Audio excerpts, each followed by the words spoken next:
Something that's I've always loved, I guess, even since when I was a kid. I started my career at Nobu back in the late 90s, like 1998. I had known it from Iron Chef back in the day, you know, the original Iron Chef. There was just something that spoke to me with the food that they were doing. Here we have our candy cane beets, and it's real simple. All I'm gonna do is I'm gonna take a little bit of sherry vinegar, a little salt and pepper, a touch of extra virgin olive oil. Now with duck, I kind of like the whole sweet and sour play. So I'm gonna add some organic honey to this. Mix that real good. I'm gonna let this just sit and let the vinegar and everything do its thing. It's just gonna be a really quick marinade to help penetrate the meat a bit. So it's like we're making a pesto as a marinade.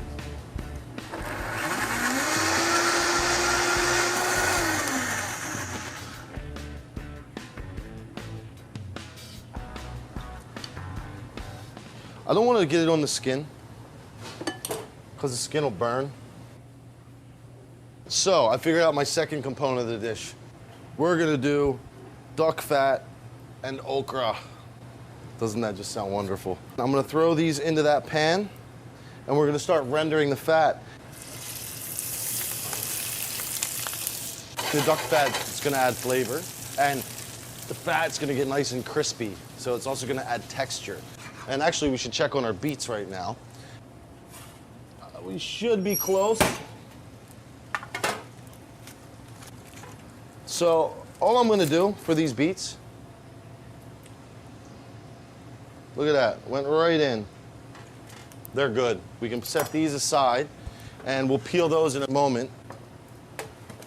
Warm beets. You can almost see it, it's starting to get crispy. It's like duck bacon. So this is like, as opposed to oil, it's kind of like water almost. You see how like the texture of the oil has changed? So that's where I'm gonna go in with my duck breast. Because for me, what I'm looking for is basically two textures. I'm looking for the crispy skin, and then I want the meat. I'm just gonna barely flip it over and kiss the other side of the meat. We are just about there on our duck. In fact, we are there. And what I'm gonna do, I'm gonna drain off that fat. I'm gonna put in our okra here. Salt and pepper. Some of our beet greens. This is gonna be a side for our duck. I guess you could say it's like a fricassee of sorts. Yeah, baby. Look at that. This oil's smoking right now. All right, all I'm gonna do, one, I'm gonna tilt it. Done. So all I'm doing is just kissing this side of the breast. That's it. So we got our duck breast. We're about to pull this all together. I love these. They're squash blossoms, they're zucchini flowers. I do not do much to these. So you know zucchini and squash? This is what grows on top. These are the flowers. Take these right into the middle. Oh yeah. And now we'll complete our dish. So I have these duck breasts that I've been sitting there resting. It's gonna be nice and moist. We got that marinade that's penetrated the meat side. I'm just gonna drizzle these beets with a little olive oil. Just a touch. We put the duck right on top of our beets. Double action, double breasted. And then here comes our watercress. So we have this beautiful watercress. We're gonna take our pickled beets, and this is basically acting as our vinaigrette for our watercress. And here we go. Voila. We have our Magret duck breast. We have our roasted candy cane beets. We have a salad made of watercress and pickled candy cane beets. And we have our squash blossoms. And of course, we have our coveted duck fat, okra, and beet green fricassee. Summertime from Union Square Market.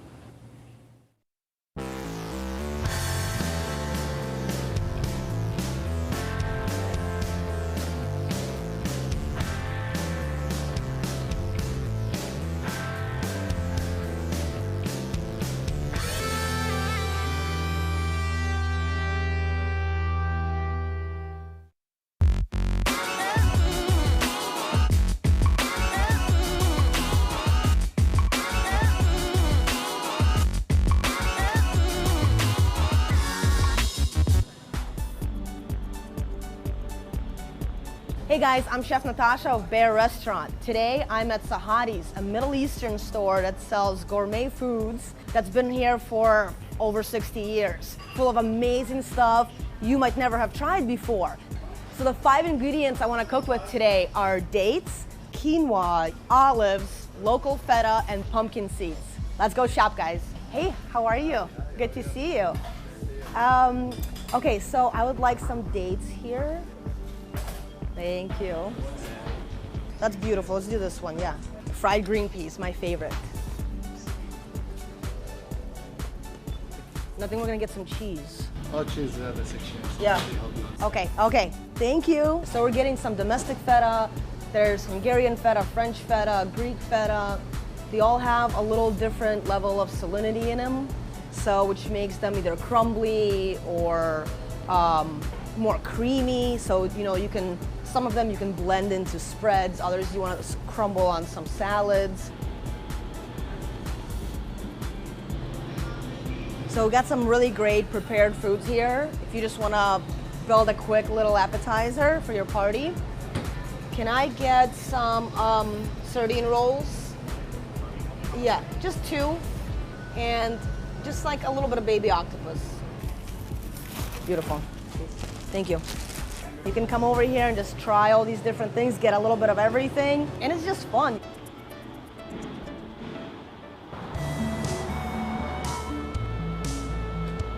I'm at my restaurant Bear in Long Island City. So I picked up my 5 ingredients at Sahadi's. So today I'll be cooking with quinoa, olives, pumpkin seeds, dates, and feta. I also decided to get a couple other things that are just so fun and kind of in the style of how I cook. So I got a little bit of zakouski for you guys. We're gonna also use some baby octopus and some sardine roll-ups. To cook quinoa, you don't really need a whole lot. I have some stock boiling here. You can use chicken. I'm using chicken today. So I got my quinoa here. I went for the red. You just add it right in. And usually the rule is about 1 to 1. So 1 cup of quinoa, 1 cup of water. So while that's working, we're gonna work on our ingredients for what goes into the quinoa. We have 3 different types of dates. So this is the raw, fresh dates. That's what these things are gonna look like eventually once they're cured. So you cut little wedges like this, and then you just kind of pop it right open. All right, so these are dried figs. They have like all the great meat in there. And then the dates, so that's these. You could add it to your savory dishes. Again, this could go really nice into a red wine sauce or a barbecue sauce. So now we're gonna work on a couple of side dishes that I like to call zakouski. And zakouski is a Russian word. It could be meant to bite on or, a little snack or an appetizer. I picked out 2 things. One is a pickled baby octopus. So these are kind of cool. The other thing I have is sardine roll mops, they're called. They could be herring, they could be sardines that you can stuff. For instance, this one is with olives. Then the other one we're gonna do is our pickled baby octopus. Again, this one we're just gonna add a little bit of fresh parsley to it. We're also gonna use some extra virgin sunflower oil. It's a completely different flavor than olive oil and something that really sets Russian food apart from Middle Eastern and Mediterranean foods. So we have that ready. So I got 3 different types of olives. I have French mix, I have Lebanese oil marinated, and a Greek mix. So all these different olives have a different salinity to them, different texture. So we're just gonna get all the flavors kind of mushed in together there. Basically, I'm making a little tapenade. So the other thing that we picked up at Sahadi's was some really nice local feta. All right, so this one is a little more on the firm side, which is kind of what you want if you're making a tapenade. You don't want it to be too watery. And our quinoa is almost ready here. All right, we're just gonna add in our ingredients. So we have the dates, gonna go right in there, and the figs. Okay, I'm gonna add in just a little bit of, these are pre-cooked brown onions. Caramelizing onions is, you know, it's really great skill to have. You can add them to anything. So our other ingredient, our last ingredient is pumpkin seeds. So I'm really happy that I saw these pumpkin seeds are actually a very prominent ingredient in Ukrainian and Russian cooking. So that's gonna give our quinoa some cool color, and it's gonna give that unique crunch to the dish. So I just made a meal for you guys using quinoa, a variation of dates, some feta, olives, and pumpkin seeds. And we also have our zakuski appetizer here with the marinated olives and sardines, the tapenade, and pickled baby octopus. All right, let's dig in. Cheers.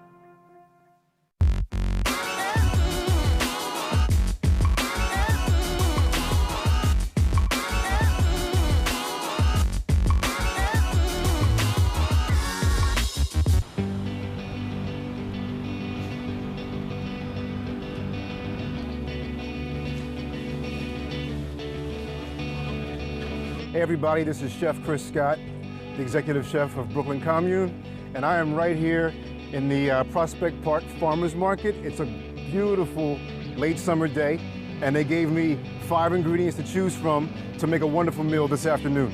Let's take a look at what we got. All right, I got bluefish. I got some local tomatoes. I'm doing some green beans. I got, some pears. And then finally, I got some plums. Let's go cook.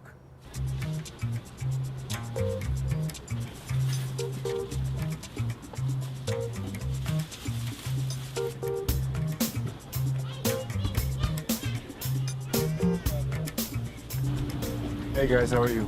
Very good. How you doing? Great. Just wanted to get a nice piece of your bluefish. Sure. Now watch.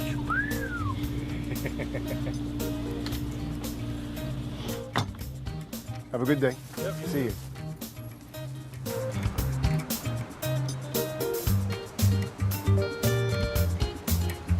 Earlier today, we picked up some Bartlett pears, some local tomatoes, some Italian plums, some green beans, and some local bluefish. And what it's going to be, I'm going to sear the bluefish with a pickled plum and tomato salad. And then for dessert, a pear crumble. Let's get started. What you want to do right away is pickle the plums. Real simple cut, nothing fancy, nothing special. I'm just taking out the seed. I'm going to quarter the plums. I'm going to put them into a bowl. Plums are inside. Tomatoes. These are really sweet. All right, so inside the bowl, I'm going to add the salt, a little bit of sugar, the vinegar, chopped onion, parsley, and then here's a really cool trick. Take your garlic clove and rub it on the tips.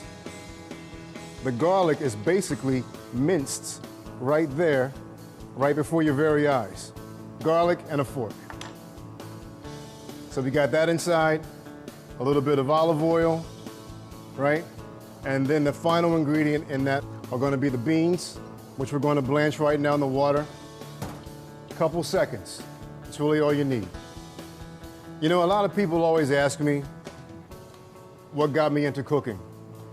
And I guess quite simply, it was love.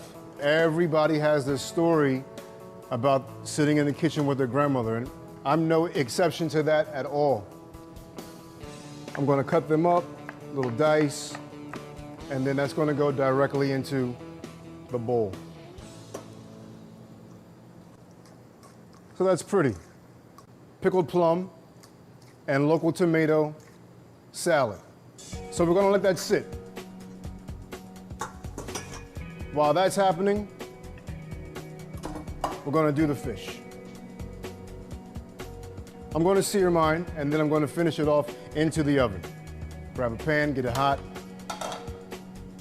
and I'm going to score the back. What that does is keep the fish from curling when you put it into the saute pan. So the pan here is ready for the fish. I'm going to sear it skin side down. Kind of hold it in the pan just for a hot second. So once it hits the pan, you know, you kind of want to let the skin sear up very nicely. And you can see right there, the little slats that I cut, everything is nicely formed, flat. From this moment, I'm going to put it directly into the oven, finish cooking there, and then we'll start on the pears.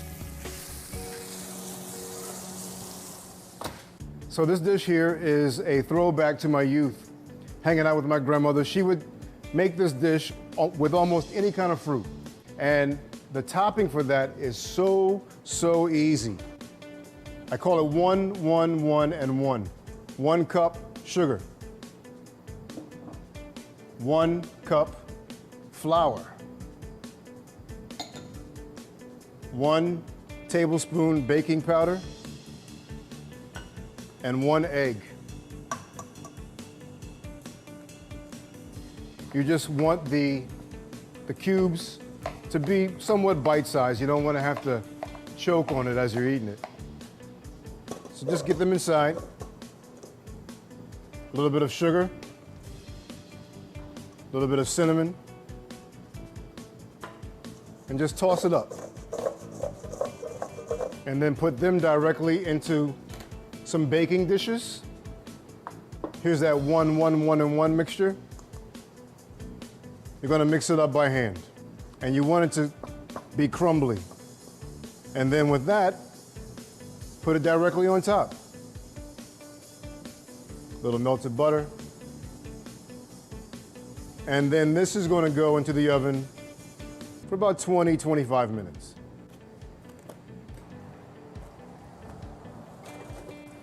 And let's check out the fish.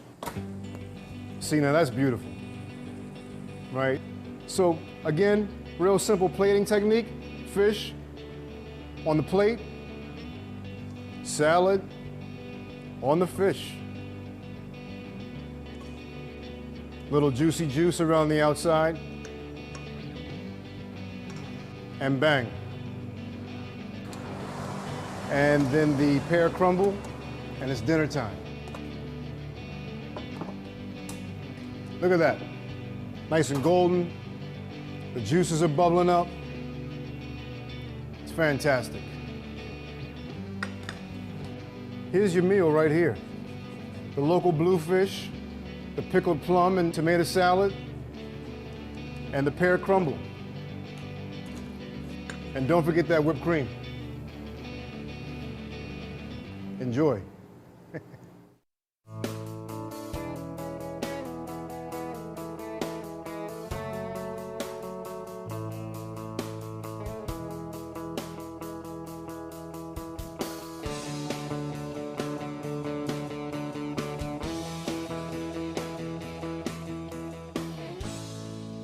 As per U.S. law, any child bought or sold into the sex trade is a victim of human trafficking. Why is the first time I'm hearing about this? On the same websites where you sell a couch, there are sections to buy people. Really? And up to half of these victims are boys. There is no such thing as a child prostitute, only a victim of exploitation. And it could be anyone. She's talking about me. Should I say something?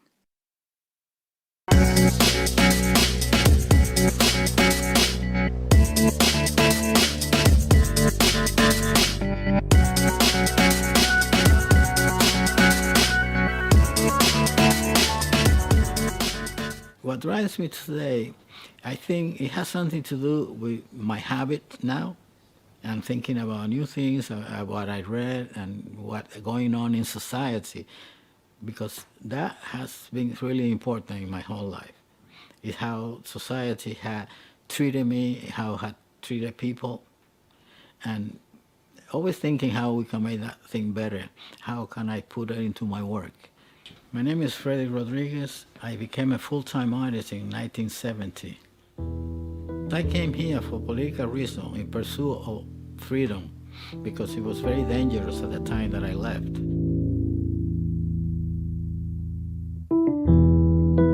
The military, the police, the army, everybody go out shooting us. Eventually, they told my mother, you gotta get out of the country because you're gonna get killed. I wanted to integrate into the society here. I wanted to learn from it. I want to be part of it. I moved to Greenwich Village. I was in the West Village of McDougall Street in the early 60s, mid-60s. And it was great because I met a lot of artists. I met poets. I met musicians. I started going to FIT, studied textile design and painting at the same time. I also took painting classes at the new school. It helped me in many ways because I was really affected emotionally being here by myself with no relatives. My mother passed away 9 months after I arrived here. I started doing geometric art, and to do geometric art you need to be really thoughtful and sober. It was a big jump because I never saw art, abstract art in the Dominican Republic. There were no museums there when I came here.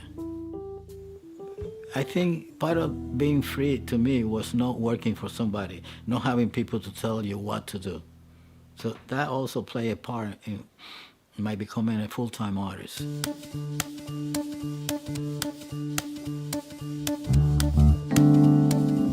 I like to bring something into the work that has a symbolic meaning that people can easily understand. It has not to be described with words. You can see it right there. The root is the yuca, which was a staple of the Taino Indians at the time that the Spanish came to the island. And they used to make this cassave out of it. It's a kind of bread. And they had some kind of religious approach. They not only needed to have something for the soul, but the food was important, and they really cared for it. The bigger painting that is called Cimarrón Pintor, which is like a self-portrait, because I consider myself a cimarrón, a runaway slave, pursuing freedom. I'm always pursuing freedom. I use a leg as a symbol in which they chop the toes of the runaway slave to prevent them from running. The first slaves that came to the continent came to the Hispaniola island where I was born. And this one has a vinyl cross and surrounded by brown sugar, which in Dominican we call azúcar prieta, meaning black.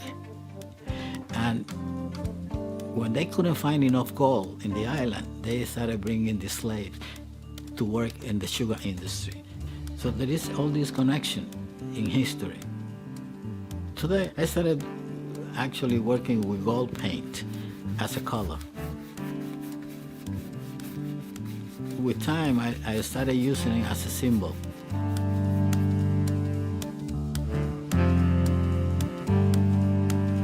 The more money you have, the more power you have to do what you want, the way you want it. And most people are not really that good, that honest. People are underpaid. education is so expensive. And that's a way of curtailing you freedom. If you cannot do what you want because the limitations that society put on you, and they do that by law, which is crazy. The main thing is freedom, for people can be what they want to be.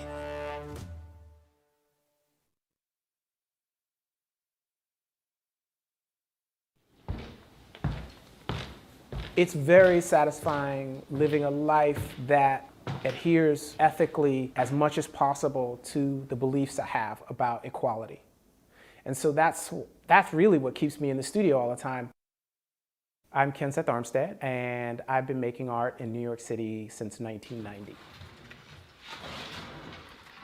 I have been interested in being an artist since I can earliest remember. All I ever wanted to do was draw. Now the tools that I use to draw with are steel or tar or large planks of wood, but in essence, I'm still drawing about things that either excite me or things that bother me. All of the work comes from this obsession with writing history. Some of the pieces are sad and tragic, and then some of them are beautiful and uplifting. It's a real privilege to be an artist and to be able to explore whatever it is that your view of the world could be. The work I have at Bric is a work which is masterwork, Slaves of New York, 1776, and it looks at the number of slaves, 20,000 in the colony of New York at the time of the American Revolution. And so I make a physical representation of that, an emotional representation of that, and there's one duck feather for each slave in the colony of New York. That 1 in 10 persons in New York was a slave in 1776, and literally nobody considers New York a slave state, seemed to me to be really strange. When I found that fact out when I was reading, and I said to myself, well, that's not that many slaves. And then the next thought I had was like, are you crazy? That's 20,000 people, and I couldn't get my head around it. And I thought to myself, well, 1 slave is a lot of slavery, and it made me so mad that I ever had that thought. That's where that piece got born. I was like, slaves in New York, 1776.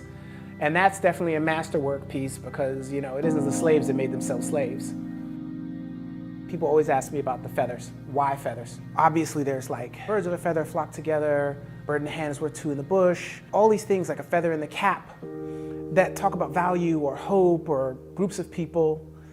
And then I heard this one phrase, it's Emily Dickinson, which is that hope is the thing with feathers that perches in the soul and sings the tunes without knowing the words and never stops at all. And when I made the piece for Bric, I really just didn't know why I picked feathers to stand in for people. And I had to look backwards to sort of think about why I had done that, why that seemed natural, uncomfortable, but also very useful and emotional. Because it has to be emotional, it has to be something you respond to. But I hadn't made a statement myself as an artist emotionally, like how I felt. Masterwork, Slaves of New York, 1776, allowed a dialogue about the legacy of slavery in New York, but also about the legacy of the hypocrisy of our idea that New York is somehow, you know, this bastion of liberal intellectualism. If I've done it correctly, the lives and the labor of 20,000 sentient people in 1776 who were dehumanized are made clear to you. Many things in American history are things that we forget so that things can be smoothed over so people can get along. In order to make a better society, we have to have more empathy, and we have to be able to believe that there are more and more people who are human like us. It's impossible to have a society without prejudice. But it is possible to have a society that deals with the fact that we have difference. And I think that if we look at the history and we accept it, then it's possible to say that America is still a really great place, but that this really great place has work to do.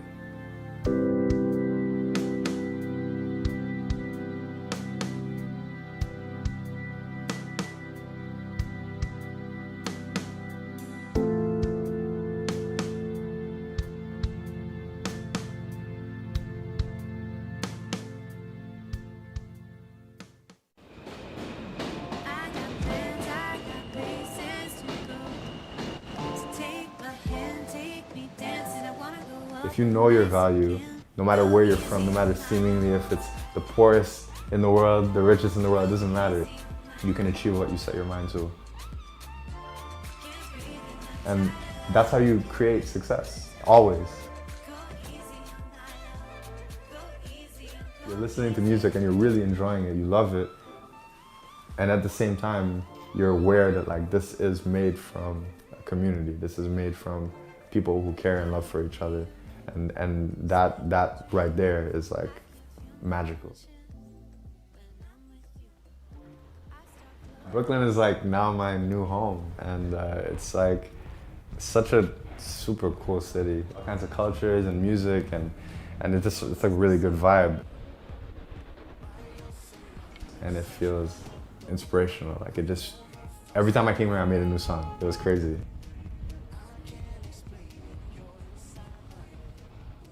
My name is Michael Brunn. I'm a producer, a DJ, an artist. I was born in Port-au-Prince, Haiti. My dad's Haitian, my mom is Guyanese. So I grew up in Haiti until I was 15. I wanted to be a pediatrician specifically, and I was going to school for that. I had a full scholarship in college, so it was like, I was very serious about school. And along that path, somewhere music came in.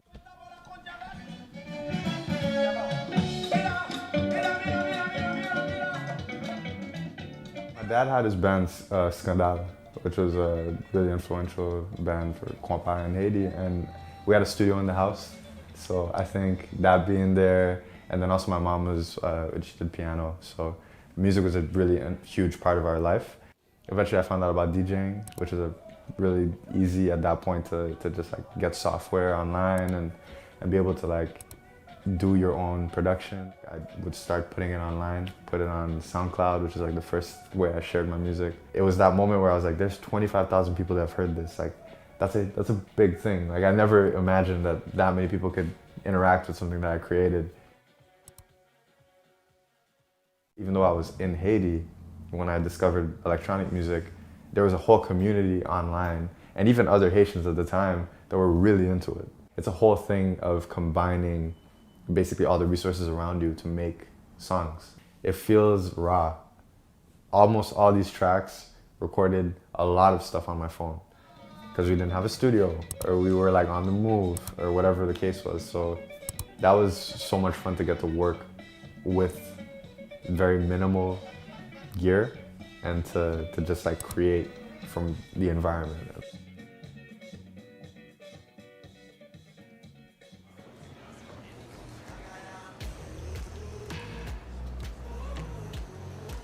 I feel like this is what I've been working towards for like 5-6 years since I started, was to get to the point where like, instead of just making music that's really good, I wanted to make music that's also unique, and music that like, will have a stamp and that people will remember.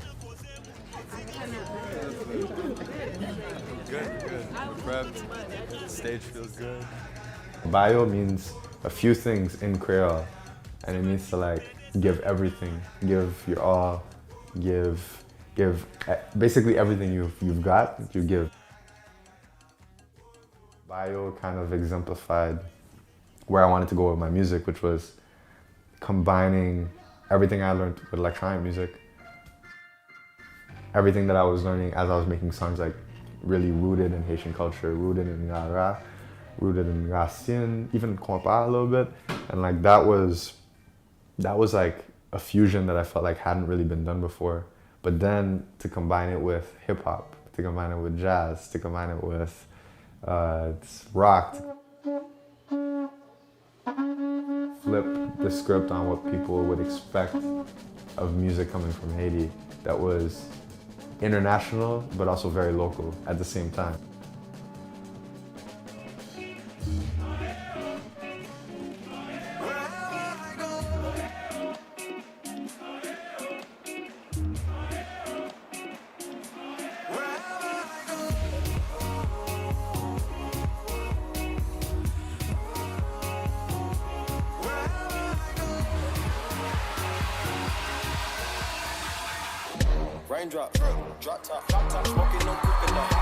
I think there is one thing that Haiti has an abundance of, like, and always has, and that's art.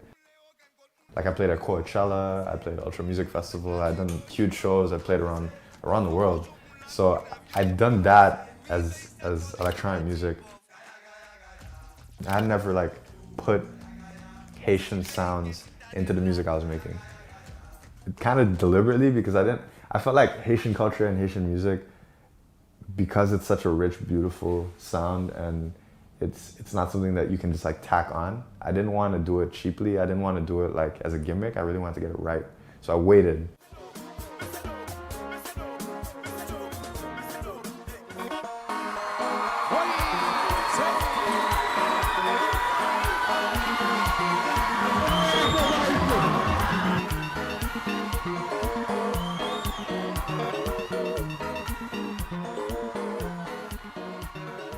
I had been carrying this Haitian flag with me everywhere, just as a reminder of like how far I'd been. So it'd been with me like maybe 200 gigs.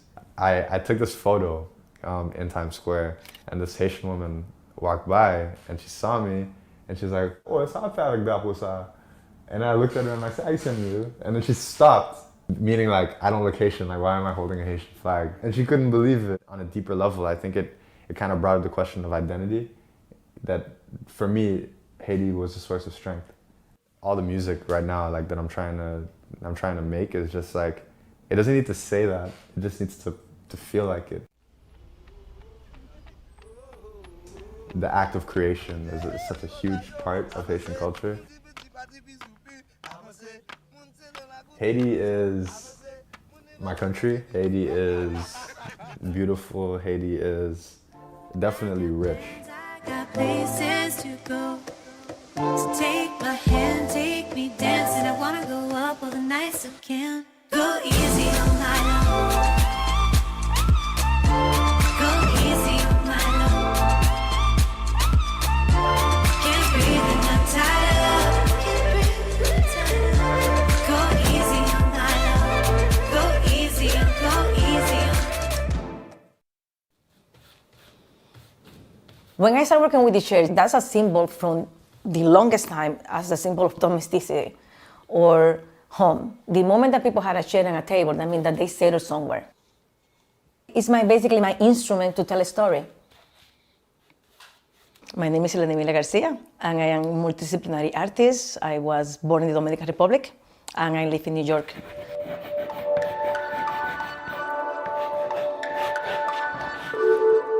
I come from a family of artists and writers. I realized that I was actually a little bit different just because everything in my house was this. This was like the normal. There is always some kind of literature that I have to almost have to be able to then make the visuals. But then the paintings and the drawings are like this, who was actually so busy. After, most likely, they're going to become very clean and an installation. The show that I am right now is actually a very good example about Haiti, Dominican Republic.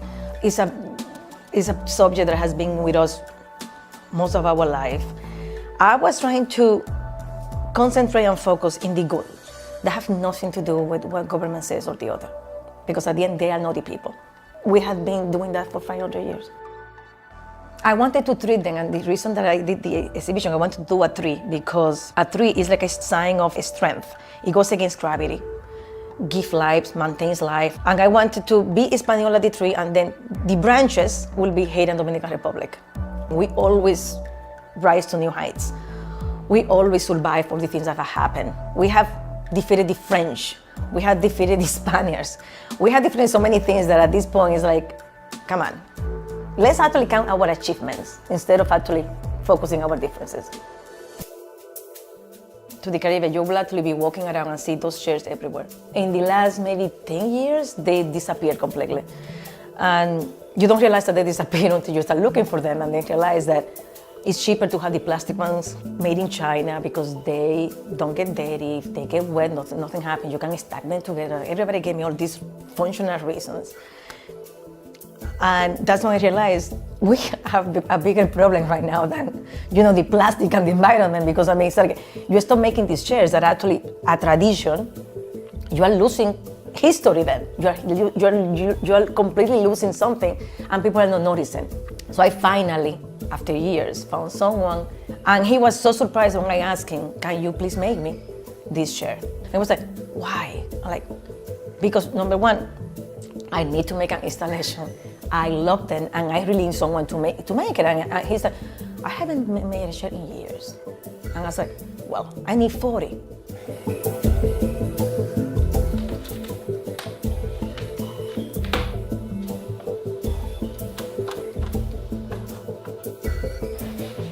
When you have a chair and you know the wood, you know exactly from which part of the island it comes from, because it has different trees. So you can actually almost map where things are made just because of the materials. The reason that we always talk about history is because you really have to document things, and you have to be very careful with the legacy of things that are really important.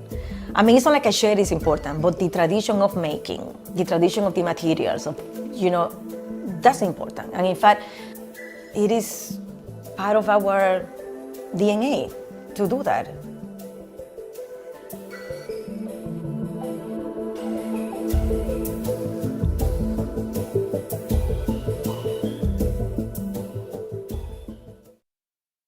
Traditionally, there's rhythm that we're taught, that are played.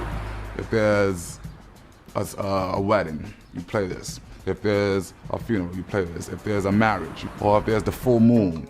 So for starters, you learn the traditional rhythms. You learn, okay, one, there's 3 sounds. So you got bass, tone, slap. From that, then you start learning rhythms within context of the bass, tone, slap. Once you become really aware of what these rhythms are, now you can then reverse them, or you can, embellish on these rhythms and make them your own. So that's what happens over time. I mean, the more and more I'm just, honing the craft and taking these rhythms that I learned from a young age, that I've, from studying and just from traveling, just from just hearing, and just making it my own. So these rhythms, yeah, maybe they do just pop up in my head. I mean, just walking down the street is a rhythm. You create that rhythm. So if I'm just in stride sometimes, I sing on top of that. And then I can take that, and then now when I sit down at my instrument, those same rhythms that I was kind of just going through just on a basic walking down the street, it becomes now something melodic.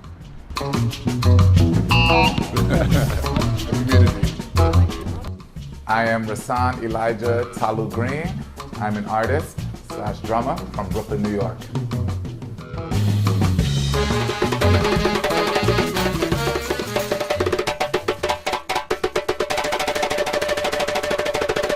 The instrument itself is a spiritual instrument as well. So a lot of times these rhythms you're connecting with is on the spiritual side, is beyond the physical. So what you're getting, you're seeing, okay, oh, he's hitting this and he's playing all this fast stuff. But spiritually, it's beyond that. I'm dealing with this, or this spirit, depending on the dance that we're doing, or rhythm that's being played, you're invoking certain spirits, and that's what comes through you or me per se, and that's what's going on when I'm playing and when I'm really into that groove and in that zone. That's what's really going on, and so that's where those rhythms come from, and they're there.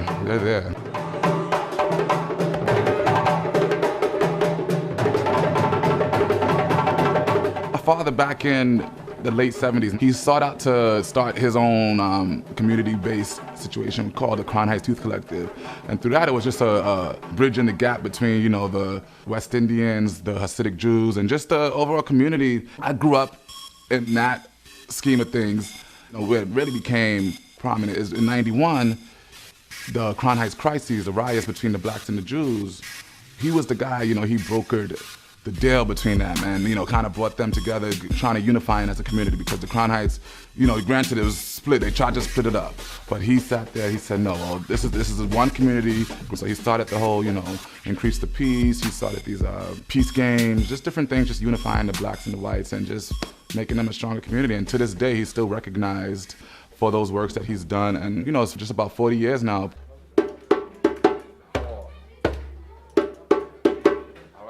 Together. One thing about us as a people, we have to be able to identify, create, and support the people who will come in our place. Pass that baton on to that next individual. And that's what these programs are all about, is baton passing. We're looking at this program now with the idea of Jesse Owens. When Jesse Owens came, in one day, 2 hours, he must have broke 4 world records. But one of the records he broke was that relay race, and that was the signal that we have to keep passing it on. 5, 6. You know, it's just important, and I mean, the more and more is just what you're leaving behind and how, you know, at the end of the day, what your legacy is. And the legacy is passing on information that, you know, is given to you. If you leave here today and everything that you know is just within you, then what's the point of it?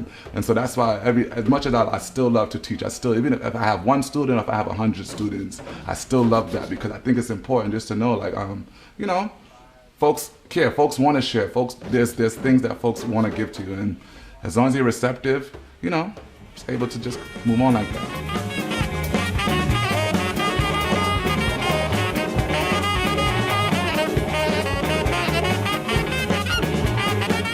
The director of the Arts and Ed program from Creative Outlet just randomly sends me an email. This email was the casting call for this new workshop fair. The description read, you know, just looking for a male musician, athletic, maybe that can, you know, dance, move a little bit. And that was kind of, oh, let me go in here and let me try this out. Never auditioned in my life. I didn't have a professional headshot. I didn't have a resume drafted up. It was just, I knew what I can do. Everything I've done prior to this moment was just, oh, people call me, oh, they want to use me for this, they want to use me for that. So I showed up that morning to the casting call, just my drum and me.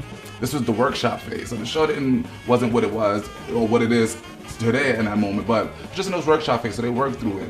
Bill T. Jones, the choreographer director, so he's like, okay, we're gonna bring you in. We're not sure how we're gonna use you, but we know we want you, and we're gonna utilize you to the best of our abilities.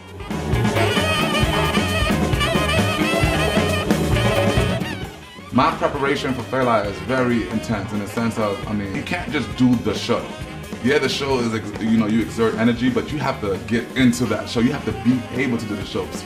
Because 2.5 hours is a long time, and it's pushing, it's a concert almost. It's not, like, the show wasn't made for musical theater. Like, it wasn't your average Broadway show, no. We was kind of like set a precedent doing that show. It came to a point where you do the show so much, it becomes, you know, it's second nature. It becomes like the back of your hand.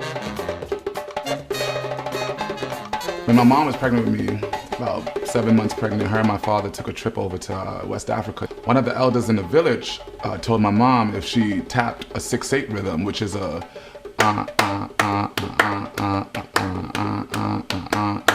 you tap that 6/8 rhythm on the unborn womb, your child will come out something music related, something musically inclined. And she just tried it, not thinking of anything beyond it. And before I could even walk, probably about 9 months, I got my first djembe. It's a little baby djembe, and I used to, you know, I would play it with it in my playpen. I couldn't even stand up, but that was, you know, something that I just kind of got into it from birth. I would just always be tapping. You know, I grew into it. That's kind of been how I grew up, and just it's taken me, and, you know, just more and more. You never forget where you come from, and a lot of times, like, I traveled a lot. I've traveled places, and I've been able to share, and it's like, without knowing my home base and knowing where I've come from, those other opportunities probably would have never come.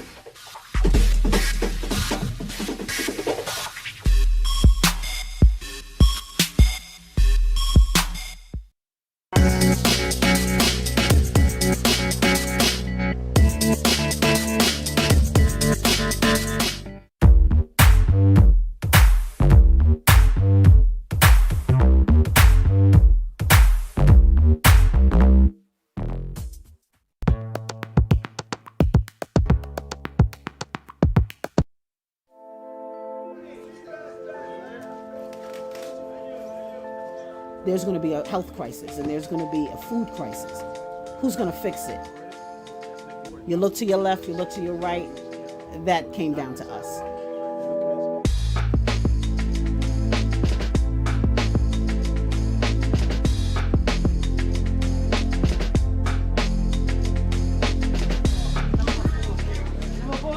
All right. These are my good people. We'll be starting in a few minutes.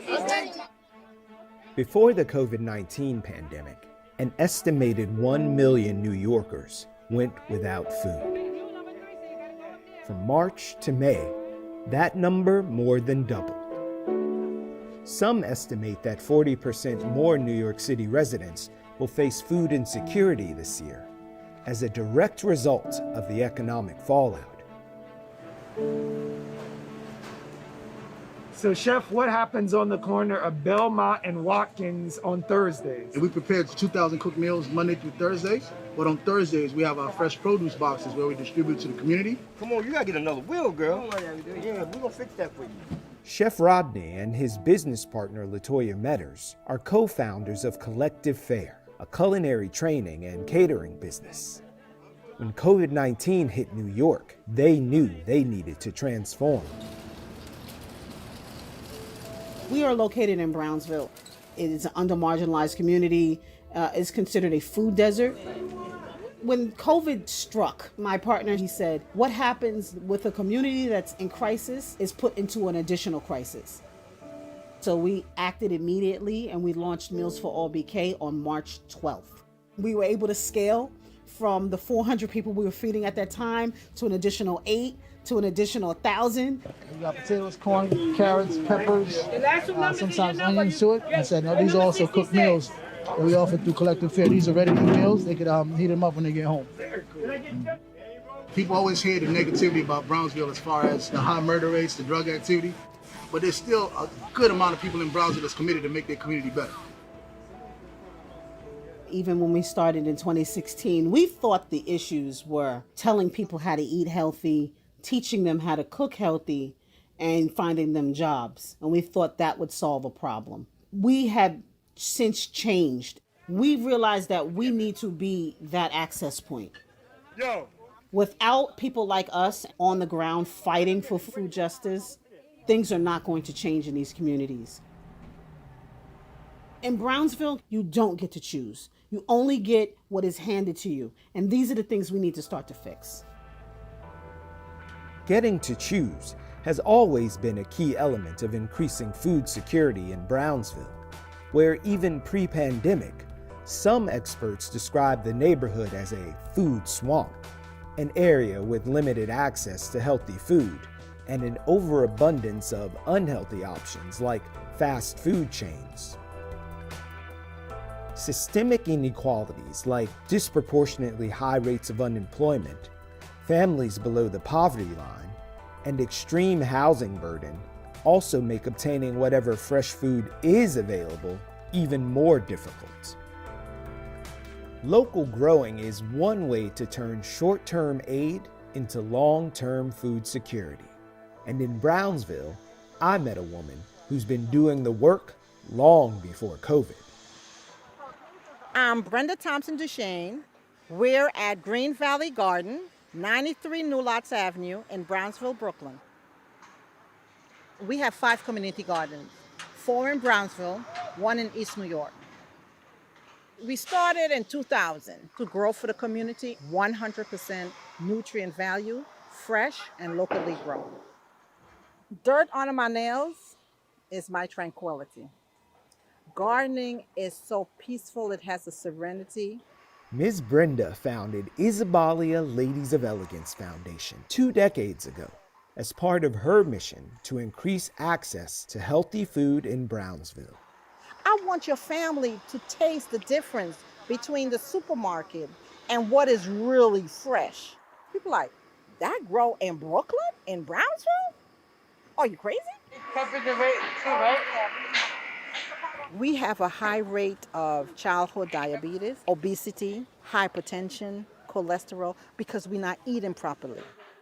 If we don't eat healthy, we will not be able to deal with whatever come our way. COVID come, and look how much of us have passed, because our immune system was weak. Diabetes, hypertension, and obesity have all been shown to increase the risk of COVID-19. Ms. Brenda wants her neighbors to know they have other options. The nearest farmers market was in East New York. A lot of people could not have traveled to East New York Farm, so they settled for the supermarket. Once we started doing this, it was more convenient because it's in your backyard.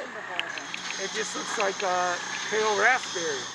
Why do we have to wait till it's gentrified in order to get the best? Yes, we need housing, but just as much as they're taking the land to do housing, you need to do locally grown. We got another year or so of COVID. COVID ain't going nowhere. If you look at the food lines, it's people will have never thought they'll have to come in line. So if we can't get the food to import it, how are we going to survive? Why are we not encouraging and teaching our community? Come to the garden, get a plot, grow your own. We need to start to be our own food czars and our own food advocates in our communities. The only other way that's going to keep me out of business is by learning how to create healthy access to foods within our communities. Then someone like me won't be doing anything really special because everyone will be eating healthy. What the Lord placed on my heart is to help the community. I can't help everybody, but as much people as I can help, as long as He leave me here and have me here under her, then I have accomplished my goal.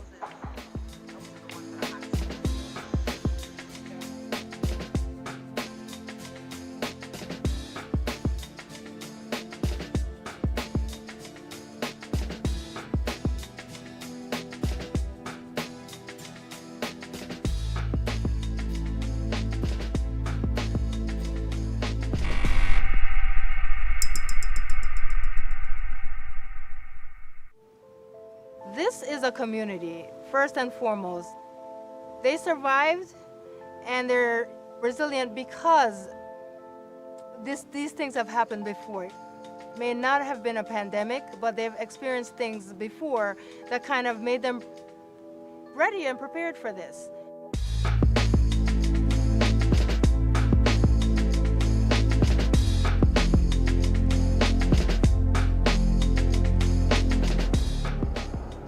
America has suffered upwards of 220,000 deaths due to COVID-19. More than 23,000 of them in New York City. In Brownsville, Brooklyn, more than 2,200 cases have been reported, and many of those people have sought treatment at Brookdale University Hospital and Medical Center. Brookdale, like the neighborhood around it, has been fighting the pandemic on two fronts: the disease itself and the emotional and psychological damage from the loss of loved ones, the loss of work and wages, and the loss of freedom to just live life normally. But a lot of this stress goes way back. Intergenerational trauma, where the parents had trauma themselves, the grandparents had trauma, and we're really in the first generation where people are getting a reasonable amount of mental health supports. Dr. Camille Archer, a child and adolescent psychologist at Brookdale, says a lot of people may not realize that during the height of the pandemic, many of her young patients were waiting at home, uneasy. This community, I think, has a high percentage of essential workers. And one of the things that I saw a lot with the children here is that they would worry that their parents have to go out to work. And that caused a lot of anxiety and, they fear that their parents are going to get it, that their parents are going to get sick and bring it home to them. Other reactions to the pandemic varied, depending on how old her patients were.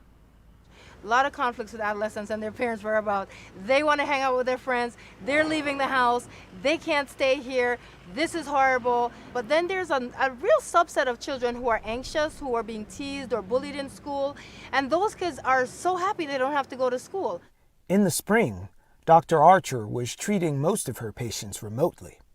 At the same time, Brookdale's emergency room was under intense pressure, according to its chair of emergency medicine, Dr. Sandra Scott. No one really expected what we experienced. So once it became evident that COVID-19 was on its way to New York City and on its way to America, we started to prepare in the best way that we knew how. So we started to think about surge space. We started to think about what additional equipment we would need. So for example, the oxygen demand went up considerably. So we went from an emergency department that maybe had an exchange of 10 oxygen tanks per day to an emergency department that needed 250 oxygen tanks per day. But it was far more than a question of beds and equipment. Dr. Scott agrees with people who say this was akin to going to war. So I feel like my employees were soldiers in a war against this pandemic. and they showed up. They showed up and they supported each other. And that's what kept people coming to work every day. That's what kept me coming to work every day. Even though we saw unbelievable, unimaginable tragedy on a daily basis, the drive to provide care and to help and to try and save as many lives as possible is what got people up in the morning and helped them to perform the selfless act of taking care of others. I'm wondering how many of those folks were presenting with pre-existing conditions that sort of exacerbated the condition that they were in with relation to COVID, and how that may have made things more difficult for a place that serves a community like Brownsville. I think what this pandemic has done is just, it's a big, gigantic spotlight. So for some of us, we already knew intimately what we were dealing with, and we weren't terribly surprised that the pandemic had a much more a negative impact on this population. I think the culmination of the Black Lives Matter movement and the pandemic highlights how the outcomes that we see are really outcomes of racism and slavery. There's a direct line from centuries of barriers for Black and brown people to the deep healthcare discrepancies Dr. Scott sees in Brownsville today, the neighborhood with the lowest life expectancy in all of New York City.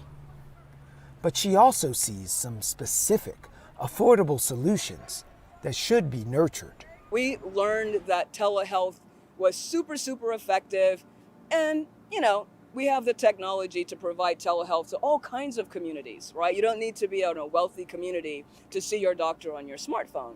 We should have been doing that a while ago, right? We should have had that access to telehealth for all communities should have been readily available, and it should be readily available today, because that's a very effective, reasonable, relatively low tech in this day and time way to bring healthcare into the household of people who are not able to get out of their household easily to access healthcare. And even if you can get to the ER, no one wants to sit around with a deadly virus in the air. We opened a new process in our emergency department so that patients can actually call ahead and speak to a nurse, and the nurse can give them guidance about checking into their visit from home, so that they really are, having their weight at home. But let's say that you weren't able to get your diabetes medicine refilled, you can't get in touch with your doctor, you have one more day of medication left, you're feeling reasonably well. That's a situation where you can say, hey, I feel like I need to come in. And we can say, all right, come in, we're ready for you at 10 o'clock. And you leave your home, you come in, and we see you right away and we get you right out. Meanwhile, Dr. Archer says the healthcare system hasn't done enough to treat the psychological impact of COVID. No, I'm not satisfied at all. I don't think there is much mention of mental health in terms of this pandemic. And there are a lot of mental health issues that have been exacerbated or unroofed because of the pandemic.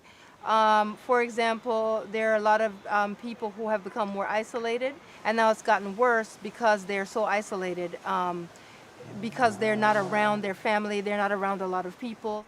Dwight is an outpatient at Brookdale, diagnosed with schizophrenia.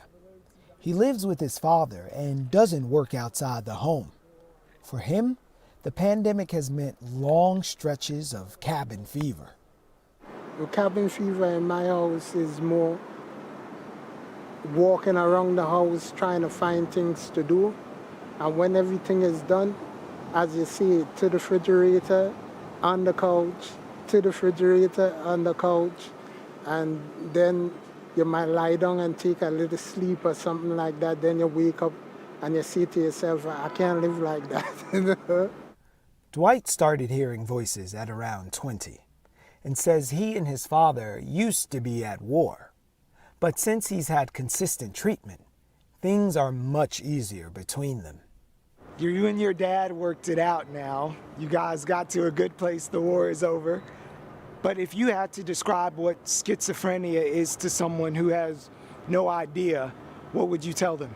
Schizophrenia is an illness where you hear voices and voices telling you to do things. Your feelings does be up and down most of the time. You have sad days and you have happy days, But most of the time you're sad, because I thought that I was dealing with something mystical, and some mystical being or something did something to me, and now I'm walking around with a bag of noise in my head and people talking to me.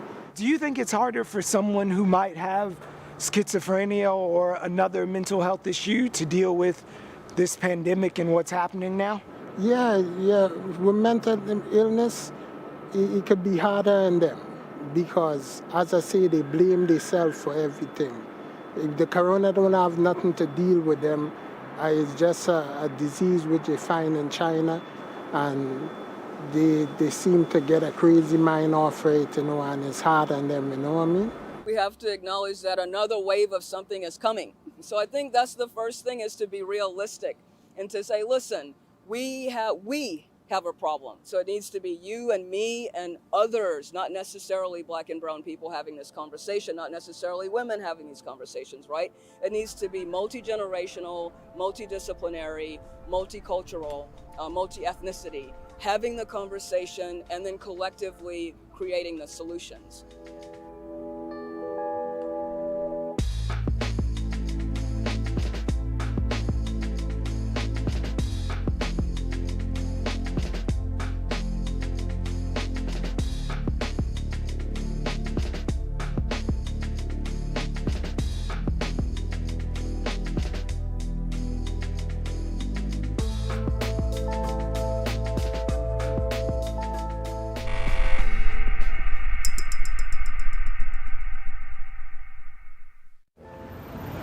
We understand that everyone's having difficulties.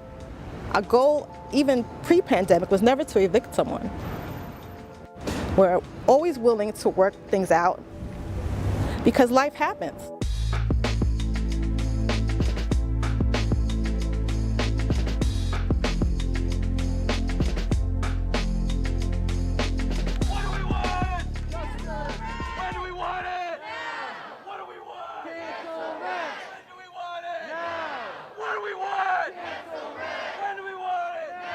A month before COVID-19 put New York City on pause, a study from the Institute for Children, Poverty, and Homelessness identified Brownsville as the fourth most severely rent-burdened neighborhood in New York City, which means close to 2 in 5 households spends 50% or more of their income on rent.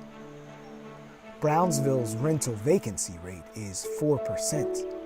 And pre-pandemic, 8.5 in every 1,000 of the neighborhood's households entered the shelter system. That's more than twice as high as the averages across Brooklyn and New York City, with evictions reported as the primary reason for entering shelter. As of October 1st, the state's eviction moratorium is over, meaning the clock is unstopped for all pre-pandemic eviction proceedings. We have a tenant pre-pandemic that hasn't paid me since February of 2019. And I recently saw her in a newly acquired luxury vehicle. I can't kick her out. I would like to, because she's occupying a home that someone who appreciates it more can be living in. Even with the worst tenant, when you get to that point where you're at their door, your heart always sinks because you know you're affecting someone's life. It's their home, but I'm also running a business, and I'm responsible to the other residents in the building.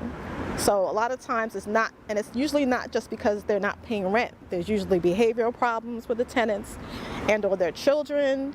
They're making living in the building difficult for the others. So it's my responsibility to keep the building as safe as I can for everyone else.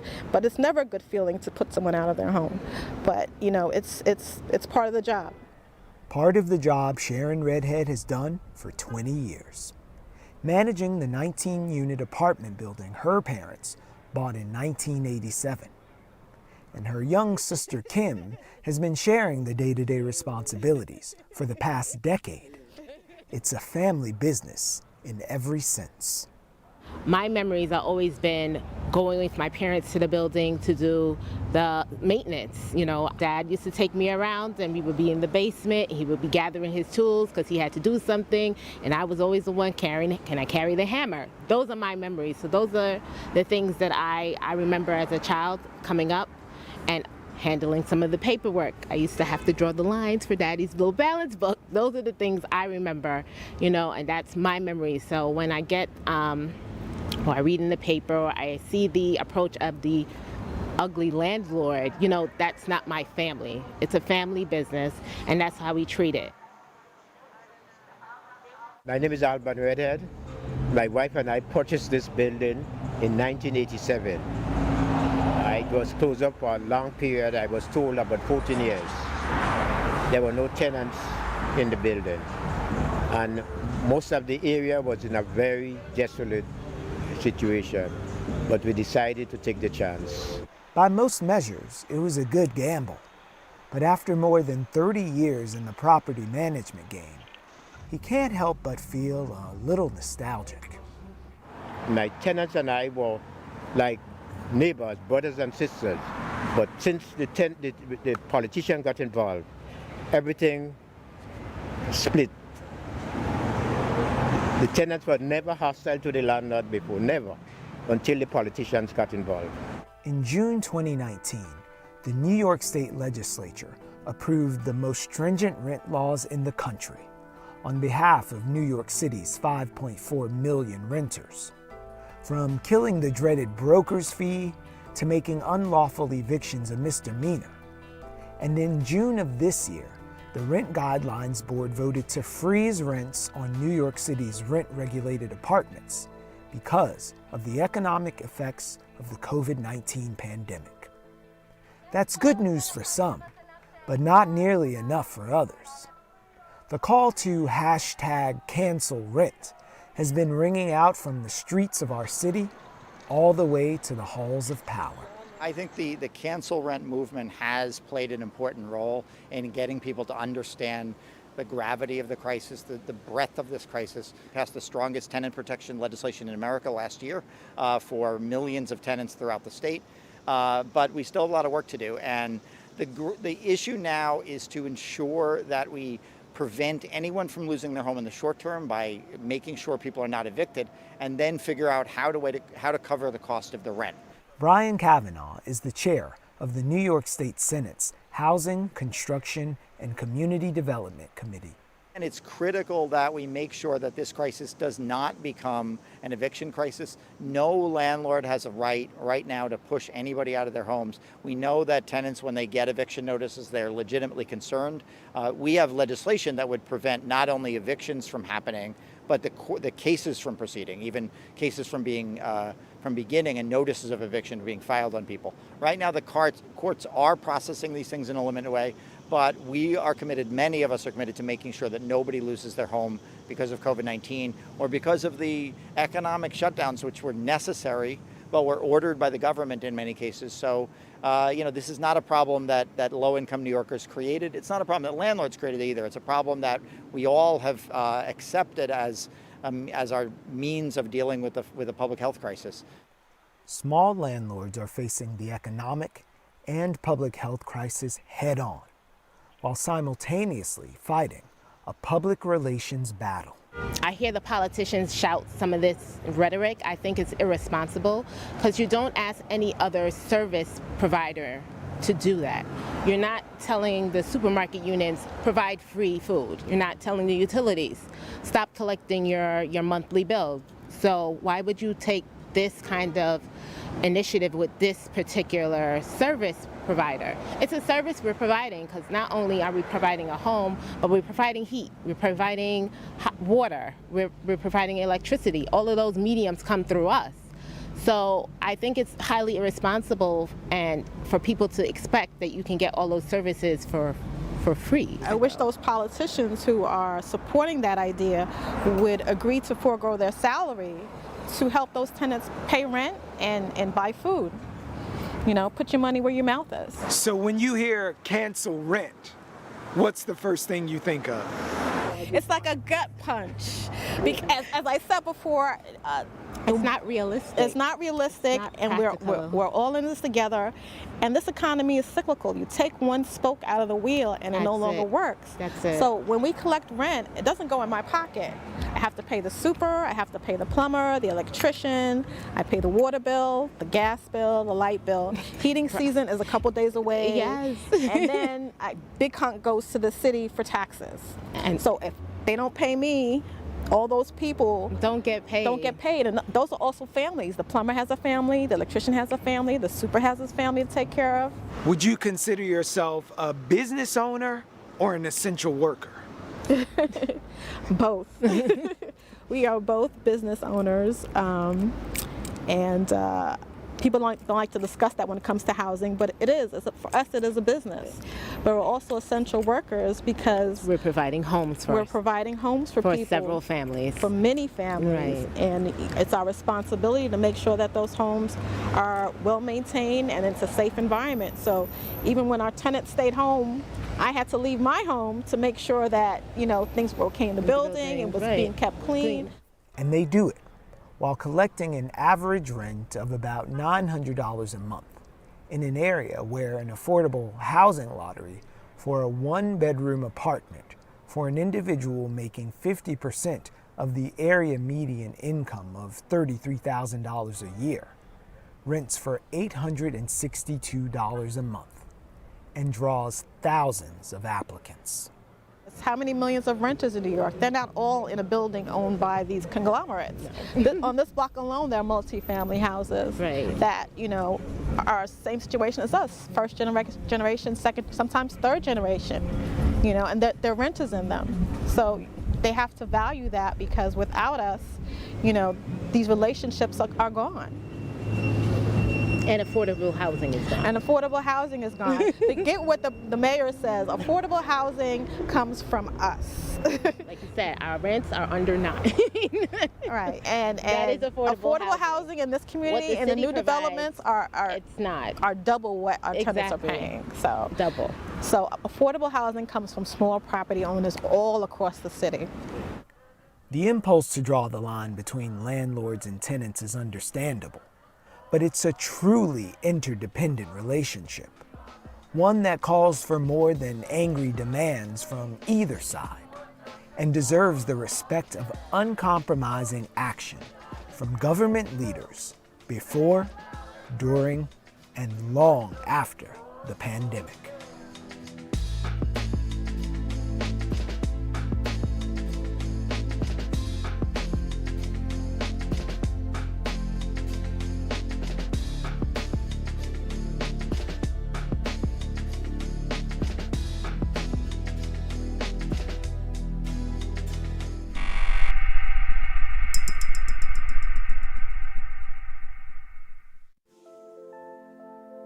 It feels sometimes going to work, no matter how great the community is, it's the outside forces that can make the work that much more difficult.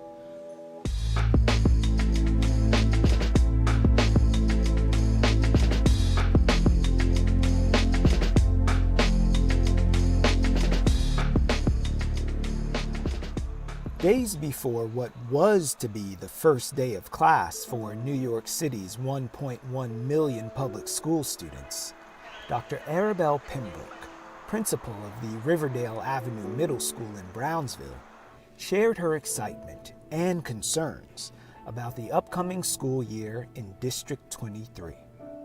With her rookie season as principal under her belt, Dr. Pembroke was ready to slay another school year. Then came COVID. On paper, my day ends at 4 o'clock. It doesn't. I'm on 24/7, right? On paper, I've got a list of responsibilities. In reality, I'm everything. I'm HR. I'm a social worker. I'm an instructional expert. I'm a disciplinarian. I'm a liaison. I'm a facilitator. I'm a trainer. And it's a lot of demands on one person. And on top of that, you add a global pandemic. Yeah. Where now I had to become a doctor. Right? And a press conference like liaison, communicate information to staff that I just got 5 minutes ago that I'm trying to process or unpack myself. Are you ready? Like, do you feel like it's safe to No. be back? No, I don't have a nurse. I don't have a nurse. And it's my understanding that the school hasn't had a dedicated, permanently assigned nurse for a few years now, and I've only been here a year. Being under-resourced with overwhelming demands, Dr. Pembroke is choosing to accentuate the positive, focusing on the new instructional opportunities remote learning presents. It's forcing principals to just be innovative, right? Teachers too. My teachers, my Riverdale Avenue Middle School teachers, flourished with their approaches to engaging students online during live instruction, with their approaches to really tailoring an activity or a lesson or an assessment to really get to the root of or to the point of the standard that they're trying to measure the student's progress. Screen right? to screen. Screen to screen. But the idea of reimagining the school day presents its own set of challenges in Brownsville. Yes, outside learning makes sense, but not every school can. I would love to have outdoor classes here with my students. I don't know how realistic that is given the neighborhood that the school is in and, you know, some of the real challenges that are happening here. I would not Name take those that challenges. risk. Gun violence, gang activity. I wouldn't take that risk with my students. Absolutely not. I wonder if there was any thought to how complex the problem is, so it wouldn't be a one-size-fits-all answer or solution. It just can't. COVID highlighted some of the disparities that folks knew for a long time. What people love to say and what looks good on paper is a strong leader will turn a school around. There's truth in that. I could turn a school around if I've got strong community partnerships. Strong community partnerships look like community leaders that are in alignment with what my vision is for my school and in alignment with what their vision is for their community. What that should look like is job opportunities, continuing out adult education programs that are local, financial literacy programs, things that when you have too much of a deficit in, now start to climb up the priority ladder and take away from the day-to-day business of a school. The Brownsville average for students that are in temporary housing, the ratio is 1 to 4. My school alone is 1 to 3. Temporary housing. Yeah, students that are either in shelters or displaced for whatever reason and then living with a family member. 91% of students in District 23 are considered economically disadvantaged. 29% have some form of disability. 15% are homeless. So I've got students traveling from the Bronx to come to school every day. So when they show up to school at 9 o'clock or 9:10, you really think I'm gonna start really harassing them about why they haven't gotten here on time? It is still my job though as the leader to motivate my kids to come to school, right? To meet with my families that are in temporary housing, to get them to, make every effort to send their children to school. But if that family's priority for right now, for that day is something else, and on their value judgment ladder, school is here and finding a job is here, I'm still gonna do my job. Brownsville's unique challenges highlight the need for additional support in order to help families prioritize school in a post-COVID educational system. But through it all, Dr. Pembroke keeps families, students, and her own well-being at the center of the conversation. What advice would you have for a parent of a kid who's in your school? Health and safety trumps everything. If you're putting your child in, an environment, in a position that could potentially, be fatal, I think the answer is pretty clear. What's keeping me awake at night? What if I contract the virus, test positive, I go home, my 2-year-old now is sick. That's what keeps me up at night. You're on the front lines, man. Yeah. And that's the job. It's the job. Scary. But I'm taking every precaution. My team will. And I just stay prayed up.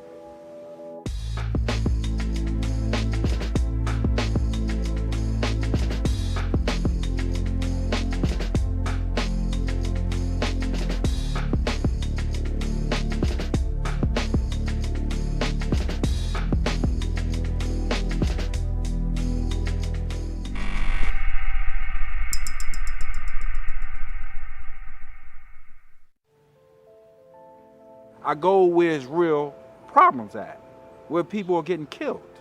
I can get killed. I don't got a bulletproof vest. I don't carry a gun, but I still go in these places 3 and 4 o'clock in the morning. You know why? Because the sick, the elderly, the kids, and everybody else need help.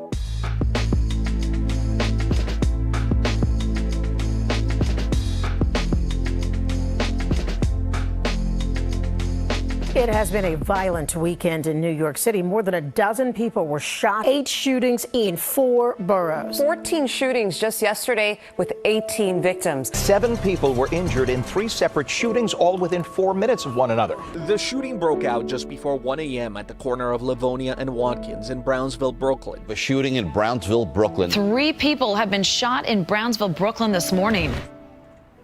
Crime in New York City has been on the decline for decades. But in early summer, as the city cautiously emerged from months of COVID-19 lockdown, a surge in gun violence began. According to the NYPD, as of November, there have been 1,331 shootings in 2020. In 2019, that number was 685. The number of shooting victims has gone up as well.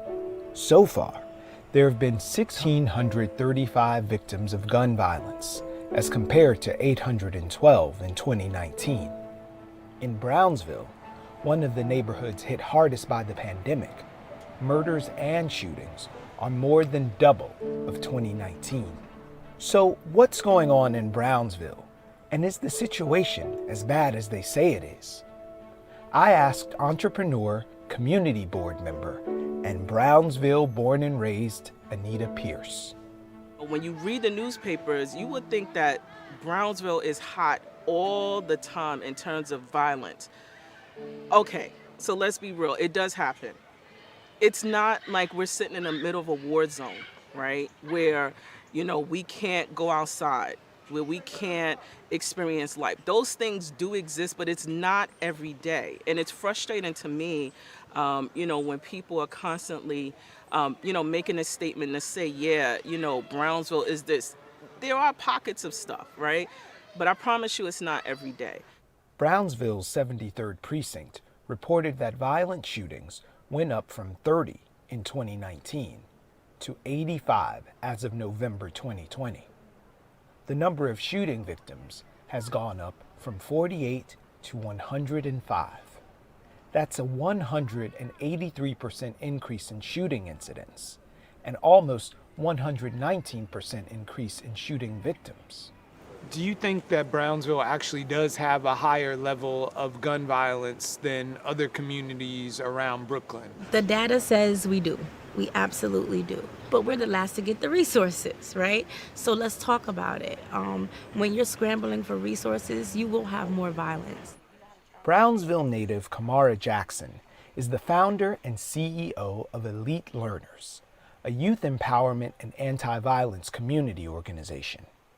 She believes that the economic hardships caused by COVID-19 in a community that was already struggling could be a major cause of the rise in gun violence.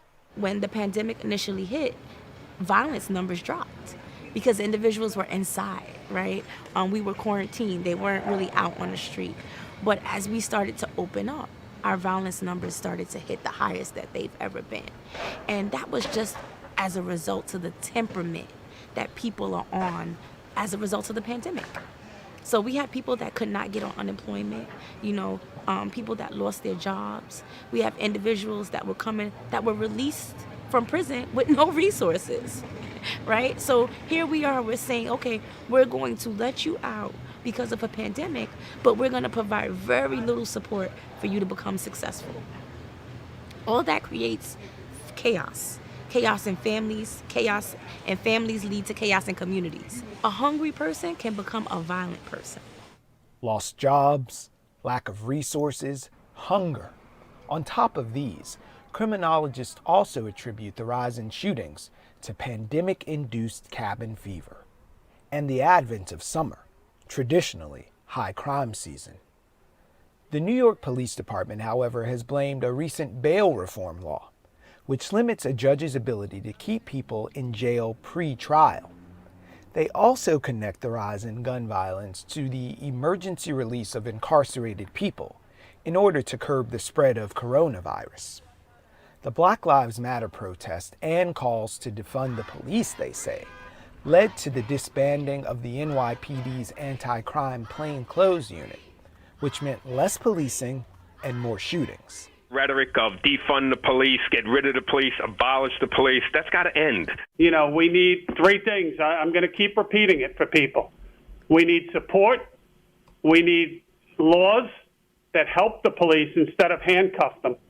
And then we need resources. They've blamed the shutdown in the courts. They've blamed the bail law. They've blamed just the prosecutors. I mean, it's like, pick a reason and they've blamed it. But where they faltered is providing the evidence. Anyone who's out there surmising what kind of impact the pandemic has had on violence is just doing no more than surmising. And if they're coming up with very firm conclusions that the pandemic means that there's more violence, means we should be giving more money to police, and it's especially that message is coming from the police, we should be really wary of any assumptions that are being drawn. Scott Heckinger is a public defender and the former director of policy for Brooklyn Defender Services. Today, he's the founder and director of Zealous, a national advocacy group of public defenders working towards ending mass incarceration. Police are the reason why there is more crime, so-called crime, in these neighborhoods, and more violence. Characteristics that drive violence: isolation, shame, economic deprivation, and violence itself are the primary consequences of over-policing in communities. It makes communities feel isolated, makes people feel ashamed. It takes away resources that otherwise would be spent on poverty alleviation, and being handcuffed, even if you ultimately don't get arrested, being stopped and frisked unconstitutionally, being shot by police is obviously a form of violence itself. Police officers, there's very little engagement. There's a lot of patrolling, right? There's a lot of looking, and there's very little interaction. In our community, at the state that it's in now, we need engagement. We need interaction. We need people to know how we're feeling and how's our day going, and we need, to have support systems around. And that's what the Cure Violence organizations provide. It's a big support system for communities. Cure Violence programs take a public health approach to reducing violence by training credible insiders to be what are known as violence interrupters, usually former gang members who draw from their own experiences. Their job is to engage with young people and then identify and mediate potential conflicts before they turn violent. I want to show the black young male and also the black young lady what a black male can be, even when you go through all that. Despite me going through all that I've been through, prison, being shot, shooting people, being arrested for murders, being accused of murders, being in prison, going to war, being in solitary confinement, doing almost 35 years in prison, and all this, total, all this violence that I've been through. I'm showing them that despite I've been through that, I didn't break, that you can change. You can change your ways. You can change everything about you, despite what you go through. You don't have to give up. Anthony Green is a violence interrupter who's prevented hundreds of shootings that could have led to people getting killed, injured, or ending up in prison. Just the other day, I was fortunate enough to get some young guys jobs. Do you know how good I feel? Seriously, even my cousin's son, I got him a job. Do you know how good I feel just doing that, I got another young black man a job. That's action. Instead of worry about what his problem is, I wouldn't solve the problem. The community members are more likely to listen to someone that looks like them, comes from where they come from, and really walk the normal roads of life. And that looks 9 times better than having 40 police officers on one corner. You know, our young people are already naturally afraid, and they have a guard up when it comes to officers. What is the relationship like being a violence interrupter versus working with the police? I just want something clear. We don't work with the police at all. A violence interrupter is here for the people of the community, whatever community that you're in. I'm not getting involved with your police work, and I'm not here to assist you. My concern is my community, to keep them from hurting each other, killing each other, robbing each other, or whatever the case may be. Whatever y'all do, that's on them. I'm from this area, and this area has always been violent, unfortunately. You can say poverty, you can use the drugs, you can use all that. But let's not get it twisted. We can't bring guns or drugs here. However, if you don't have jobs and you don't have ways and means and resources to do things, what will you result in? Our kids are hungry, they're starving, and they're starving for success. They want to make it out of Brownsville. They want to tell a different narrative. And that's what we're here to encourage them to do. We are mothers, we're fathers, we're community members. We don't want violence. We don't want to be hurt. We don't want people to be shot. Never ran, never will. Yeah, that still exists. However, you know, when you're thinking about you know, what you can't Google is the heart and soul of the community residents that live here and want to remain here.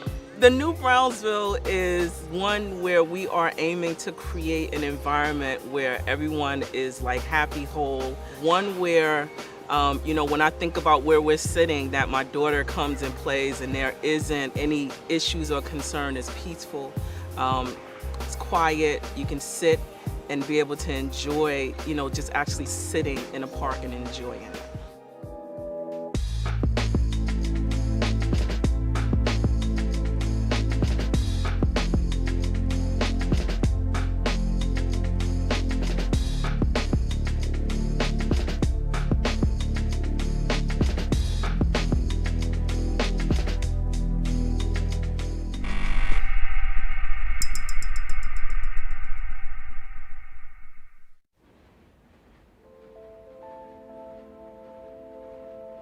We all have these skills and we're trying to understand, how do we build it out? Where do we start? Who do you speak to? Is there anywhere to go to get these resources? I need to figure this out because clearly not everybody's getting there that easy, and I love a challenge.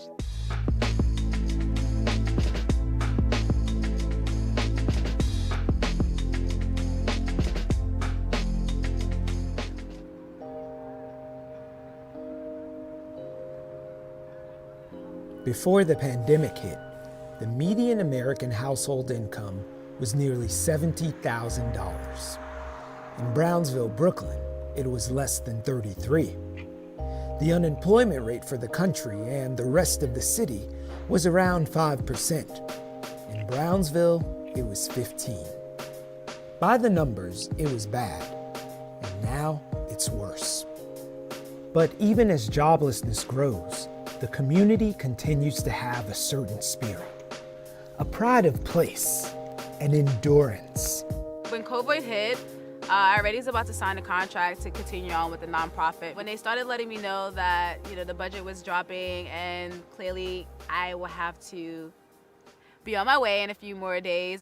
But instead of becoming a statistic, Kiana Hallams became an entrepreneur. She'd been taking a business class hoping to become a fashion designer when she landed on an idea for a new enterprise.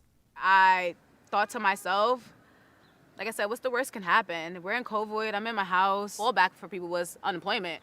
So I thought, I'm not gonna lie, I was like, hey, if I don't beat this entrepreneurship, I'm gonna sign up for unemployment right away. The first week, I met someone in my class. That's how it took off. But Brownsville isn't the easiest place to start a business. Kiana was only too familiar with what the neighborhood lacked. I was a young girl. I didn't have no activities really for me to do to express myself the way I wanted to. Tell me your first address that you remember. 725 Stanley Avenue. That's the address there. There was a one-bedroom, me, my mom, and my two sisters. It was a really eye-opener for me growing up in that neighborhood. I would never forget the day, you know, when police raided over here. I don't know at the time how it happened, but I do remember them taking my mom, put her in jail right here at the precinct, and they took me along with her. And I would never forget, you know, just watching my mom and her just pleading, just like, you know, she's pregnant. That's the main thing I noticed that we didn't have a lot of, just safety. When it doesn't say safety from each other, it's just in general from the world, because we're already characterized as these people. So people already walk past us thinking we're gonna be this type of person. And I want to change that narrative. Like, who wouldn't want to wake up and say, I own the company down the block, and your neighbor is your friend, and they own your next door business next to you. There's others doing it. Why not start here? Kiana decided to turn from making fashion to making personal protective equipment, or PPE. Things change when the world changed, and that's why I said I was actually just a fashion designer. I wasn't thinking about becoming a manufacturing enterprise. Everything changed, and that's what I thought. I want to save lives with these type of items that I'm making. In her class, she met someone who knew someone at New York City Housing Authority, or NYCHA, which runs the 362 public housing developments throughout the city, the highest concentration being in Brownsville. They were looking for someone from the community to help make masks. Really thinking to myself, holy shit, I'm really doing this. Like, and the next thing you know, someone else in my class reached out to me and was like, the commissioner was sending out a list of them asking for vendors to create PPE. And they was like, well, you're a designer. If you're gonna do face masks, you should think of other things. And I looked at this little list and I'm like, gowns? I could make shirts, I could make gowns. And I kid you not, and I tell people, I looked at the application and it legitimately said 10,000 gowns a week. I looked at it and I was like, who says I can't, you know? She started filling orders and hiring staff, pulling in out-of-work folks she knew from the neighborhood. So for Kiana, we're really excited. I mean, she is the epitome of what you want to see every other person in Brownsville do, right? Take their natural talent, develop a business, obtain a contract, and operate within their own community, and then hire people. And so for her, we're actually in the process of helping her locate a space where she can fully manufacture the PPE. LaShawn Muhammad is the director of the Central Brooklyn Economic Development Corporation. What we're looking to do is not just bring in the next Target on Pickett Avenue. If you look at our business corridor on Pickett Avenue, there's only one business that's owned by a local resident. What does that tell you?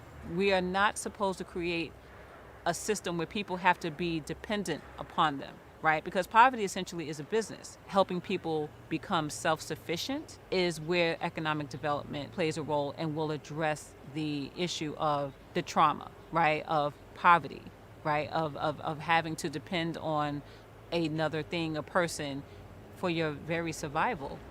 Just before COVID, Brownsville got some help in building these systems. It came in the form of a grant that brought together some of the neighborhood's leading community organizations. So Central Brooklyn Economic Development Corporation, Brownsville Community Justice Center, and the Youth Design Center, formerly known as Made in Brownsville, along with the Community Board 16, 4 institutions in Brownsville that is part of the Brownsville Mobility Labs initiative. And this is a national program sponsored by the Robin Hood Foundation that literally assists community to come up with their own economic mobility strategy for their community. It's been a 9-month planning process with Jobs First NYC. Part of it is a new online portal launching this fall called Own Brownsville. Own Brownsville essentially means, the acronym stands for ownership, wealth building, and networking, right? And so what this website does, though, it literally encapsulates all of the resources that currently exist in the community. This was created as a response to COVID-19. One hope is that these partnerships and internet resources will help spur job growth, but also give guidance to aspiring entrepreneurs, something Kiana lacked when she was first starting out. I tell people I wish I had a mentor, I wish I had that, and I mean that I didn't, I would love to become one. I'm getting a little emotional because I'm thinking about it. I'm like, I'm not even doing this for me, to be honest, because I'm still thinking about the little Kiana, because I didn't really have that little Kiana fun. And just thinking about it now, it's like, share it while you can.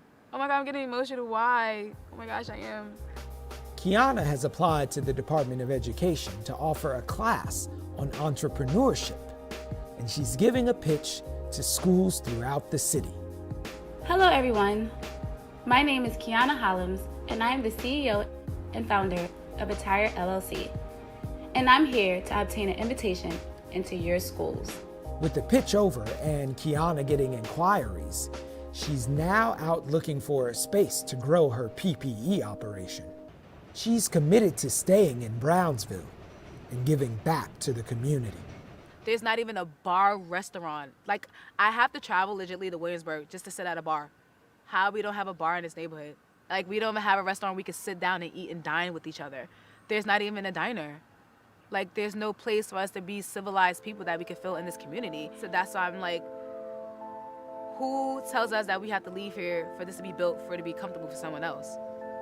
No, let's build it and comfortable and stay here, okay? And I think that's what it needs to be changed in Brownsville, and I think that's my way of seeing Brownsville, is that type of change.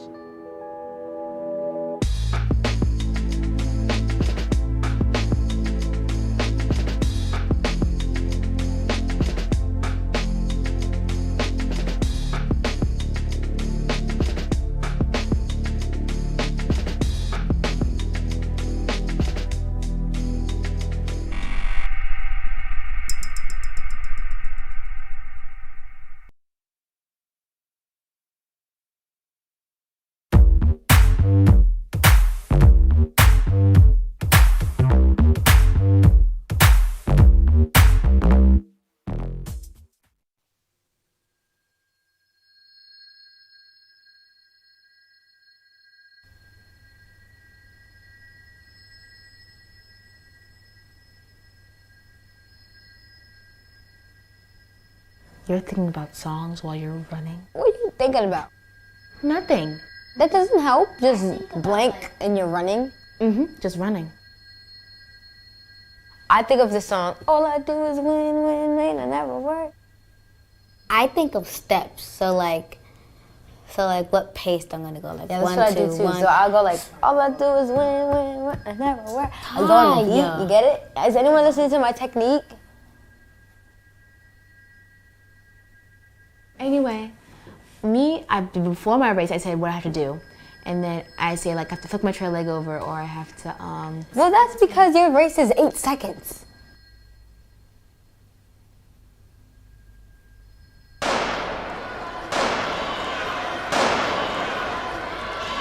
Okay, I don't know what happened, but this guy came.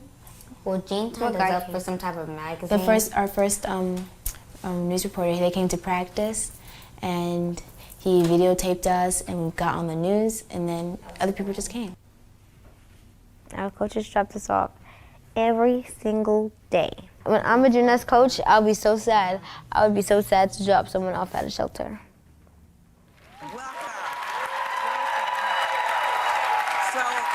Sports Illustrated contacted you girls. Sports Illustrated Sports Kids of the Year, Ty, Rain, and Brooke Shepard. Rain competed at the Junior Olympics. We first met Brooke, Rain, and Ty last March in a Brooklyn homeless shelter, and Tyler Perry offered to pay rent. I was happy and like annoyed because like, oh my gosh, it was like so much attention and it was like so annoying. Because I want to be famous and stuff, so it's already like a pre-famous, and then they'll see my real talents when I'm an adult. She likes to sing opera. I don't know if she likes to act. It's not opera. Yes, it is. Just because I'm a soprano doesn't mean I'm an opera singer. No, you are opera. Brooke, Miss Rapper. Shh. I've always wanted to act. Well, did you hear that laugh, Rain? Mom, did you laugh at me? Yes, she did. We're here in Brooklyn at Pratt Institute, and these are the Colgate Games.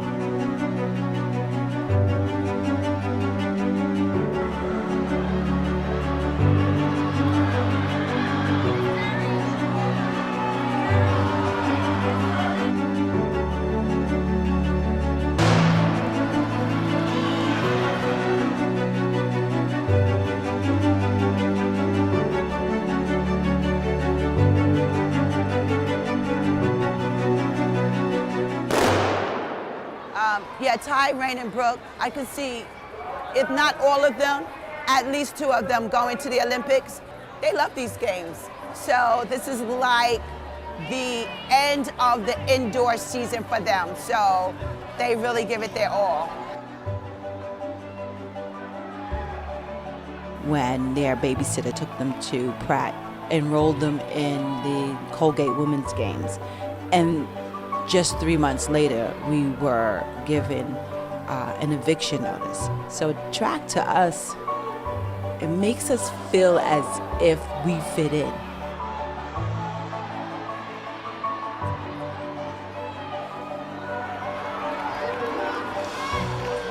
So once they ring the bell, it's going to be her last lap.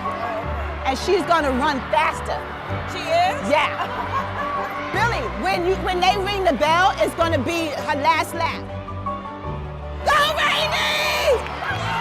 Go, Rainey! That was it. So when she comes, she won.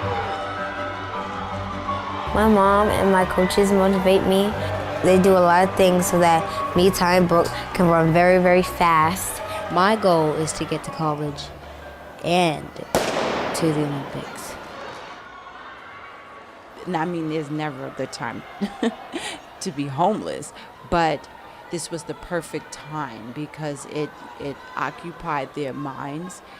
It meant our survival. It meant a future for them. We always had something to look forward to. We never gave up hope. The opportunities. See, if I keep on running, not only is it fun, but I know that I'll get accepted into high schools, like people in colleges, people will look at that. If I know if I just do well and put in the hard work, like they say, you're gonna get what you give, and I'm gonna get something fun.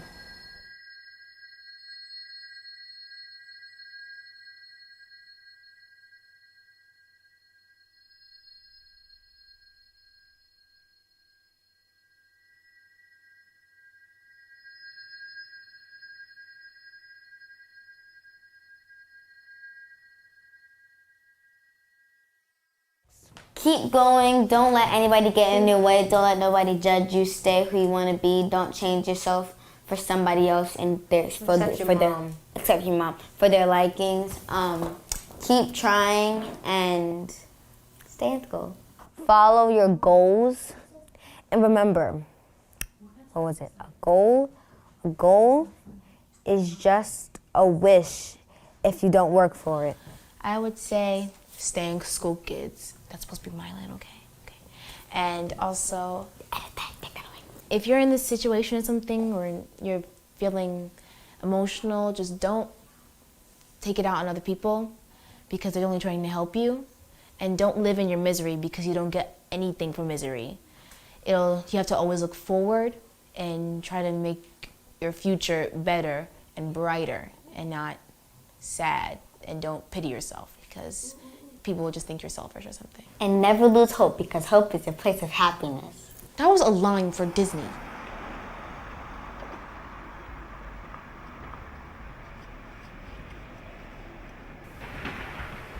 Training, when I was in the shelter, was like torture. I go back to the shelter and I get so mad. And I was upset. And then the next day, I was so happy to go to school. Then I was even happier to go to practice, and it kept going like that and like that. And it was just miserable. Don't back off, Kayla. Alani, no gaps. Good. Please run through the line. Stop stomping on the line, Layla. Come on.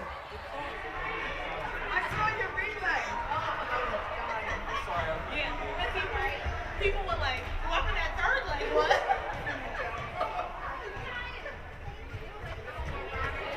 Well, we need some earrings.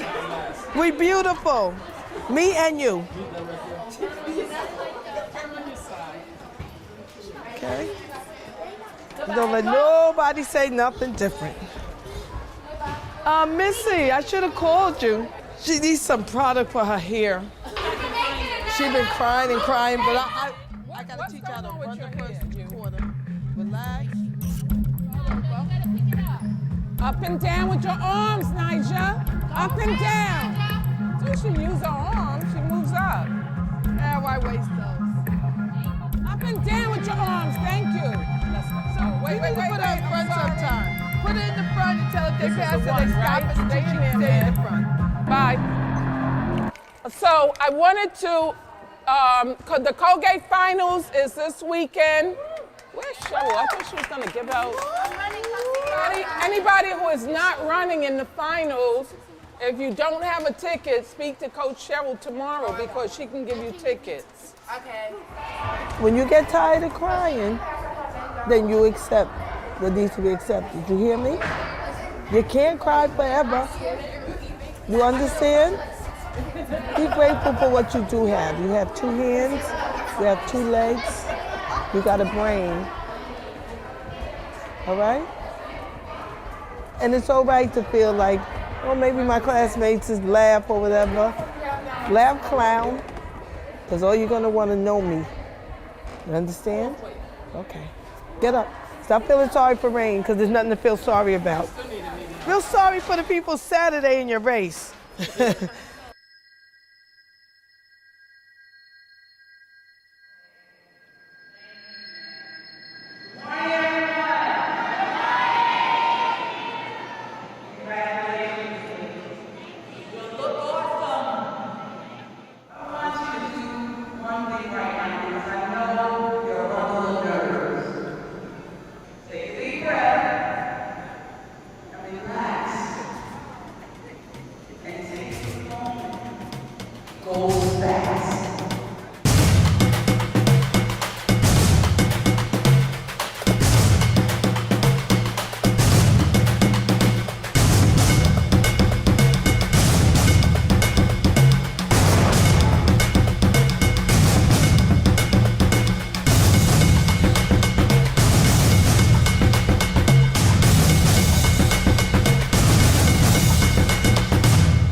All right, we're ready for the mid-school 55 meters hurdles.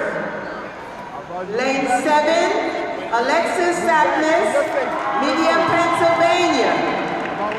In lane 6, Ajane Thompson, Rahway, New Jersey. Lane 4, Peyton Rollins, Medford, Maine. In lane 3, Ty Shepard, Brooklyn, New York.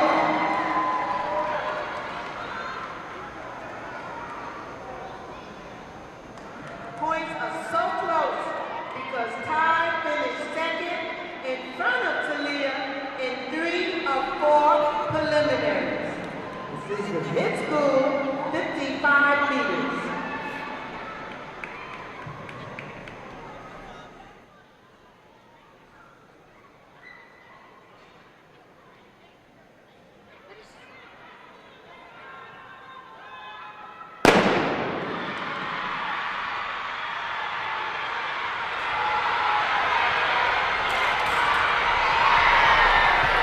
A bad start, but I thought in the middle, I actually did what I was supposed to do and flick my trail leg. If I had gotten a better start, I would have probably won or came second or something.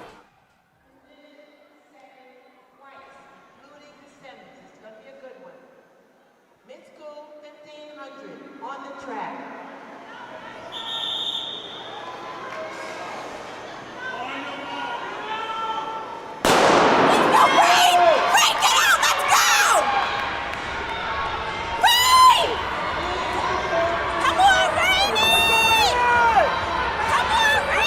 Let's go,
shows the people that train me and the people that care about me I'm not just doing this for fun.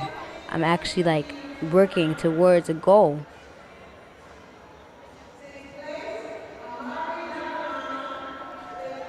When I win these big things, it's like, yeah, I'm looking at what's next. What's gonna happen next? Like, so I guess there's always got to be a challenge in front of me, and then I'll work to it, and then I need another challenge.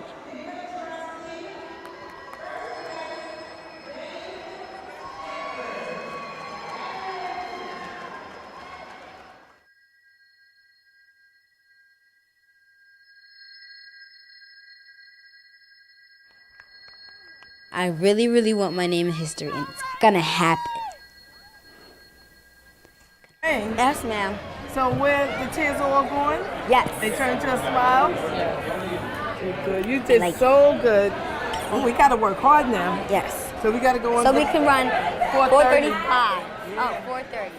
I felt like they had some, not only did they have a place in this world, but they literally had a place right here in Brooklyn. Running is like a sanctuary for me. I guess I just love it. I don't know.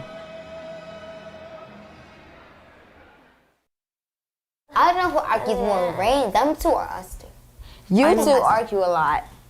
Oh. And we don't.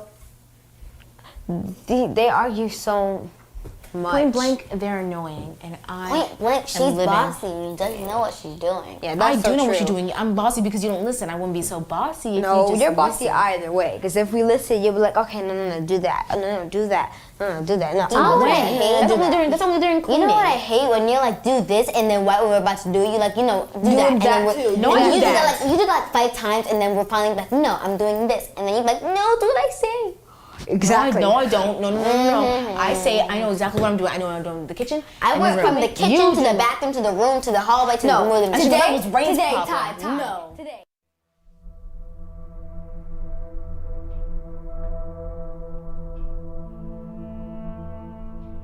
Thank you for being with us today and choosing to spend your time with American Princess and Gotham Whale. We're going to be pulling out of the dock momentarily. Captain Tom is going to be getting us off the dock.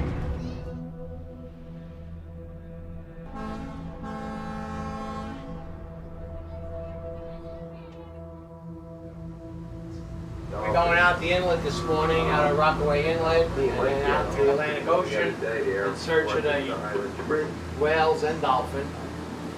And we'll see what we can find.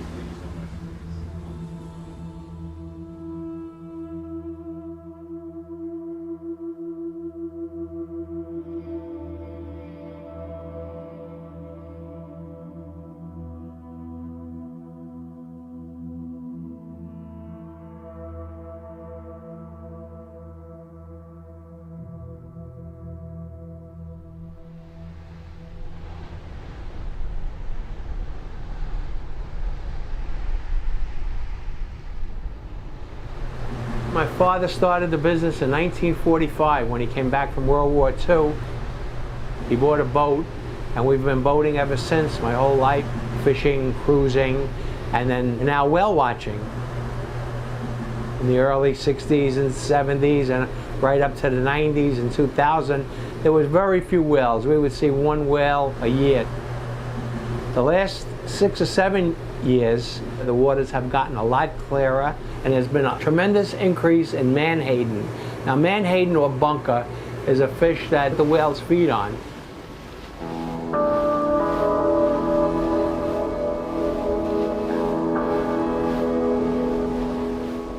Today we have a little wind to deal with, and that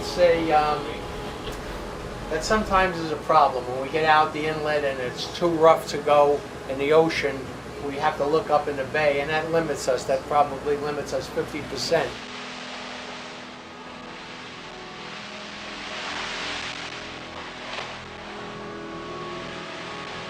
I'm going to need all of you today to have your eyes on the water to help me locate the whales.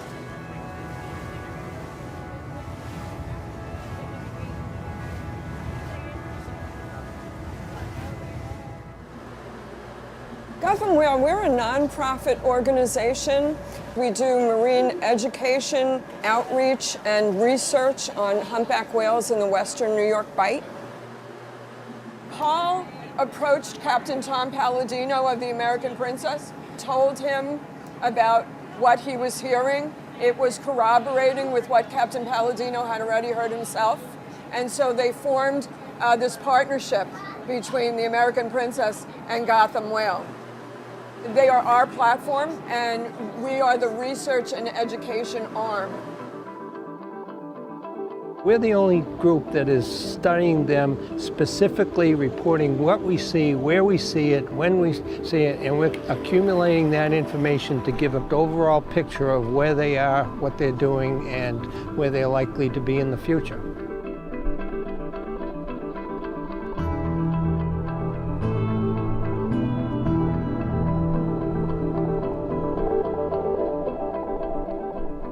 It's just amazing to think that these animals are right here in Brooklyn. However, there's a wonderful print that was done by a Dutch explorer in 1678 that shows the entrance to the harbor, the Verrazano's Narrows, and he drew a number of whales right in the same area that we're seeing them. So instead of having the Coney Island amusement in the background, they had whales just in the same spot. But of course, they were hunted out almost to extinction during the golden era of whaling.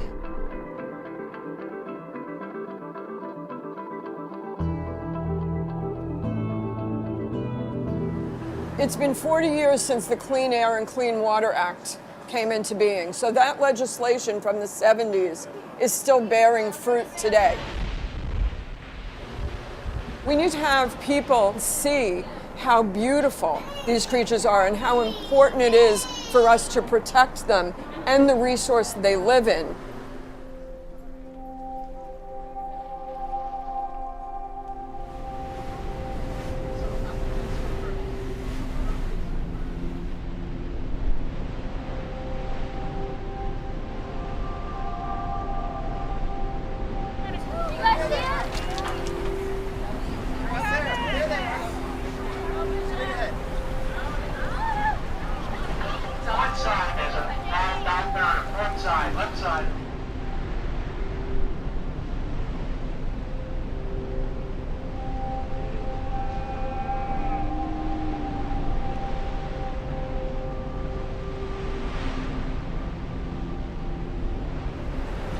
Both sides, they're on the left-hand side and the right-hand side.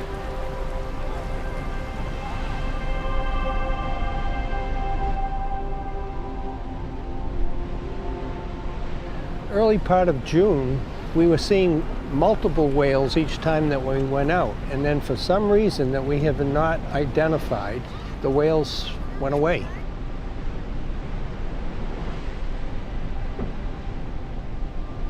If the whales stopped coming, that would be a real disappointment.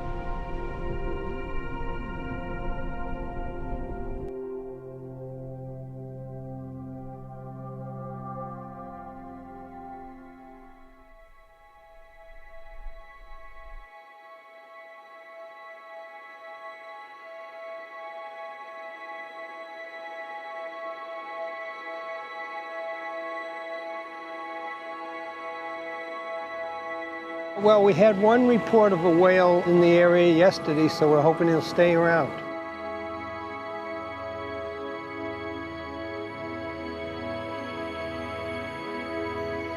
But of course, as our boat captain says, they have tails and they move around. The weather is good, the seas shouldn't be too rough. All we can do is keep our fingers crossed, keep a keen eye on the water, and we're going to hope that we can spot them.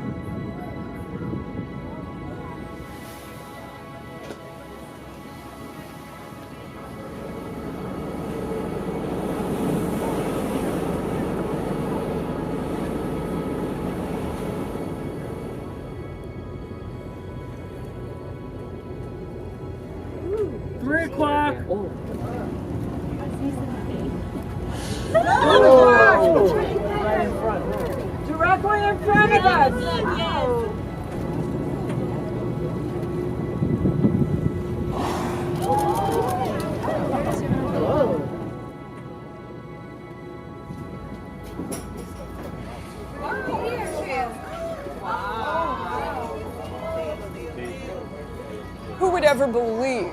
that there would be humpback whales in New York City. There are so many children that live near the water. They can see the water, but they've never been in or on the water in any way. Nature is imbued with the power to heal. Bringing people out here onto the ocean to be able to see the magnificence of the creatures that live underneath the water in their natural environment, get them connected, they will be more apt for the rest of their life to know how important it is to preserve and protect this environment.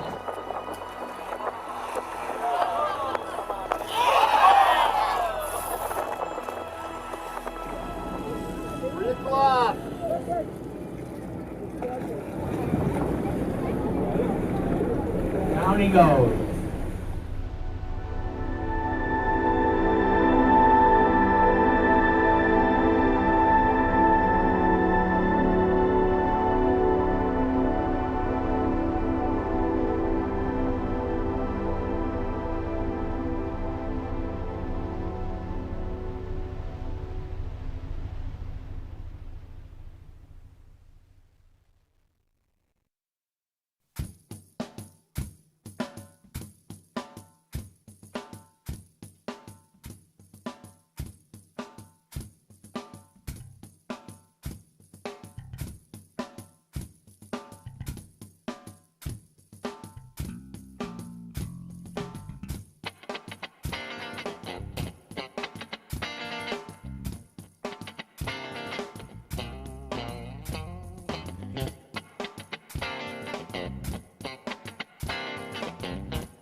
For a blink moment in time, people are aware of what they're feeling every day. If you're going to restore and sustain a democracy, there must be an informed and engaged citizenry. I spent 2 years in immigration detention. You know how much they spent to feed me for one whole day? How much? 75 cents. Immigrants as a whole, migration as a whole, is associated with lower rates of crime. Immigrants make our communities safer. What causes climate change, the selling and burning of fossil fuels, benefits most the power elite. And so they have a disincentive to address it, and they have an incentive to deny it. They're not going to funnel more money into our schools. They're not going to do it unless they have to. right? And the way they have to is by our participation, our organization, us taking accountability for our actions.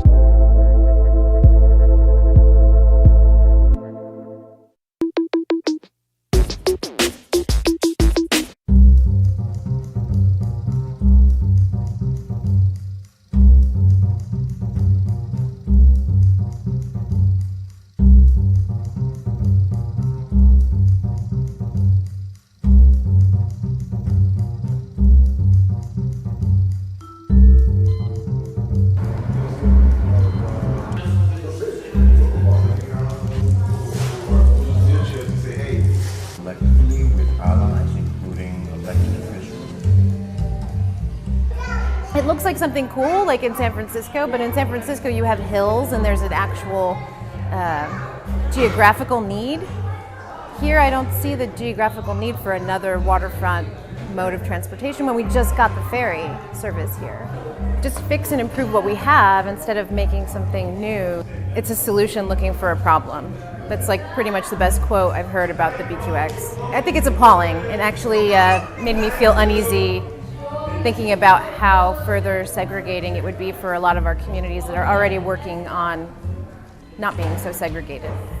If it's about white gentrification and you want to get specific about white privilege and open up that discussion, I believe that that's what BQX is kind of driving home to people in an indirect way, which is why there's a strong feeling of aversion to the project. Why do I think this is happening? Because it serves the developers who are investing big money in small communities like ours. We should improve the MTA buses. They're great. Your phones work on it. They're reliable. But this is now like a very slick, segregating, particularly privileged mode of transportation that doesn't actually serve at least our community. I don't think it's a good thing.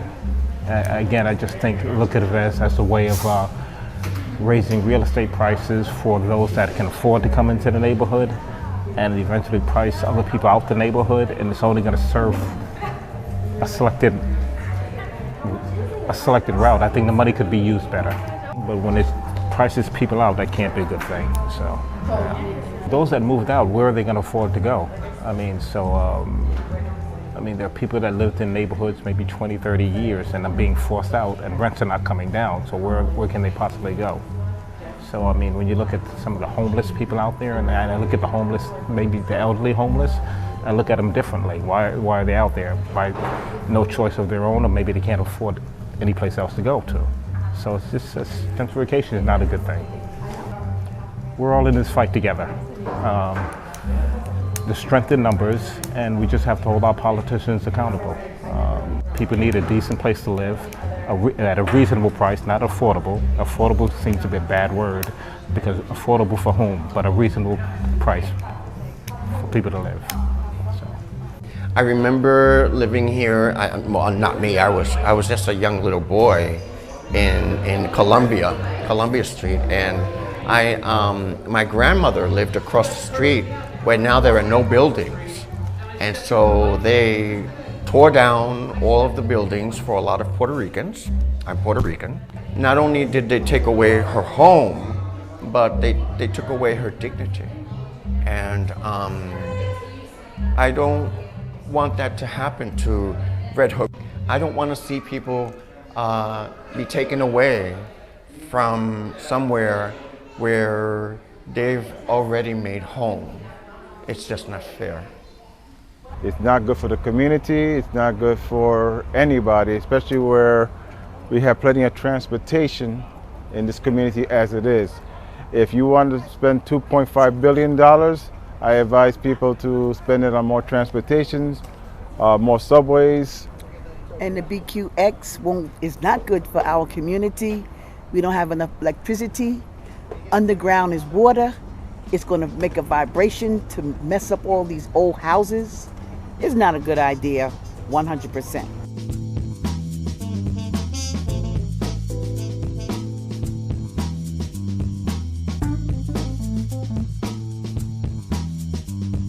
I've been in New York for 23 years. We need it right now. So we're really going to need it in the 8-year process, 10-year process for it to happen. So I would say yes. I think solving public transportation is a really important process, especially with our overpopulation that's happening in New York right now. It's serious. And I'm really excited about the waterfront as well and the use of the ferries. So if this is a continuation of that and trying to figure out a new way to connect the communities of Brooklyn, of New York, I'm all for it. I think it would be pretty cool, you know, traveling by the water, and you know, you get to go to Queens much faster than the bus, because the bus takes forever, and be able to see, you know, instead of going to Manhattan, I'll be going to Queens now. Just knowing that it's coming and we got a different way to get, you know, from here to there, it seems to be positive. So I'm for it. I think it would be a great idea. Yes, it would bring up expenses, but already the subway is pretty expensive, and it's opportunity cost with the time that you take to get into the city and have to go into Queens if you're coming from Brooklyn. So, you know, I think it would be a great idea to connect the two and not have to even go through New York City at all. Especially with some not as popular main rails, they have construction, or they take a while, they'll have delays, whereas like 405, 23, they'll go to basic places in Brooklyn where may not come to me, or so I think it would help out a lot. I work here at Redbeard Bikes, or a local bike shop in Dumbo. It sounds pretty awesome. I'm not a huge fan of the MTA or the G train, so having other means of getting from Brooklyn to Queens would be really awesome. I usually end up going into the city being Manhattan, just to get to Queens, and I go pretty frequently because I have a lot of friends and stuff in Queens, so I don't know, personally I find it way easier if I could just circumvent Manhattan altogether without taking the G train. Anything to take away business from the MTA would be awesome. Yeah, that's the dream. They are a terribly run organization, and they are ruining public transportation in the city. So if you go into a subway, that's pretty much all the experience you need. It's overcrowded, it's always a long wait for a train, it's a really unpleasant experience. It seems like nothing ever changes. I've been here for 20 years and I haven't seen a single improvement. The idea behind it is to have some sort of way to get people from, Queens to Brooklyn along the waterfront that isn't served by existing trains or buses, although there are some buses that run along that route. So the upside is obvious, right? It's a nice way to get around. The downside is also obvious. Who's going to pay for it? According to the city, it'll pay for itself. And the way that it makes this argument is through something called value capture, where you take the increased value of the property and the increased property taxes that are coming in and use that to pay off whatever bonds you sold to pay for building the streetcar, right? It's great, a win-win situation. Except that depends on those property tax revenues actually coming in. And that's where this project started to run into some problems. Obviously, the neighborhoods most at risk would be Red Hook and Sunset Park, because those are the neighborhoods that are already, sort of starting to see some new development, but still have a lot of folks there who could not afford the kind of prices that developers are going to want to charge. I think it's one of the defining characteristics of New York in our time. How do we build a city that is an attractive place to live without then drawing in so many new people that it drives out all the people who made it a good place to live in the first place?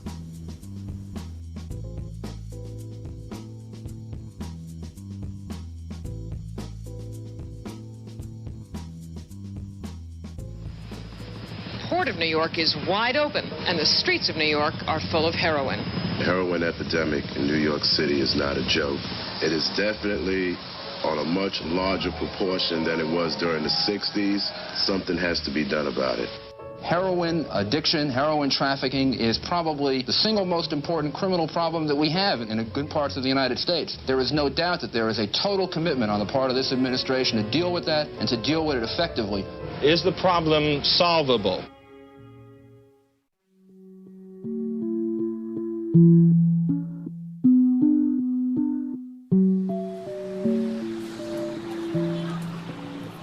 So right now we're doing hazard waste cleanup. We go around, we pick up all the syringes that we see in the parks. Mike does this twice a week in Washington Heights. We also have a few other locations in the Bronx, and we just come out here and just try to clean up anything sharp with blood. We also try to connect to the participants that we see out here and do outreach. We have our Narcan on us, fentanyl test strips. We just try to give people whatever they need. We have clean syringes, clean stems, just clean supplies.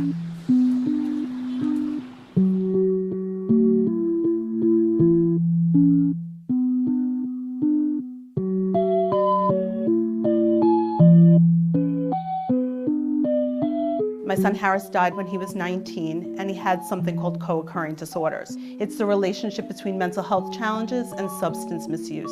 So Harris was diagnosed with an anxiety disorder when he was 3, and then he was diagnosed with ADHD when he was in 8th grade. So his path to substance use was really one that was tied to self-medication. You know, oftentimes in rehab, they would talk about, think about life before the substances. And for Harris and for so many other young people, his brain was always working 1,000,000 miles an hour. He was never comfortable in his own skin. And Harris went into rehab and failed on the mental health piece.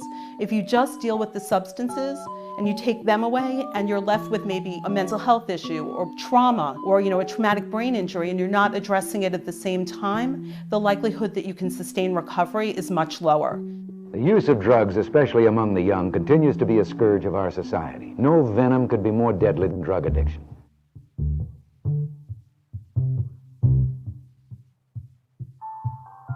Nixon declared war on drugs in 1973. Then Reagan intensified that in the 80s. Basically, it's been sort of a ever upward ratcheting of longer sentences, more punishment, more police. And really within the last 10 years or so, there's been somewhat of a rethink of that, and yet almost all of our resources are still focused on enforcement. People tend to think that the FDA or some scientific commission sat down one day and said, alcohol and tobacco, those drugs should be legal and everything else should be illegal because science. And that is not what happened at all. Basically, we had a series of panics that were stirred up by people typically with racist or anti-immigrant motivations. And that's how we got where we are. Because if you were going to try to create a rational drug policy, nobody would do what we do. Many addicts come from teeming slum areas where human misery runs high. Wherever there is a troubled personality, no matter how hidden or unrecognized, there may be a seedbed for drug addiction.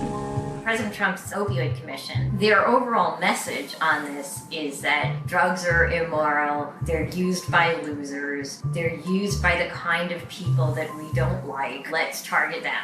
People who drift aimlessly through life, robbed by drugs of the opportunity to become equipped to meet society's demands, are casualties.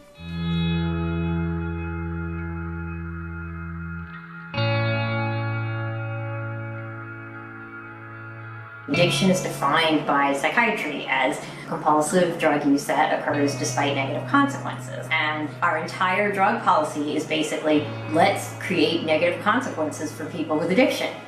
Well, by definition, they don't respond to that. Like, why would that be a good idea? You need a different model. If somebody grew up in an abusive household and they have trauma and they're turning to substance use, you don't treat them the same way. For somebody who remembers life before substances and that life was an easy, regular, happy life, but they got their wisdom teeth pulled and they became addicted to opioids, you shouldn't be treating them the same way. Truly mapping this out will create a treatment plan designed to meet the needs of everyone.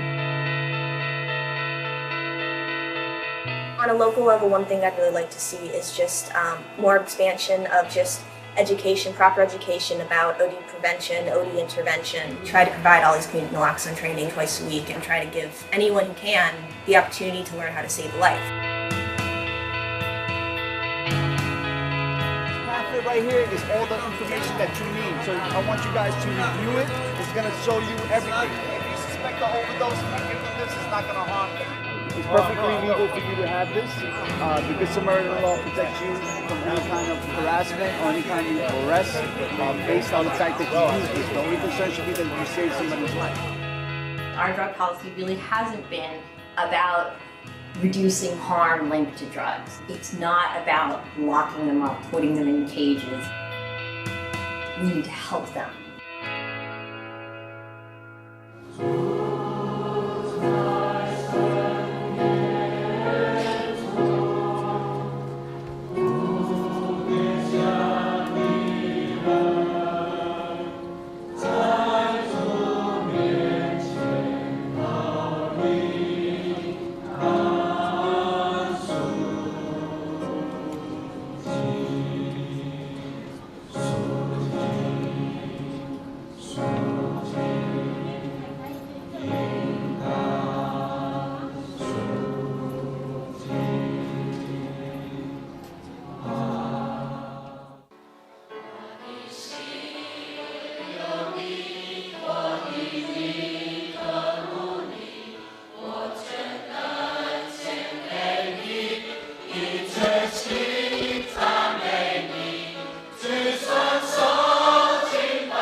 I'm in this church for 5 years already.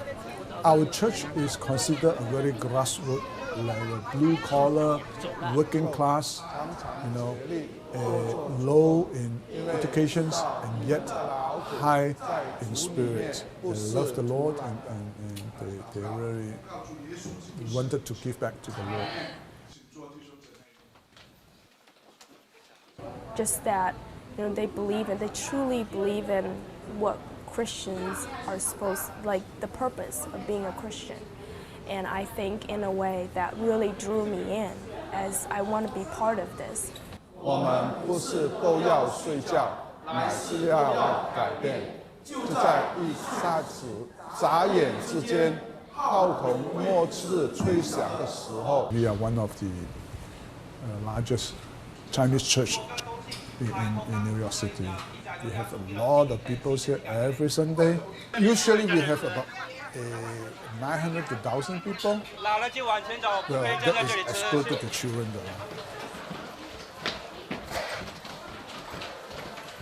though. This church is not a physical space, it's not a lot, but that is why we house them in first floor, second floor, and fifth floor, and also the basements. By the grace of God, for any worship places to get a big church, can put one single floor for all the people, but we can't, we don't have the luxury for that.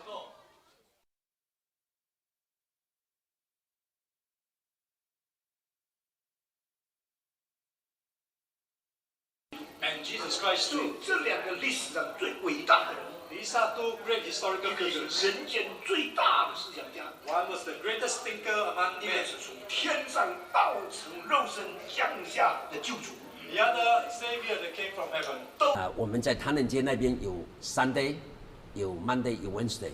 我们这一边是 Sunday、Tuesday。所以说他来的时间，为什么他也喜欢来到我们这里？这里也是一个原因。因为这个时间我们有4天的时间。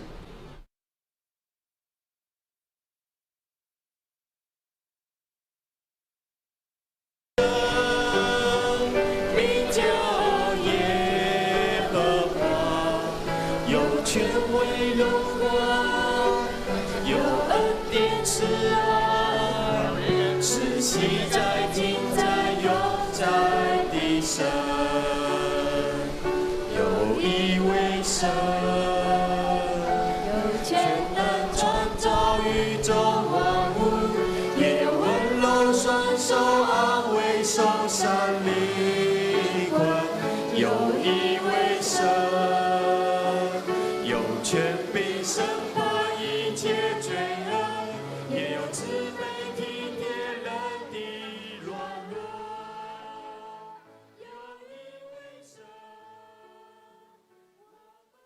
受洗了就代表我重生了，我有了一个新的生命，我当然很开心啊，很开心做那个神的儿女啊。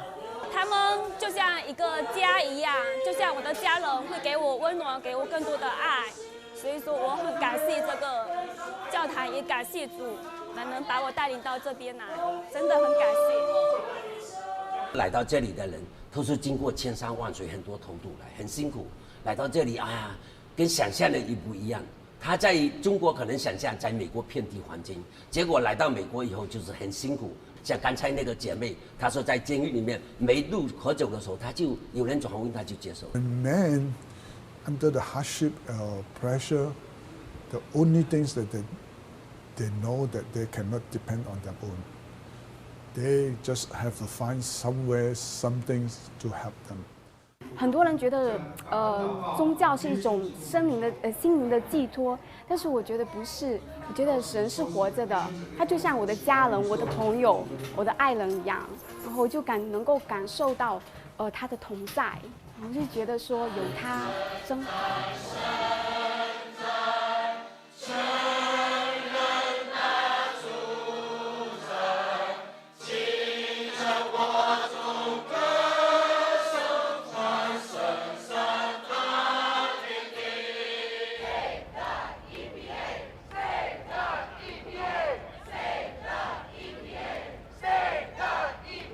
Thanks for coming out here this afternoon. My name is Eric Weltman, and I'm a Brooklyn-based senior organizer with Food and Water Watch. Trump says cut back. We say fight back. Food and Water Watch is a non-profit environmental organization whose mission is to combat corporate control and abuse of our most vital resources: the water we drink, the air we breathe, the food we eat, the climate we rely upon, and to ensure that government fulfills its obligation to protect our public health and environment. Are you Eric? Yes. Hi, Eric. Hi. Karen? Yes. I bought a bullhorn for you. You Excellent. need it, right? We may need it. We have backup. This is a backup bullhorn, just in case. Here in Brooklyn, our responsibility is to build the grassroots power, the grassroots muscle that we need to take on some of the world's most powerful corporations and win. We've taken on Walmart, we've taken on Monsanto, we've taken on ExxonMobil, we've taken on numerous corporations, and the way that we're able to do that is with volunteers, with activists, with allies, with community groups that give us the capacity and the clout to influence decision makers like Governor Cuomo, Senator Schumer, Mayor de Blasio. When is the text going out? This afternoon. Today, okay. Yeah. Yeah, that looks good. I would put, Cuomo, that's got to be on top. I would do Here in the, this office, here in Food and Water Watch's Brooklyn office, this is kind of like a beehive of activity, of phone banking, sending out text messages and Facebook, educating people and engaging them, getting them involved in the actions, the events, and the activities that we, Food and Water Watch, and our plentiful allies utilize to influence decision makers.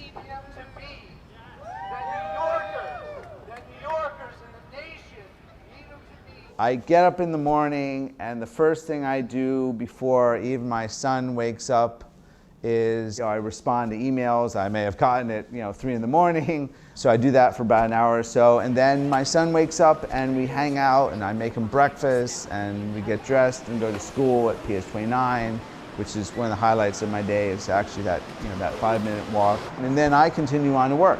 It's a nice walk. It's about a 40-minute walk.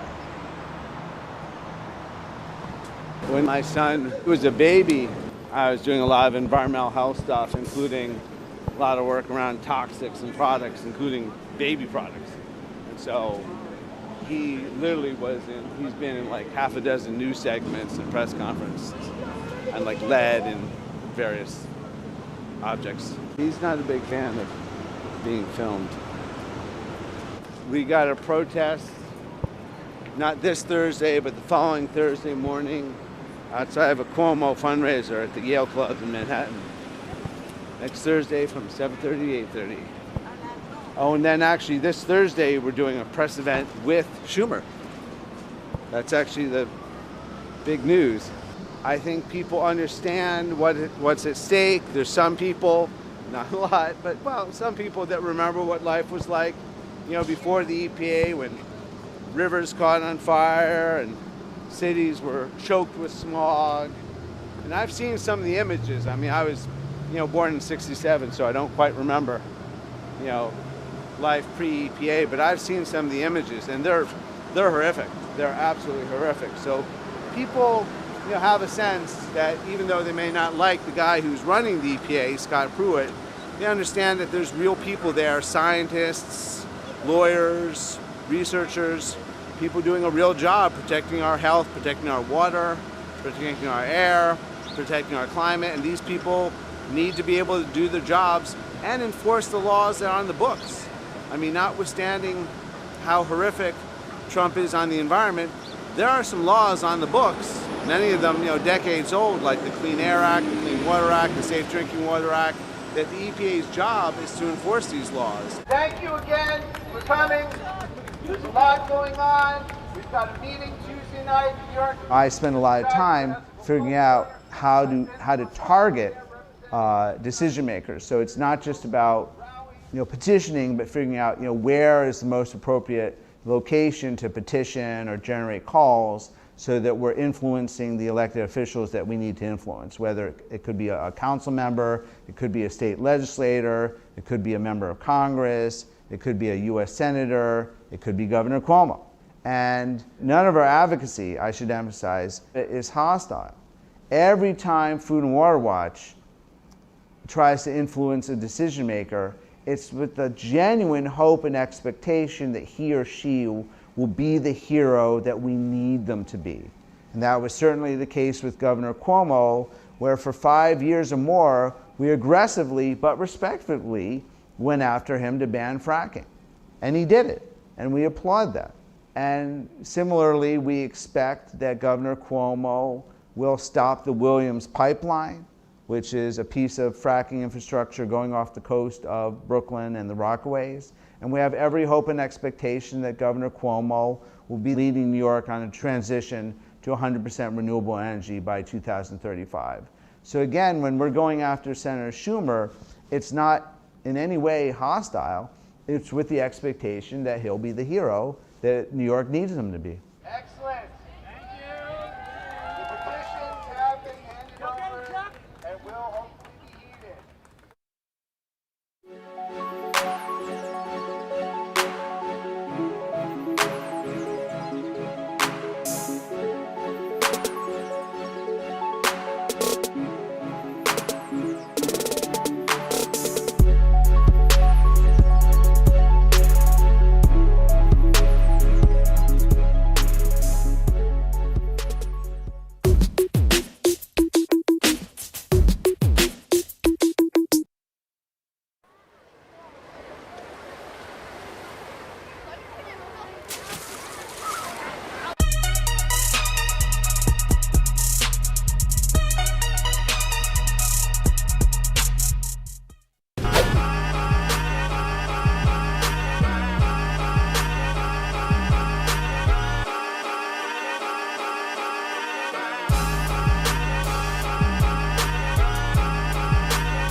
From New York, this is Democracy Now!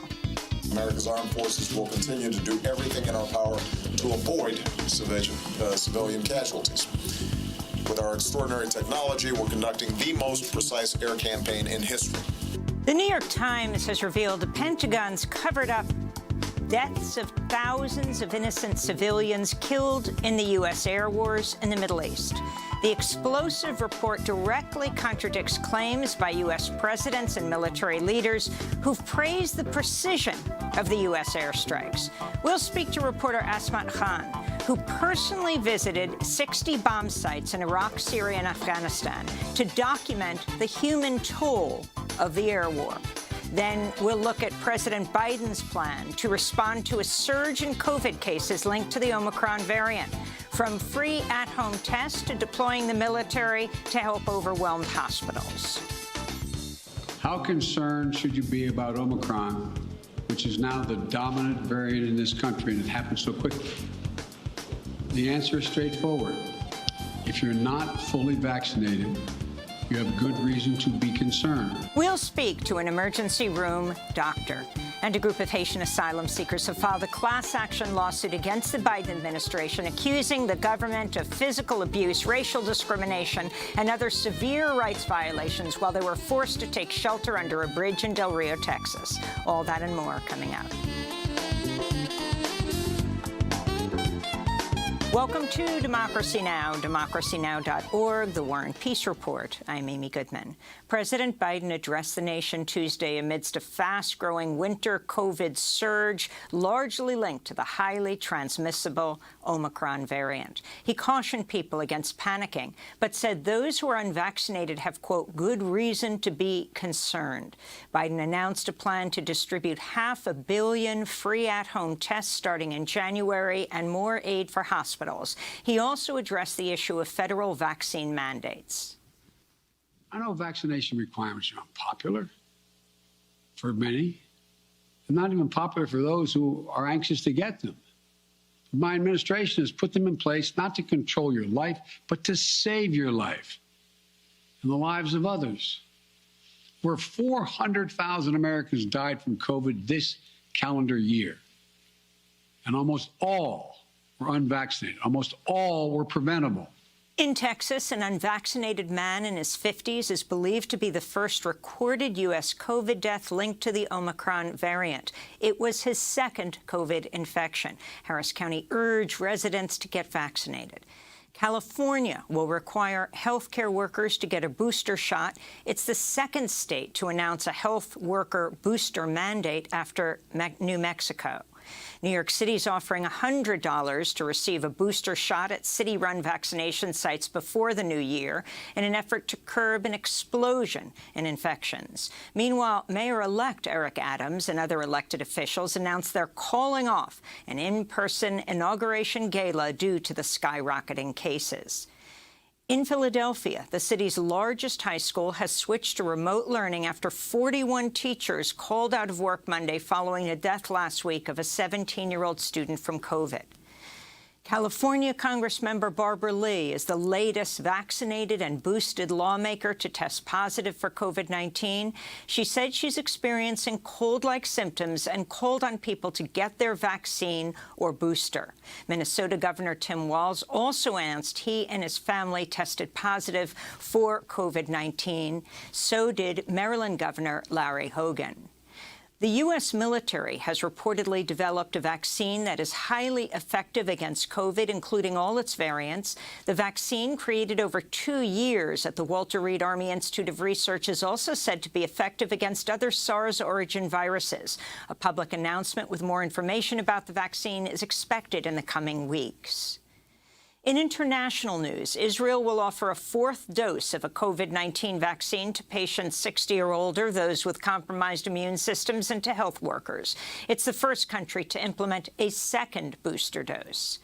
In France, the health minister said the country could start recording 100,000 new COVID cases per day, as Omicron is set to soon become the dominant coronavirus variant there. Oxfam America, a Moderna shareholder, has filed a complaint against the drug company with the Securities and Exchange Commission. A lawyer for Oxfam said, quote, instead of using its life-saving technology to help curb the pandemic, Moderna is obfuscating its patent dispute with the U.S. government, ignoring the death and suffering of millions worldwide, and declining to share their technology to help alleviate the stranglehold that COVID-19 has placed on the global economy, Oxfam said. In other vaccine news, European Union regulators have approved Novavax's vaccine for people 18 and older.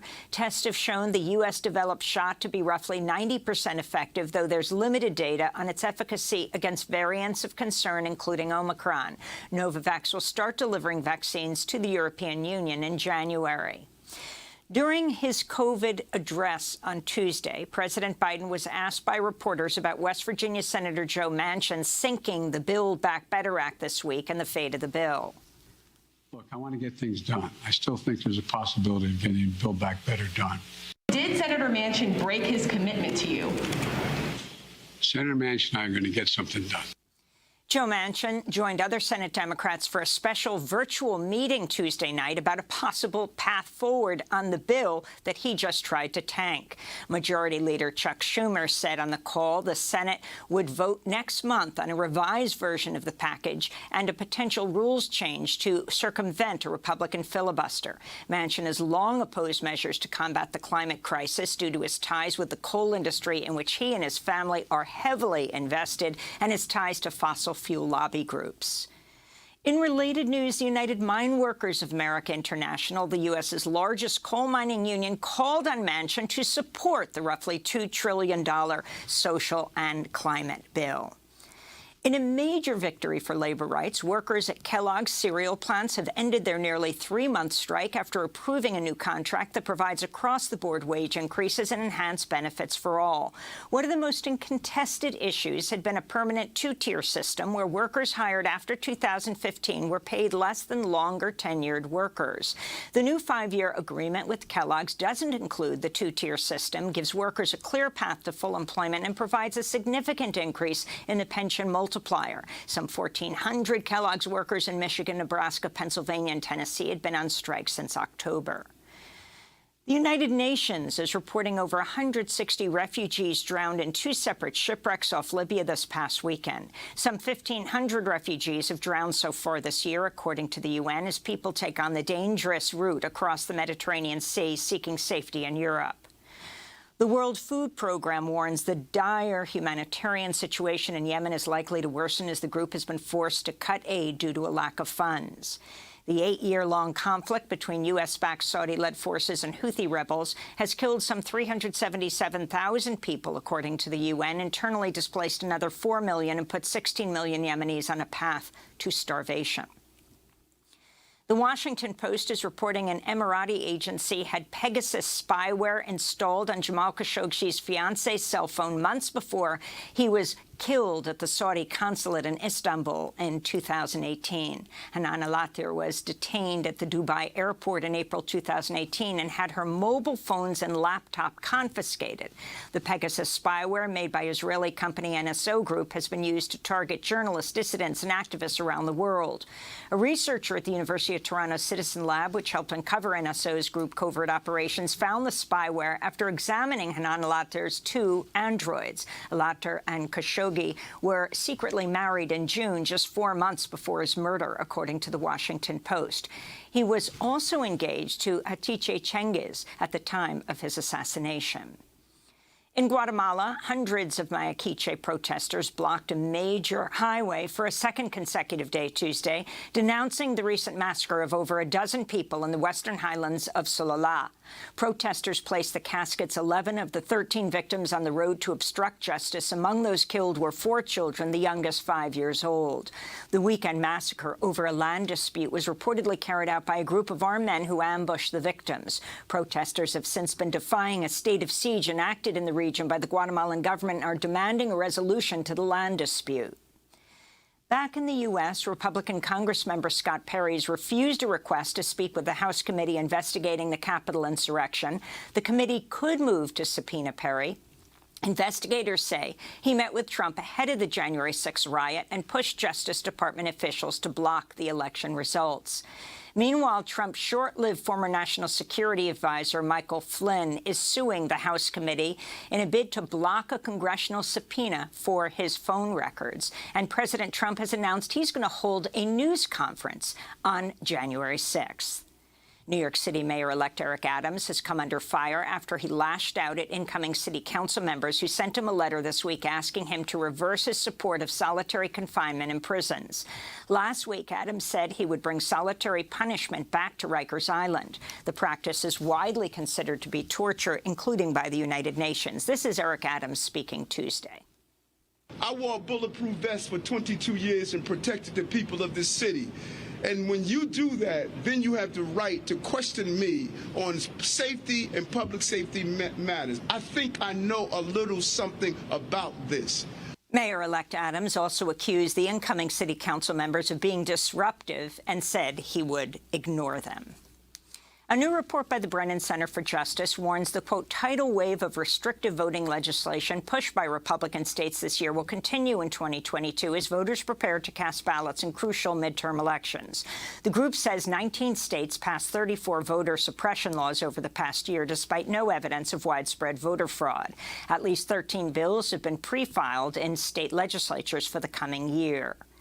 And a Colorado district attorney is asking court to reconsider the 110-year prison sentence of Rogel Aguilera Mederos, a 26-year-old truck driver from Cuba convicted in October of vehicular homicide and other charges related to a deadly crash in April 2019. Aguilera Mederos has said the brakes on his semi-trailer failed when driving downhill, leading to a multiple vehicle pileup that killed 4 people. At his sentencing hearing last week, Aguilera Mederos pleaded with the judge to forgive him. I want to say sorry. Sorry for the loss. Sorry for the people injured. I know they have trauma. I know. I feel that. But please, don't be angry with me, please. A petition asking Colorado's governor to grant Aguilera Mederos clemency or a lesser sentence has gathered over 4.6 million signatures. Meanwhile, many truck drivers say they're boycotting Colorado in protest of the sentence. Supporters are also calling on the trucking company to be held liable for the crash and the vehicle's failure. And those are some of the headlines. This is Democracy Now!, democracynow.org, The War and Peace Report. I'm Amy Goodman in New York with Democracy Now! Co-host Juan Gonzalez in New Brunswick, New Jersey. Hi, Juan. Hi, Amy, and welcome to all of our listeners and viewers across the country and around the world. We begin today's show looking at how the Pentagon has conducted a vast cover-up of civilians killed in the U.S. air wars in the Middle East. The New York Times has published a remarkable 2-part series based on extensive reporting on the ground in Iraq and Syria, as well as 1,300 confidential Pentagon reports on civilian casualties resulting from U.S. drones and other airstrikes. New York Times reporter Asmat Khan writes, quote, "The documents lay bare how the air war has been marked by deeply flawed intelligence, rushed and often imprecise targeting, and the deaths of thousands of innocent civilians, many of them children." The reports directly contradict public claims made by successive U.S. presidents and military leaders. In 2016, then-President Obama claimed the U.S. was waging the most precise air campaign in history. Stark contrast to ISIL, which uses civilians as human shields, America's armed forces will continue to do everything in our power to avoid civilian casualties. With our extraordinary technology, we're conducting the most precise air campaign in history. After all, it is the innocent civilians of Syria and Iraq who are suffering the most and who need to be saved from ISIL's terror. We're joined now by Azmat Khan, an award-winning investigative journalist, contributing writer for the New York Times Magazine. She spent over 5 years researching the U.S. air wars. As part of her reporting, she visited dozens of different bomb sites in Iraq, Syria, and Afghanistan. Part 1 of her investigation is headlined "Hidden Pentagon Records Reveal Pattern of Failures and Deadly Airstrikes." And Part 2 is "The Human Toll of America's Air Wars." Azmat Khan, welcome back to Democracy Now! Thank you so much for this comprehensive report. I'm wondering if you can start off by telling us the story of Ali Fathi Zaidan and his family. Sure. So Ali Fathi Zaidan and his family had moved from a town, a village called Wana, which was just south of the Mosul Dam. They left it because there was fighting between ISIS and Peshmerga forces, and they were really looking for anywhere where they could be safe. And that often meant for many families who were fleeing displacement in 2015 and 2016, it often meant moving to places where you already had family. And Ali Fathi Zaidan's daughter was married to a young man whose brother lived in West Mosul, and that's where they wound up living. They moved into an industrial area in this wheat storage district called Yabisat.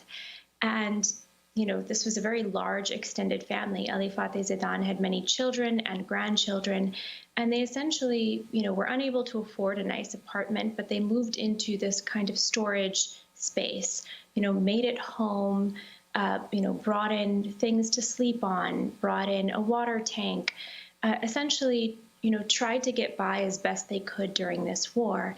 And one night in March of 2016, they were sitting down to dinner, and there was an airstrike. What they didn't know at the time was that the United States had been surveilling this house and that particular compound or area that the house was located on, believing it to be the site, or that area to be the site, of a chemical weapons production facility and other kinds of structures associated with chemical weapons making and dissemination. And so what wound up happening is that, you know, the intelligence review before the strike was carried out essentially had different people weighing in on this target. You know, the actual intelligence for this site may have come from this human source, and as different people sort of evaluated what they saw, there was one person who was looking at this and saw the intelligence and said, listen, I have a bit of a different assessment. And she was a USAID official who, when she spotted the 10 children that everyone who was reviewing this footage saw, said, listen, I don't think those children are transients, meaning they're merely passing through. I think they may live in or near this target compound. And the military disagreed. They continued to classify the children as transients, meaning that they believed they could mitigate the potential for the harm to those kids by carrying out the strike at night when they wouldn't be outside playing, or wherever it was that they'd seen them playing by a stream near the structure in the target video, in the pre-surveillance video. And so, you know, shortly after this airstrike, video surfaced online of family members whom I met many years later, 4 years later, I believe, who were picking up the bodies of their loved ones and trying to salvage, you know, everyone they could. At least 21 people died from that single family alone in this airstrike, and they were civilians. And when that video surfaced online, ISIS often made propaganda videos. It triggered a credibility assessment in which the U.S.-led coalition took a look at the evidence, you know, re-interviewed this USAID official to try to determine what went wrong. And what they concluded was that there was, you know, that the process and procedures, you know, they did not find any wrongdoing or disciplinary action. In fact, they said they'd even taken more measures than necessary to protect against civilian harm. And there really wasn't the kind of deep unearthing of, you know, what happened here. When I first got this document about this incident, I showed it to somebody, you know, a source in the military. And, you know, he said, you know what this is, right? This is confirmation bias. He explained it this way. He said that military officials, they see something that's called a target or called a chemical weapons production facility. And, you know, as it's being vetted, through these chains, they place very high value on that kind of vetting. And at that point, it's very hard for them to unsee it as anything other than that particular target. And so, he said that probably this USAID official who had not been through so many instances of that kind of military analysis that would lead you to believe, that these people were targets, or that these children were not transients, or whatever it might be. She had the kinds of eyes that were clearer and an understanding of ground realities to understand what was happening here. And so that issue of confirmation bias came up again and again in the more than 1,300 records that I obtained through the Freedom of Information Act of the military's own assessments. Misidentification, conflating somebody who was a civilian for a combatant was common, and the number one reason why that often happened was that there was confirmation bias at play. And, Asmat, I wanted to ask you to put these records and this many deaths in the context of past U.S. wars. It seems to me that the mass killings of civilians have marked all modern U.S. wars. In Vietnam, it was the use of napalm and white phosphorus bombs against what became the largely civilian populations. During the Panama invasion, the first use of what the Pentagon called bunker buster bombs. But it wasn't until the Gulf War of 1991 that the Pentagon began to trumpet the use of so-called smart, remote, precision-guided bombs that were going to eliminate civilian casualties. And our government seems to increasingly rely on this false claim that better technology can somehow eliminate mistakes and save both U.S. soldiers and civilians. What do you see from these documents? Once again, demonstrates the basic or fundamental fallacy of this approach to war. So it's true that, a lot of these different innovations in warfare, in weaponry, have been implemented in earlier wars. And at the time, the United States would make grand claims about it. You mentioned the Gulf War. It's true. During the Gulf War, U.S. officials were very apt to talk about the use of precision-guided weapons, laser-guided weapons, their effectiveness in hamstringing one of the largest militaries in the world with what was, categorized at the time as surprisingly few civilian casualties. There's a Congressional Research Service report that came out many years later, or was made public many years later, that said that a lot of those claims being made about the effectiveness of that precision weaponry's use in the Gulf War were vastly overstated. We've seen that again and again. In fact, there are claims about the use of precision-guided weapons that just don't stack up with the reality of, what they can actually offer. Certainly, there are advancements in the ability to follow a moving target, but here's the thing. You can precisely hit a target exactly the way you want to with many of this new weaponry, but that is meaningless. That precision is meaningless if you have the wrong target in the first place, if your intelligence is wrong. And so what I found in many of these documents were overwhelming patterns of failures in intelligence over and over, whether that was conflating a civilian with a combatant. Probably the biggest was just failing to detect the presence of civilians in the first place before carrying out a strike. There were so many instances in which they had determined or concluded that there were no civilians in that area, or they did not detect the presence of them.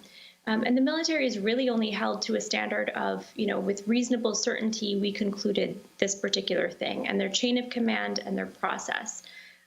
So, another major finding in the examination of these documents was that there were no findings, or at least not in the records I have, any findings of wrongdoing or disciplinary action. And that surprises a lot of people, but it probably shouldn't when you know what results in findings of wrongdoing or disciplinary action in the kind of apparatus or the way that these investigations or assessments work, which is that it's based on mainly chain of command, reasonable certainty, and despite this, often being framed, when there's a major failure that becomes very public, like the Kabul strike, or the MSF bombing in Kunduz in the bombing of the Doctors Without Borders clinic in 2015 in Kunduz, Afghanistan, American officials will come out and say this is, an anomaly, this is unique, this is an extremely tragic error.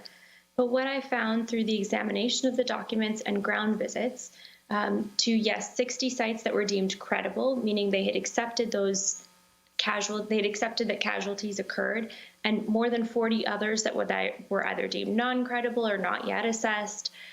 So more than 100 in total. What I often found in examining the records, looking at these strikes on the ground, interviewing people, and really going in depth was that, there were patterns of failure that they really couldn't investigate or understand without being on the ground, that they had limited view from where they were looking and the kinds of things that they were using.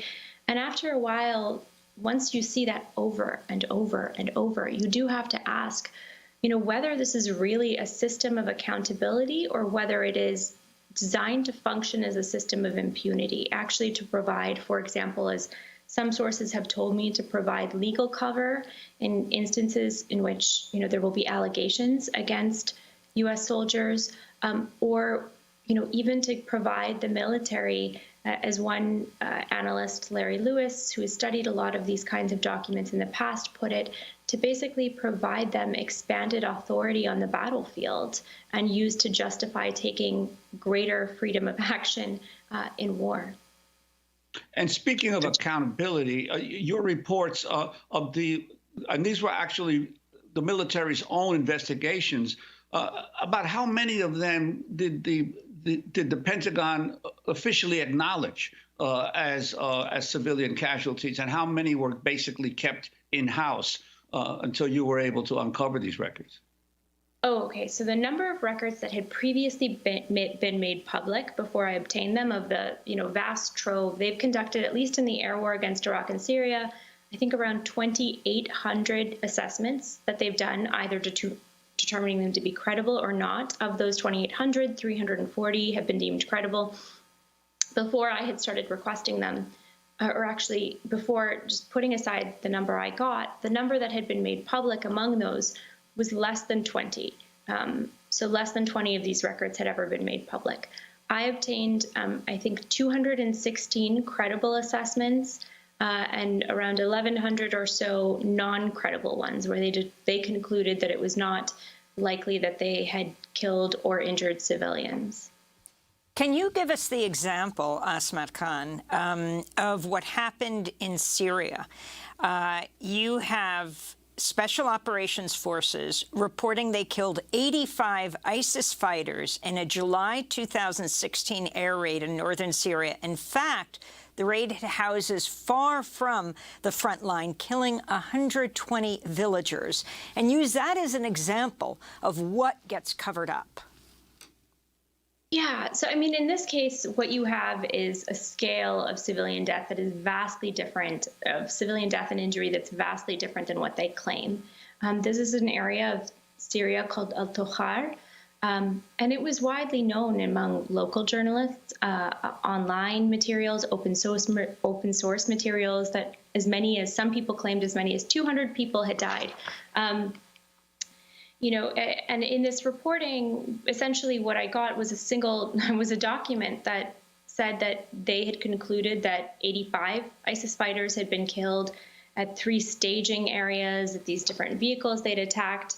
And I went to the site of it in Syria, in Al-Tokhar, and over months, I verified these numbers, but came to the conclusion that at least 120 civilians had been killed. And in the Pentagon's own assessment, they acknowledged that between 7 and 24 civilians had been killed. So you're looking at, in this case, like a 4-fold increase, at least, of the actual rate of civilian death or injury. So, the strength, or the kind of, I learned a lot from doing this reporting, right? And the ability to compare the documents that are made with respect to assessing these records to the reality on the ground, even in cases where they have accepted an incident as credible and acknowledged that maybe casualties took place, to find those distinctions, I think, was really arresting and concerning. And I know you have to go. I want to get to this issue of what is happening today. You talk about the U.S. new way of war taking shape after the 2009 surge in U.S. forces in Afghanistan. By the end of 2014, Obama declared America's ground war essentially done, shifting the military's mission to mostly air support and advice for Afghan forces battling the Taliban. At roughly the same time, authorizing a campaign of airstrikes against ISIS targets and in support of allied forces in Iraq and Syria. Can you talk about how the Obama administration paved the ground for former President Trump to launch tens of thousands of airstrikes in Iraq, Syria, and Afghanistan, and then what Biden's doing today? So it's 8:30, and I said that I would leave at 8:30. And it's a very complicated question that deserves like a longer answer. But certainly, you can say that we've seen, a dramatic increase in the use of airstrikes as American soldiers were withdrawn from different war zones under the Obama administration. And as a result of that, there was a choice to ramp up the number of airstrikes. So certainly that's the case. And if you'd like to learn more about that, read it as it's written in the story. And yes, certainly under the Trump administration, you saw the expanded use of who could call in airstrikes, as in, that chain of command about who could authorize some of these strikes changed as well. But I really don't want to get into. Yes. Okay. We will link to both parts of this astounding report that took you years to do. Asman Khan, we want to thank you so much for being with us, award-winning investigative journalist with the New York Times Magazine. We'll link to the new two-part investigation. Part 1, headlined, Hidden Pentagon Records Reveal Pattern of Failures in Deadly Airstrikes, and Part 2, The Human Toll of America's Air Wars. Coming up, we speak to an emergency room doctor about President Biden's plan to respond to the surge in COVID cases linked to the Omicron variant. Stay with us.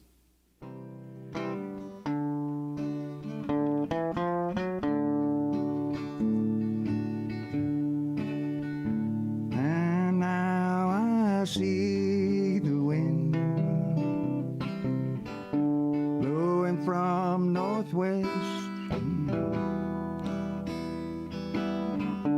And I hear those honkers again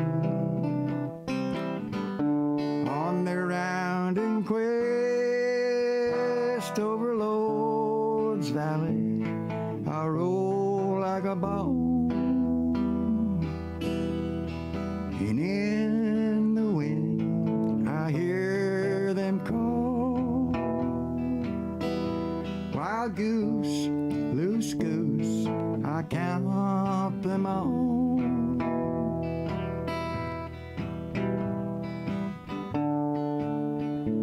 Yonder stepping that old light walking wolf, hungry as always. The legendary folk singer Michael Hurley performing his song Wild Geeses in our Democracy Now! Studio just before the pandemic began, when we still had performers coming in. Michael Hurley turned 80 years old this week. Happy birthday, Michael. This is Democracy Now!, democracynow.org, The War and Peace Report. I'm Amy Goodman with Juan Gonzalez. President Biden has announced a plan to begin distributing 500 million at-home COVID tests in response to the fast-spreading winter COVID surge linked to the highly transmissible Omicron variant. Biden addressed the nation Tuesday and urged everyone to get vaccinated. So, folks, let me summarize. We should all be concerned about Omicron, but not panicked. If you're fully vaccinated, and especially if you got your booster shot, you are highly protected. And if you're unvaccinated, you're at a higher risk of getting severely ill from COVID-19, getting hospitalized, and even dying. So the best thing to do is get fully vaccinated and get your booster shot. President Biden also announced plans to set up new federal testing sites and to dispatch military medical personnel to help overwhelmed hospitals. He also called out anti-vaxxers who've spread misinformation about the vaccines and the pandemic. The unvaccinated are responsible for their own choices. But those choices have been fueled by dangerous misinformation on cable TV and social media. You know, these companies and personalities are making money by peddling lies and allowing misinformation that can kill their own customers and their own supporters. It's wrong. It's immoral. I call on the purveyors of these lies and misinformation to stop it. Stop it now. To talk about the state of the pandemic and Biden's plan, we're joined now by Dr. Sian Farouk. She's assistant professor of emergency medicine at Columbia University Medical Center. She's also an advisor to the Ministry of Health in Ethiopia. So thanks so much, Dr. Farouk, for joining us. You're here in New York. The lines of hundreds of people. I was speaking to someone who told me about a teacher who wanted to sign up for a test, and the local clinic where she wanted to go, they told her it would be she would get the shot in maybe 10 hours. Talk about the state of access to testing now, why it's important, and also what President Biden has said the administration will do with these 500 million free tests at home. So that's such a very welcome news that we're going to have 500 million tests by January. But as you stated, we need it now more so than ever, especially now with the holidays coming and people traveling. And also what you shared, the story is very similar. Everyone that I talked to in the hospital, also yesterday while I was doing telemedicine, everybody had access issue to testing or people were using home antigen tests. And it just takes us back to March and April 2020 where there were no access or limited testing at the time, even for physicians and for healthcare providers in general. And it feels like we're back to square one, especially with the surge. Yes, the messaging was clear yesterday about the need for vaccination, but the testing right now is more important because there's people who just have mild symptoms of sore throat or just sniffles and mild cold symptoms at this point are most likely to have COVID. And Dr. Farouk, I wanted to ask you about this issue of testing. Clearly, the government and most local governments as well downplayed the need for testing once vaccinations began. But there were elite institutions around the country. For instance, I think of Princeton University. Princeton University was requiring once-a-week testing since the beginning of the year for all vaccinated students. Twice-a-week testing if you weren't vaccinated, not just the students, but all faculty, and they were providing free testing for the local community. So they've been doing it since September, and yet we find huge portions of our government infrastructure was not really paying attention to the need to continue to test even as people were getting vaccinated. Was this just a question of money and resources, or was there basically a mistaken view of how to continue to have surveillance of the development of the virus? So I would say I think a lot of the push and a lot of the resources were going towards the vaccine and the boosters. And we've seen here in New York City, many of the testing sites had been shut down. And in the past, especially once the boosters and once we were trying to really push that agenda, I think that the push for testing has been declining all over the country, not just only in New York and other places. And to comment on that specifically, especially in places that have low prevalence of COVID, I think the testing has decreased drastically. But I think what I would have think that was the right thing to do at the time when we were seeing Omicron variants arriving from different places around the world, and as we were seeing the surge in South Africa, I think the preparation to see that most likely happen in the U.S. and to prepare for that beforehand would have been appropriate to have this testing sites available and to also amp up availability of antigen tests at home. And we've been asking for that actually for a very long time. Me and my colleagues were really active on social media about home testings and making antigen tests available at home for many across the U.S. when Germany and other countries in Europe were doing it. And back in Thanksgiving, especially when people are going to be traveling for the holidays, we were predicting that the cases might be going up. And unfortunately, some of the responses are a bit too late. And I think we need to learn from the previous surge and also from other countries. I think it's really about this short-term memory, and we seem to forget what we've gone through. And we're hearing reports, obviously, that there's a huge shortage of nurses and other healthcare workers around the country. Could you explain what's happening and the effects on your hospital and other medical facilities as well as we confront this new surge? So we're seeing all over, right after the pandemic started, there's been an increase in burnout. And also we're seeing people that were near a retirement age have decided to retire early because of all the burden that everybody went through, especially during this surge in New York area. And my hospital is no exception, and we're seeing that all over the country. And people are also who could afford to leave for other professions have left just healthcare in general. And as we're seeing more and more nurses leave and more other healthcare providers leaving, the burden is added on the people that are staying and working. So there's a burnout all over that we're feeling, that my colleagues and many people that are working in the hospital are sharing at this point.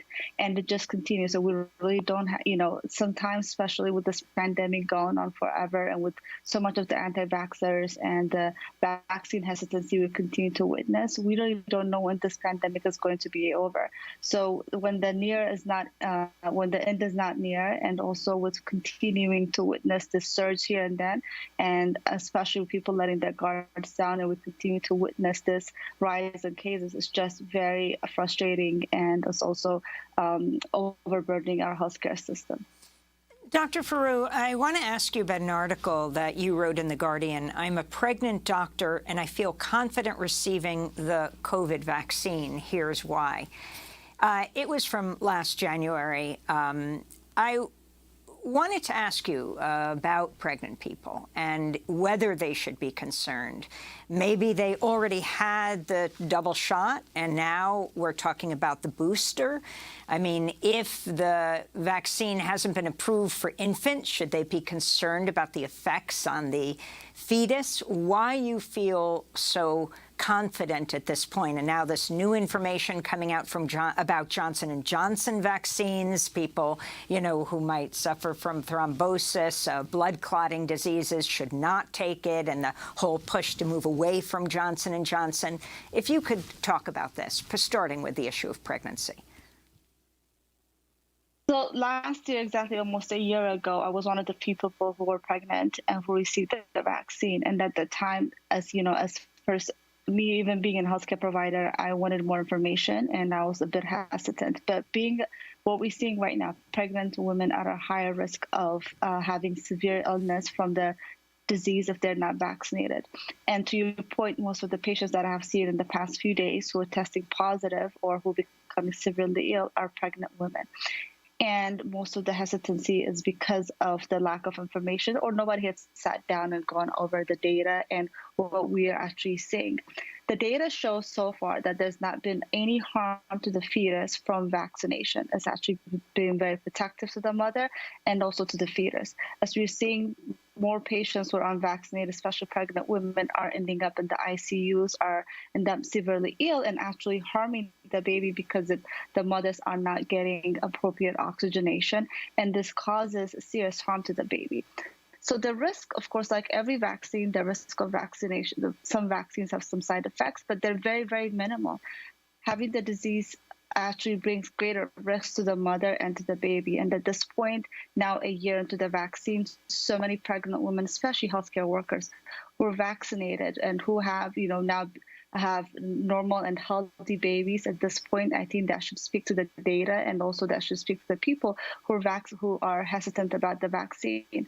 And I've talked to yesterday a patient who was a 22-week-old. She was very hesitant about getting the vaccine, and I took my time. I said, hey, I have a healthy young boy at this point who was 9 months, and a lot of my colleagues who were also vaccinated at the time have young, healthy babies. So at this point, I think we really should end into the hesitancy, and people should talk to their doctors, their OB/GYN doctors, and the primary care doctors. They just need to sit down and go over the data and what's available. And we have convincing data at this point. And what you suggested earlier about the Johnson & Johnson, the risk of thromboembolism, we see that with some of the vaccines, but again, the risks are very, very minimal. And at this point, when the COVID is just spreading like a wildfire, I think it's very appropriate to take the small risk while there's a big threat in front of you.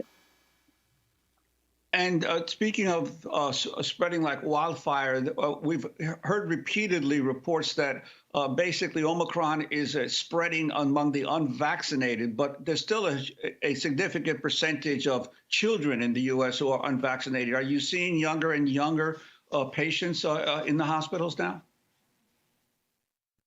So I don't work only with pediatric patients, but talking to my colleagues, they've seen patients that are testing highly positive, especially among kids, but thankfully not severely ill.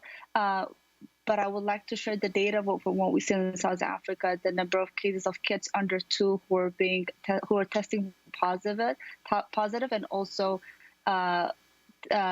needing admission to hospital had increased, especially for kids under the age of 2. And this is something that we have to prepare for here in the U.S. But to answer your question, yes, we're seeing increased cases of positivity among kids, but not so much on the hospitalizations. So let's talk internationally. You know, in the corporate media in the United States, the message is very clear. Wear masks, unless you're the Southwest CEO who testified before Congress through a coughing fit and said masks don't help. Amongst his CEO colleagues, he testified, wasn't wearing a mask when he testified, and then went home and tested positive for COVID. But wear a mask, get vaccinated, you know, socially distance, be responsible, don't gather in large groups. But this issue of vaccinate the world is not emphasized very much in the United States, really the power center in the world, and determines so much of what happens in the world around the issue, for example, of access to vaccines. In addition to being an emergency room doc and professor of emergency medicine, Dr. Farouk, you are an advisor to the Ministry of Health in Ethiopia. I think something like 1.4% of the people have been fully vaccinated there, compared to something like 60% in the United States. Can you talk about the demand of so many that the U.S. push harder, especially having given billions to Moderna and Pfizer, for getting these vaccines to the world and allowing factories around the world that have the ability to produce these vaccines, making it possible for them to do this? Thank you for that question. It's something that I'm very passionate about, and this is something that my colleagues and I have shared and written about. It's very important to have this global solution for a global problem. As we've seen, we have variants coming from different parts of the world, and this is because people do not have access to vaccination and people are at risk. And there's this saying that, you know, we all are at risk until everyone is safe. And as you've stated, the vaccination and the uptake in many places are very low, and mostly, especially in lower middle-income countries, it's because of poor access and distribution of vaccine in those areas. And as you spoke, also the pharmaceuticals and some companies are not sharing their technology, and because of that, it makes the distribution of the vaccines very, very difficult locally, especially in lower middle-income countries. That is something that we should really emphasize and talk about. The United States had made a promise, especially at the UN General Assembly back in September, to donate close to 1 billion of vaccines worldwide. But as we've seen also, it's taking a long time to get those vaccines to the arms of the people that need it, especially the most vulnerable population of the world. And as we are seeing, more of the variants that are coming are more transmissible. And as more of these transmissible viruses are coming around, there's an increased chance of having new variants that might not even be responsive to the vaccines that have been developed already. So each time there's more viruses that are going around and passing from one country to another, from one person to another, there is the increased chance of also developing a new variant. So we won't be able to know what's going on. And also what we've seen right now, some of the countries, especially there's the xenophobia against certain countries that have been, that should be applauded for identifying the variant, but really are actually being punished for identifying this variant. I still don't understand why we have a travel ban against South Africa and many South African countries, while we have the Omicron at this point in the U.S. as the variant of leading numbers all over the country. So I think there's a lot of this culture, us versus others. And I think the pandemic at this point, we should have learned that how we are all interconnected. When there's a few people who are a threat, it's not really about building up walls and working on silos, but really having this global solution for this global problem. And that's the definition of a pandemic. That's epidemiology 101. Pandemic by itself means a global problem, and we should address it and come up with a global solution instead of working in silos. Dr. Sian Furu, I want to thank you for being with us, Assistant Professor of Emergency Medicine at Columbia University Medical Center, also advisor to Ministry of Health in Ethiopia. Coming up, a group of Haitian asylum seekers have filed a class action suit against the Biden administration, accusing it of physical abuse, racial discrimination, and other severe rights violations. We'll be back in 30 seconds.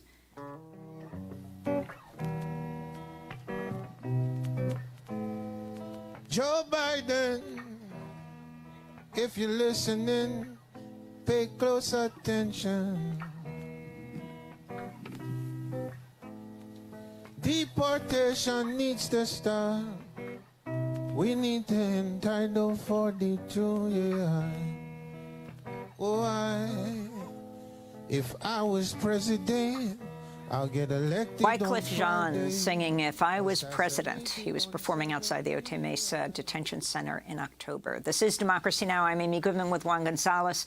A group of 11 Haitian asylum seekers has filed a class action lawsuit against the Biden administration, accusing the government of physical and verbal abuse, racial discrimination, denial of due process, and other severe rights violations while they were forced to take shelter under a bridge in the borderlands of Del Rio, Texas in September. It was in Del Rio where U.S. Border Patrol agents on horseback whipped Haitian asylum seekers as they waded across the Rio Grande. One of the plaintiffs says she was, quote, terrorized by officers on horseback. As part of the lawsuit, the plaintiffs are also demanding the U.S. government allow the return of the thousands of Haitian asylum seekers deported from the Del Rio encampment. We're joined right now by Guerline Joseph, co-founder and executive director of the Haitian Bridge Alliance, which is part of the class action suit. Guerline recently won the Robert F. Kennedy Human Rights Award. Congratulations, Guerline, and welcome back to Democracy Now! Can you talk about the significance? Thank you so much for having me. Can you talk about the significance of this lawsuit? Absolutely, Amy. We believe that the lawsuit will force the administration to be accountable for what we continue to see as anti-Black racism within the immigration move system.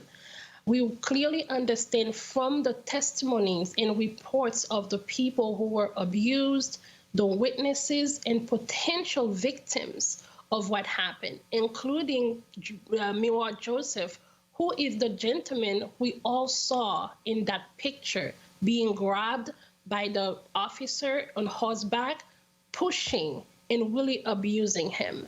So the whole lawsuit and is really in solidarity of the people who came and asked for safety, the people that the administration have decided to disappear by expelling and deporting them, by silencing their voices and their stories. So this is why we felt it was necessary to hold the administration accountable.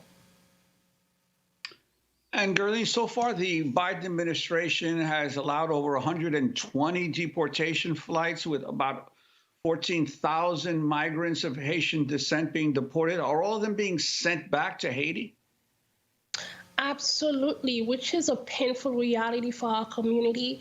As of September, the people we saw under the bridge, close to 11,000 of them have been deported and expelled, including the gentleman we saw on the picture. And under President Biden, as you mentioned, 120 flights have been sent to Haiti, even in the middle of the extreme uprising, as we have spoken about before. As we see the country continues to go under extreme political unrest. At the same time, the United States is putting a level 4, do not travel to Haiti, and asking U.S. citizens who are in Haiti to leave the country immediately, and then deporting asylum seekers, people who have come here simply in search of protection, sending them back to Haiti. And the administration has also begun a new Remain in Mexico program for asylum seekers. How is the Mexican government dealing with those who who are told to remain in Mexico if they are from Africa or Haiti or non-Spanish speaking countries? What the government has done, they have expanded MPP, Women in Mexico, which we really call the Migrant Persecution Protocol. As of right now, they have expanded it to include everyone from the Western Hemisphere, including people from Haiti, Jamaica, Brazil. And what does that do? For Haitians specifically, they are in limbo because Title 42 is still in full effect. That means they can expel and deport them under Title 42 and then return them to Mexico under MPP, or just leave them to be unable to get protection, understanding that Black people in Mexico cannot hide. They are extremely vulnerable, extremely visible. That's why we stand against Title 42, against MPP, and demand that the administration provide a safe and orderly way for people to get protection and ask for asylum. So we are really pushing really hard and stand with our plaintiffs, with our brothers and sisters in search of protection, and we will hold President Biden and the entire administration accountable for what we all witnessed, the horrific pictures, the horrific videos that we saw. They must be held accountable. So you have 11,000 Haitians deported back to Haiti. But in other immigration news, the Biden administration's announced plans to allow 20,000 more immigrant workers into the U.S. temporarily via the H-2B visa program, because companies are saying that they don't have enough workers. 6,500 of the visas will be set aside for applicants from Guatemala, Honduras, El Salvador, and Haiti. Can you talk about what's going on here? Deporting thousands and thousands, and then what, will some of the people who have been deported been brought back up? Absolutely not under that program. That's why we are asking for the administration to bring the people back, because at the same time, as you just mentioned, Amy, it doesn't make sense. And we also understand that it is extremely impossible for people to even get access to the U.S. Embassy in Haiti. So even if that program was in effect, how will the people have access to the program? And why will they deport Haitians coming into the country and then say they will provide visas for people in search of protection? So we are calling on all of those to be held accountable. We are making sure that people have access to whatever protection that are afforded to them under the law. And we will continue to push to make sure that asylum seekers at the U.S.-Mexico border are protected, no matter where they are from, but also understanding that the anti-Black racism is at the root of what we are watching. And we want to make sure people understand that immigration is a Black issue. We cannot disconnect that from the reality after what we saw under the bridge in Del Rio. Guerline Joseph, we want to thank you for being with us, co-founder and executive director of the Haitian Bridge Alliance. By the way, tune into our holiday special on Friday when we speak to NSA whistleblower Edward Snowden and Pulitzer Prize-winning journalists Glenn Greenwald and Chris Hedges. Next week, we'll bring you a 25th anniversary special, as well as an hour with Noam Chomsky as part of our year-end conversations. That does it for today's show. Democracy Now! Is produced with Renee Feltz, Mike Burke, Dina Guzder, Messiah Rhodes, Nermeen Sheikh, Maria Terracena, Tammy Warnoff, Tarina Nadura, Sam Alkoff, Taymarie Astudio, John Hamilton, Robbie Karen, Hani Massoud, and Mary Conlon.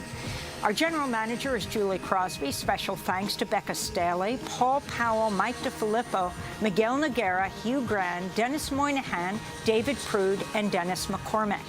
You can access Democracy Now! At democracynow.org and check out Democracy Now! On Instagram, on Facebook, on YouTube, and beyond. Tell your friends about independent, international, investigative news hour that is Democracy Now! I'm Amy Goodman with Juan Gonzalez. Remember, wearing a mask is an act of love.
Now, on the heels of the most consequential election of their young lives, young New Yorkers are preparing to make their voices heard in the largest transfer of municipal power in recent memory.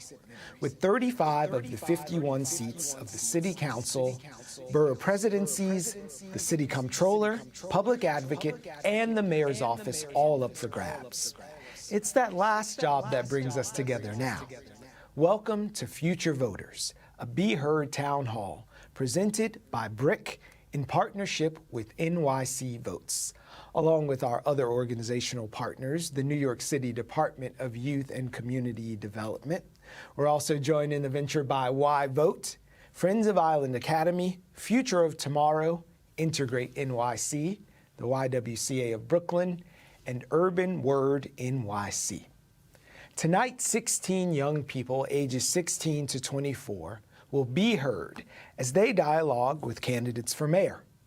These young voices represent the present concerns and future viability of New York City. And throughout this evening, we'll center their voices while learning more about those who are gunning to be mayor of New York City. Now, I would like to introduce you to someone who is very special, and we're happy that she's lending her talents and her voice tonight to be heard. Serena Yang, the 2021 NYC Youth Poet Laureate. Take it away, Serena. Take it away, sir. Take it away, sir. Take it away, sir. Take it away, sir. Take it away, sir. Take it away, sir. Take it away, sir. Take it away, sir. Take it away, sir. Take it away, sir. Take it away, sir. Take it away, sir. Take it away, sir. Take it away, sir. Take it away, sir.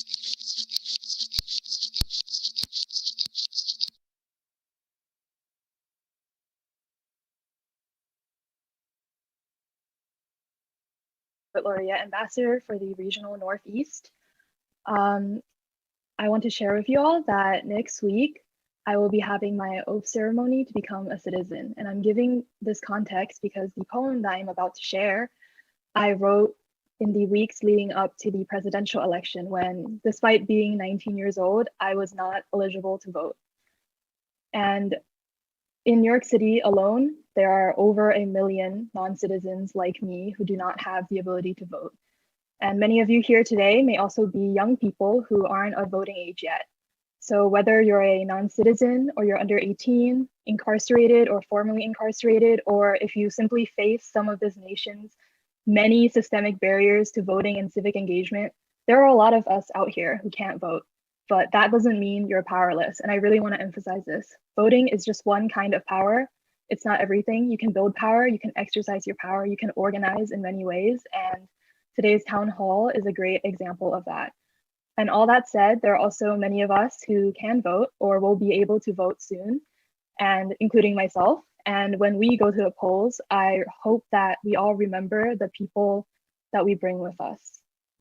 This is seen at the local poll site.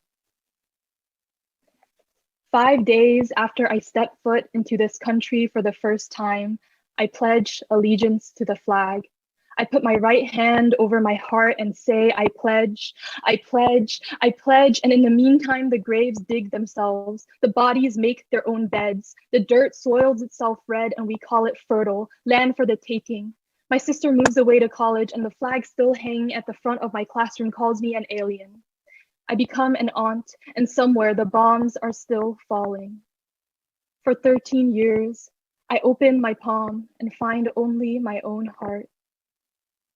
Like you, I am afraid of many things. At a cafe, I sit across from a friend and I ask her when she's going to the polls. As I watch her consider her schedule, I wait. And I wait, even as the table burns between us and the cream-colored walls crumble to dust and the soy lattes and chai teas spill all over the floor. And why am I still waiting? Hand over my heart, looking so citizen-like, my Sunday best, my perfect English, my American friend, who, in a moment, will pick her chai tea off the floor and go vote. Thank you. Thank you for that poem, Serena, and also thank you for dropping that knowledge. We hope that everyone feels empowered and you'll be being reminded all night tonight of your power and the ways that we are all going to exercise it at the voting booth and beyond. But we are here to talk to some candidates for mayor, and right now I'm just going to give you a rundown of some of the people who we're going to be dialoguing with this evening, including Eric Adams, who was elected for Brooklyn Borough President in the year 2013. He became the borough's first black leader in winning that election. We're also going to be speaking this evening with mayoral candidate Sean Donovan. Mr. Donovan, who's there right now, great to see you, is the former secretary of the U.S. Department of Housing and Urban Development. This HUD veteran was serving during the Obama administration. Thanks for joining us, candidate Donovan. We appreciate it. All right, we're also going to be expecting to hear from Carlos Menchaca. There he is, New York City mayoral candidate who's been serving as a member of New York's City Council for the 38th District since 2013. Great to see you, council member, candidate Menchaca. Now, it's my pleasure to introduce you to Art Chang. Mr. Chang is the former managing director at J.P. Morgan Chase. Thank you for joining us, candidate Chang. Happy to see you this evening. And now we're going to be getting a look at Cleopatra Fitzgerald, who's a candidate for mayor, of course, and is a lifelong New Yorker. Thank you for being a lifelong member of New York City who wants to do something from the mayor's office. Her vision is to restore the broken system and reverse injustices. Glad to hear about it and look forward to hearing more as you dialogue with our young people. And I would like to introduce you right now to Bill Pipitone, who is a retired member of the New York City Police Department after serving over 30 years in law enforcement and public safety experience that he plans to bring to bear as the next mayor of New York City. Thanks for joining us, Bill. And now it's my pleasure to bring in Eddie Cullen into the room. Eddie's the founder of Impact USA and a professor at Purdue University. We look forward to speaking with you a little bit later. Thanks for joining us, Eddie. And now we are going to be meeting Thomas Downs, New York City mayoral candidate, of course, but Mr. Downs was also born and raised in New York City and is a graduate of Fordham Preparatory School. So thanks for joining us, youngest candidate in the room. And now Vitaly Filipchenko, who's of course a candidate for mayor and is a proud New Yorker, as we all should be as we head to the voting polls, and is also an immigrant and a small business owner who hopes to serve and represent the marginalized and the vulnerable citizens of New York City. Thanks for joining us. So a little bit about this evening. You've met some of the folks who would be New York City's next mayor. In this short time, each candidate is going to receive an equal amount of time in answering 2 different questions from our youth participants this evening. Now, the questions are going to cover a range of topics and issues facing New York City. The youth will ask their question of the candidate, and the candidate will be given 2 minutes to respond. Now, I'll be here keeping time and keeping everybody honest, making sure we keep this thing on the tracks. And after the candidate's response, we're also going to dialogue a little bit with the young person to make sure that they got the question answered to their satisfaction. So we're going to be going back and forth with the questions of the youth, speaking with the candidates, and it's going to be going in rounds. So please just sit back and listen to our young people as they dialogue with the candidates. First question of the evening is going to go to Gabby Knight. Now, Gabby has a question that is about policing, I believe. She wants to pre-register to vote and is a member of the YWCA, one of our partners in tonight's event. Hey, good to see you down there, Gabby, watching you on the monitor.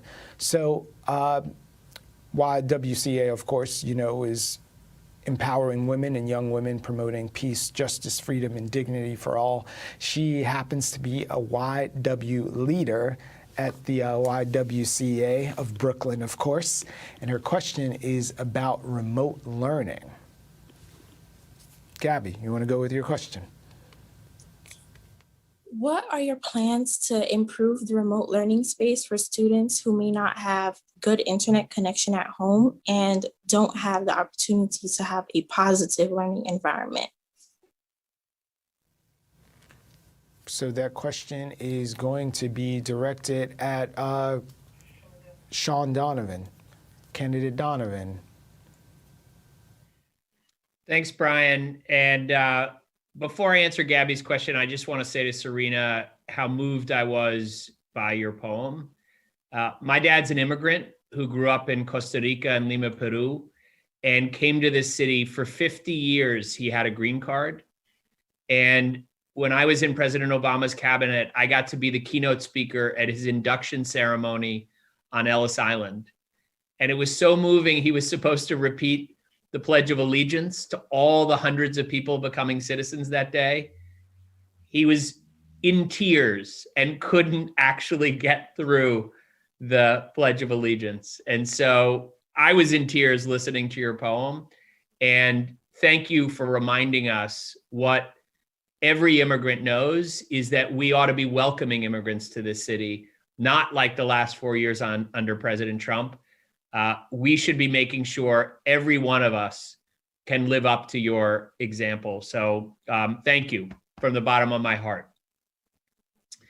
On this question about internet and access, we know that this is not a luxury. This is a right for every New Yorker to be able to have internet access. If we didn't know it before, we know it now after COVID. Just today, I released a plan that would get broadband and internet access to every single New Yorker. I know from my experience working around the country that this is often a problem of the wiring and the hardware, but in New York City in particular, it's also the affordability of the service. And we need to do all three of those things. But before we actually get there, it's going to take some time to get it to everyone. We also need to be making sure that everyone can have access in their neighborhoods. And I'm a big believer that our libraries in particular are one of our most precious resources. So one of my proposals is to open every one of our libraries 7 days a week, 24 hours a day, to ensure that everyone, until they have the service they need at home, can always access it down the block in their neighborhood.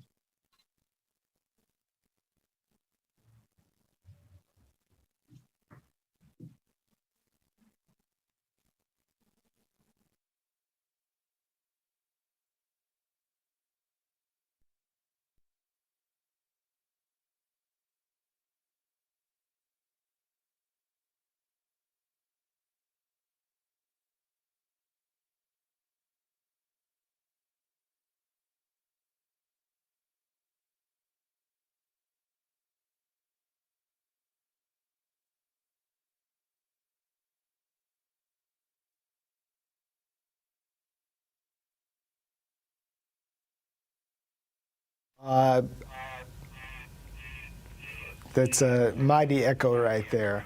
Just want to make sure that you guys are hearing me properly now. We're living in this remote world, so apologies while we make sure all of our technology is technologying.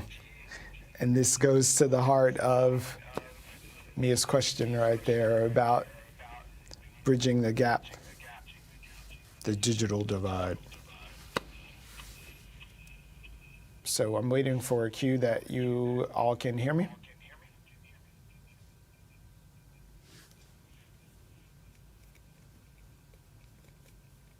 There's a bit of reverb.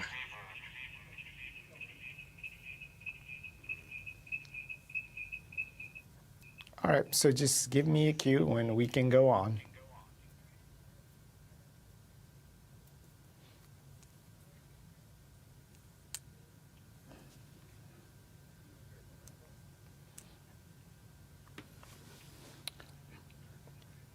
All right, so we're moving on to the next question. Next question.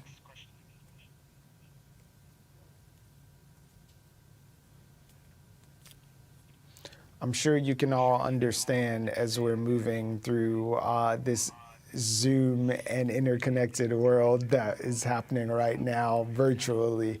So Serena Yang is going to be speaking with council member, now candidate, Carlos Menchaca. And she's asking this question on behalf of a young man who didn't want to appear on camera, but wanted to be heard all of the same, 17-year-old Trevor, who has a question that's going to be brought right now.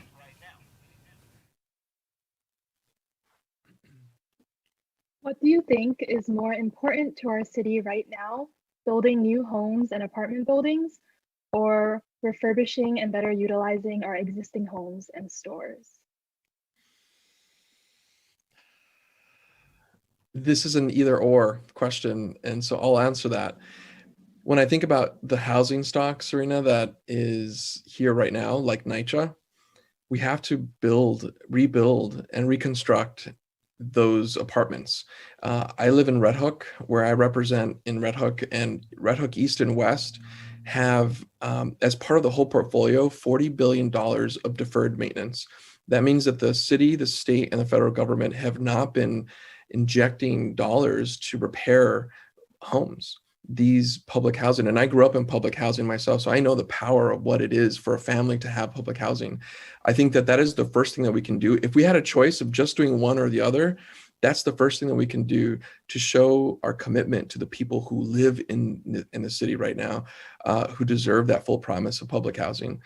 And I'm thinking about the stores question, and really connecting it to this idea that our stores that are vacant in our streets right now, where businesses have closed, could become potential spaces for school. Imagine going down the block and studying instead of an environment that you have in at home that you can't study. Maybe you don't have Wi-Fi, maybe you don't have the right technology, but you can walk down to your local a local storefront that is still there. We can just refurbish it for a classroom space. And so that's how I'm thinking about this question. And thank you so much for asking it. All right, thank you for that. We are going to be moving on to question number 4 right now. Michael is going to be speaking with candidate Art Chang. Now, Michael is 22 years old and registered to vote, and comes to us through Friends of Island Academy.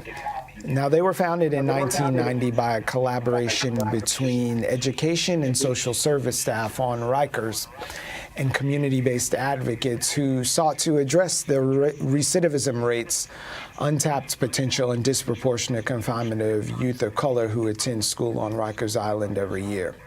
And Michael's question is about the NYPD's gang database. Hello. My question was, because of the NYPD gang database a lot of our youth members are being incarcerated because they know or have been seen in a picture with people from their community.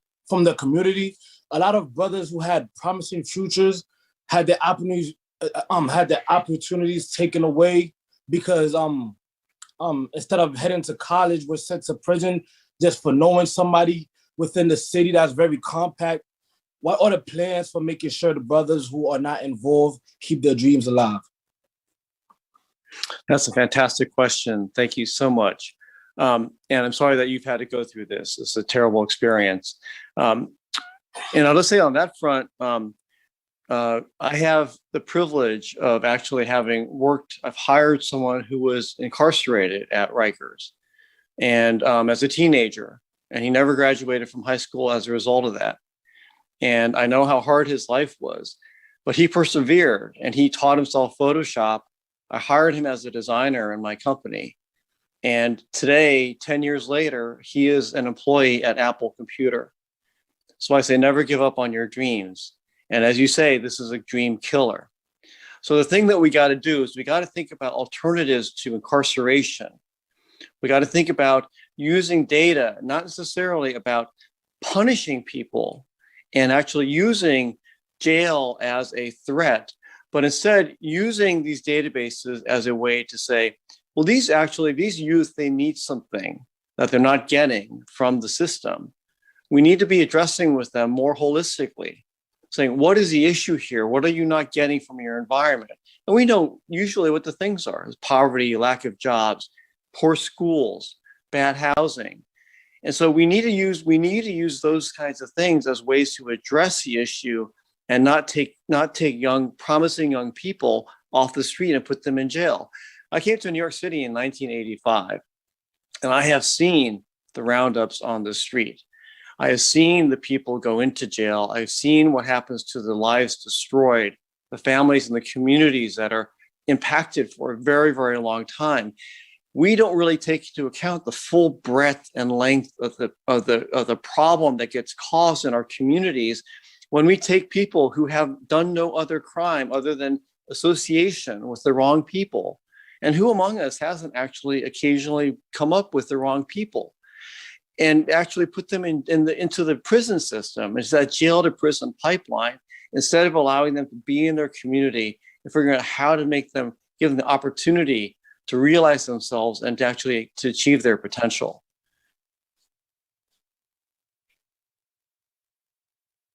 Feel like you have clarity on the position on from the candidate on the gang database?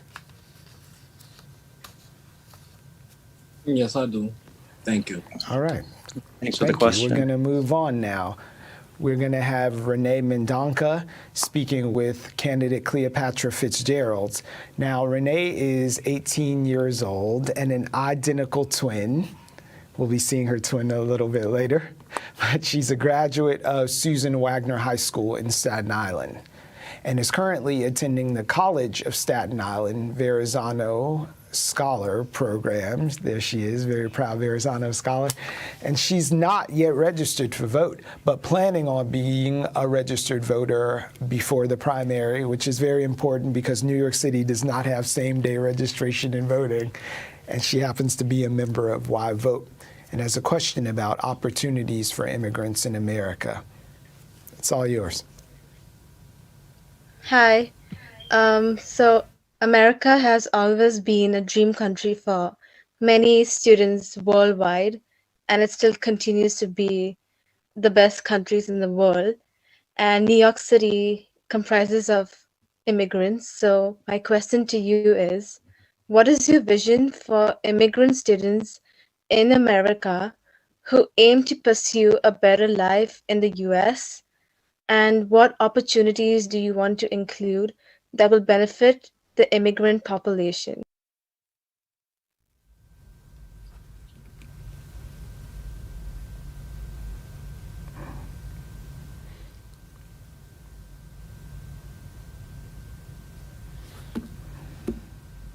Hello? Do you hear me?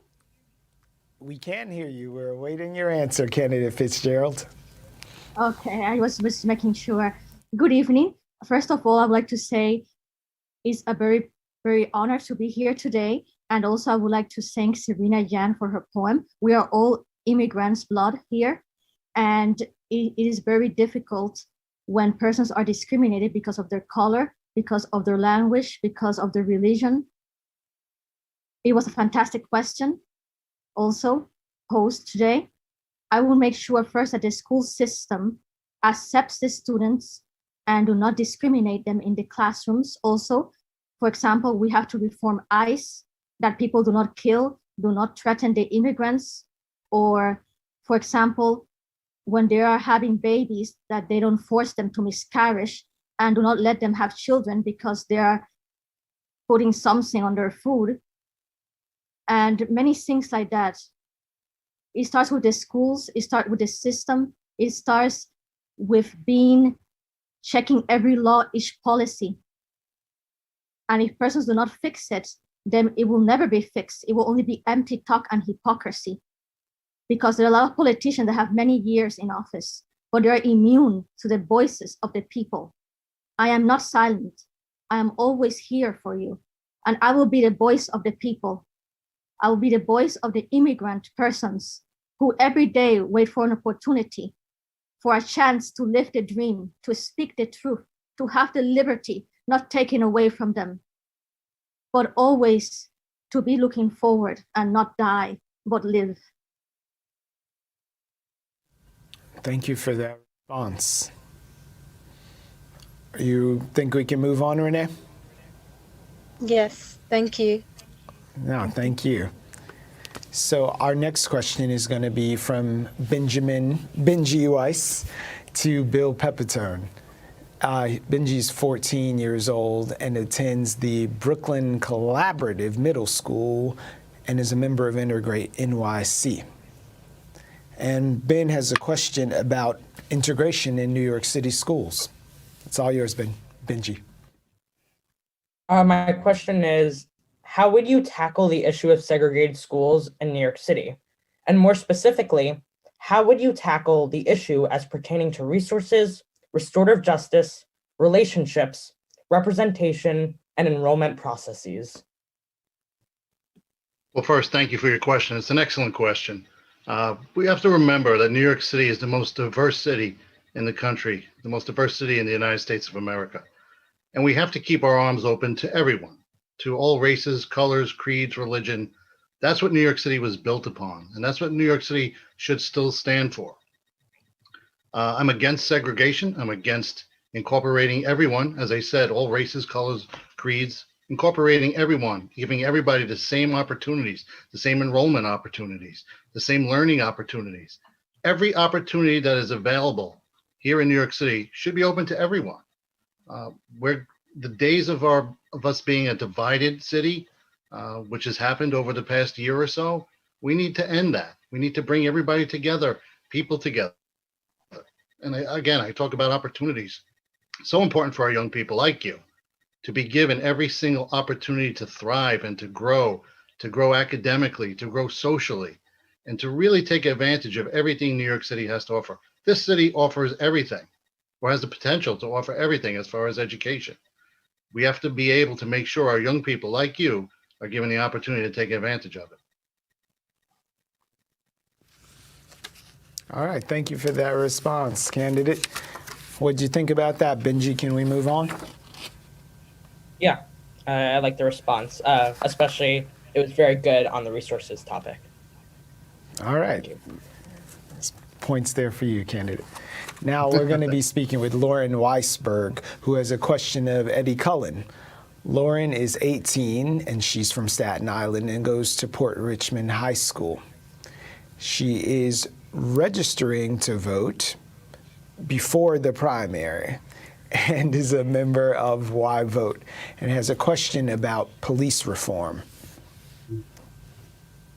As you know, there have been a lot of concerns about policing in our city. I'd like to hear more about specific reform ideas that you have. Could you envision creating more specialization within the police force, for example, with more of an emphasis on social work? Also, would police reform include limiting or removing police in school? Thank you. So for me, this is a personal, I think, response for me. One thing, I do think we need to have police around, I think, for the pure fact of 9/11. So I think some of you are young to not have been around for when that situation happened, but I ended up losing a brother-in-law, ended up losing about 75 people that I know that are very close to me. So I do think police presence is very important for terrorism situations. I think second, I was actually on the train right before where the A train Ripper was on the train, and I unfortunately saw the incidents in which someone was physically harmed on that train.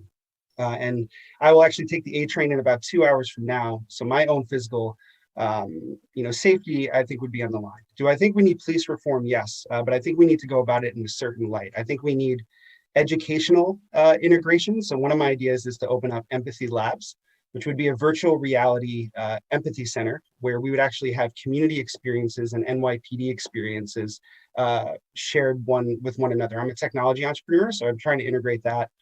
I do think we should take police officers out of schools. I don't think that is appropriate. I do believe that we need more mental health programs. So as an educator, I actually volunteered on $85 a month after college, working and living with the homeless. I walked through the desert with no shoes on to simulate what it was like to be a migrant. So I think we need empathy experiences to really know how the community and NYPD can engage with one another. All right, thank you for that answer. What did you think of that, Lauren? Were you satisfied? Did it get to the heart of your question? I was partially satisfied, but I would like to hear more about specifically specialization within police force. I wasn't sure if you meant specialization or if you just meant all police officers would get this training. So just for clarity, Lauren, what do you mean? How would you define specialization so we can make sure to get it answered fully? I meant more there being specific police officers to answer mental health crises. All right, so that's the question right on the face of it, Mr. Cullen, specifically with dealing with mental health and emotionally disturbed person responses. Yes, I think we need specialists for mental health responses. So I think we do need specialists or social workers to go work with mental health. However, if the situation escalates, I do think there should be NYPD or police officers on tap, just in case something turns violent or there's a situation where someone's is in physical harm. All right, thank you for that full answer. Now I'm looking at Khalil Lunsford of Khalil Lunsford is going to be speaking with Thomas Downs. Now, Khalil happens to be a member of Friends of Island Academy and is 22 years old and has a question about programs to help teens stay off the streets. All right, it's all yours, Khalil.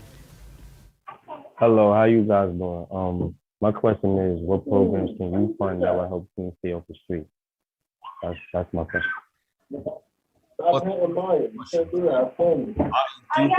That in New York City, we have a lot of opportunity to ensure that our youth is properly vitalized and using proper resources to keep off the streets. I think more community centers and especially improvements with the yards in public schools, especially around low-income areas, to have youth programs like basketball leagues, football leagues, baseball, along with computer sciences and other types of clubs to allow youth to come together in a common good and help to have extra hours outside of school where they're off the streets, along with the possibility for them to have somewhere to go on the weekends and be able to go out, hang out with people, and kind of build their own character that way.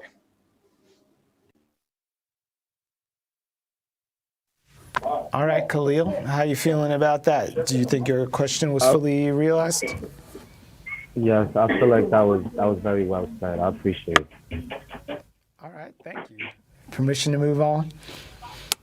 Now, I'm going to be asking a question of Vitaly Filipchenko on behalf of a young man who was from Adhana Pan from the YWCA of Brooklyn, who didn't want to appear on camera asking her a question, but wanted to be heard all of the same.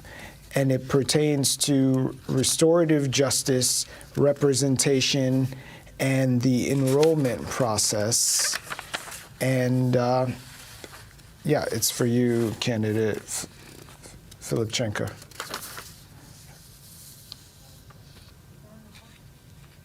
Yeah, can you just bring it back a little bit for a second? All right. Okay, my name is Vitaly Filipchenko. I'm an independent candidate. And I got all this process, like from immigrant, not legal immigrant, legal one. And first of all, I really respect kids, what you're doing right now, but I want to be focused on one problem. All these kids who became citizens, we're allowed to vote for president, but we're not allowed to run for president. It's a big not equal rights, because right now we got majority in Congress. I think this big, more important question have to be raised on the table in Congress. All these kids immigrant in the future allowed to run for president, because you guys are our future. You know, I have a more clear picture of the question from Adana, and she'd like to know, what is your plan to help children who suffer from mental illness or who are struggling to get through school? Okay, first of all, it's a big problem in New York, because all this dividing program, all this divided is school. Some richer school got better program, better financial. We have to focus. We have to be all the schools equals. We have to stop all this testing system and have to focus to spend more money for all this to resolve this problem. Like, for example, I'm not agree, we can't find money. All these candidates try to get matching programs and already got millions. City gonna match these programs. I'm so pissed off. These millions have to go to kids who really need it. We don't need the matching. This taxpayers' money we're spending for running program. No, give us some kind of budget, 20,000, whatever. but stop giving millions away for matching program for all these candidates. This money can help all these kids, and I have to speak up all this problem because most of them just running, I will help. No, I'm a guy who doing it. I'm get all this experience. I know how it hurts all these kids. We have to help them, not just like jibber jabber, like speaking perfect English and help. No, all this matching program, millions. We got big funding, millions. Why don't want to help real problem to solve real problem? That's my big positive energy to help reality. Not talking and you like promise better future. No, we have to do it. When you do it and help and work with kids and ask them what kind of help they need, that one can fix this problem. Not just like from me, I will do that and that. No, real connection for all these kids, for all the parents. They can give you better advice. They need all this resource team to spend tons of money. That's my answer. All right, thank you for that answer. Now we're going to be moving on to 17-year-old Daryl Infante. He is graduating this year and not yet pre-registered to vote. I'm sure we're going to take care of that, as he is a member of Future of Tomorrow. And they're an organization that's led by students from the Franklin K. Lane campus high schools who are dedicated to improving education so that all students are provided the resources, environment, and opportunity needed to succeed. And his question is about police in schools. Thank you. My high school is a great place because it's a place where newcomers to this country can start a new life in the big city. It is the place where we feel safe, where we feel familiar, but our school could improve with more funding for more mental health support, students' activities, and other necessary resources. The DOE, City Council, and Mayor Bill de Blasio are spending $450 million on school policing and the criminalization of youth of color, instead of investing for students in a school like mine. The school-to-prison pipeline affects many Black, Hispanic, and Latino youth by exposing them to the possibility of deportation in our criminal justice system. Will you commit to divesting from the school safety division budget and invest in mental health support, restorative justice practices, and more public school funding for our NYC schools?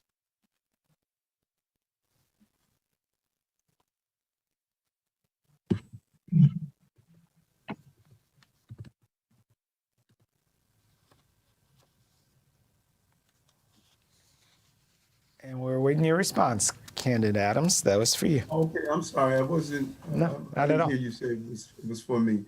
Thank you for that question.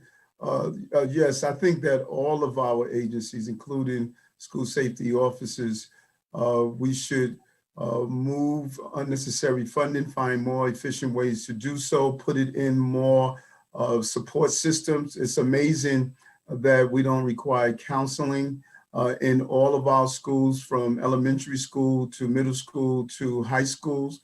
I think it's imperative. I have invested in many of the full wraparound services, community-based schools, partnering with the UFT.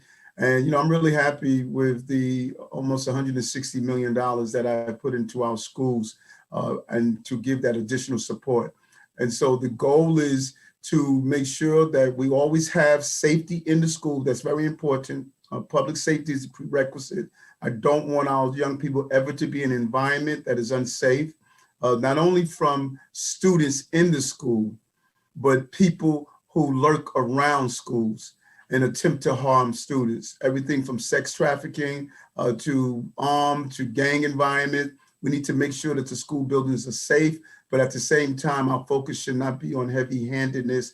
It should be on making sure you have those support services, such as self-care, meditation, yoga, mindfulness. I send teachers away to learn meditation, yoga, and mindfulness in Brooklyn so they can show you proper self-care as you do your internal healing to deal with some of the trauma of just being a young person every day, as well as in the Department of Education. And so I say yes to that. Let's use our money wisely. to be proactive and not reactive and give the support systems inside our schools.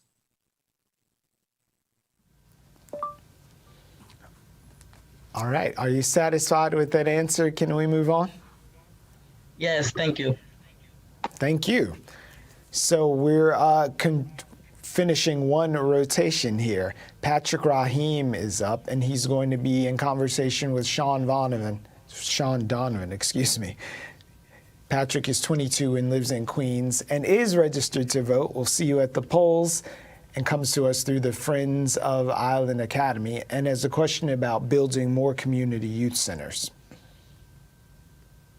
Good evening, everyone, and I thank you for this platform. Shout out to Bric and everybody is on this call in this Zoom meeting that has something to say about their voicing their opinions and their concerns. And I thank you for giving me this platform to be the voice of the youth today. On behalf of Friends of the Island Academy, where I serve as the youth mentor for the Queens location.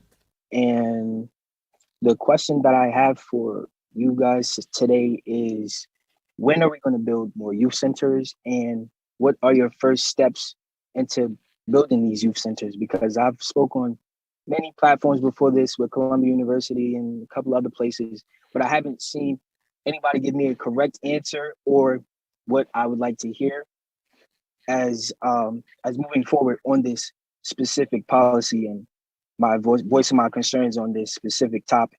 So the question is, when are we going to build more youth centers, and what are your first steps into taking into that?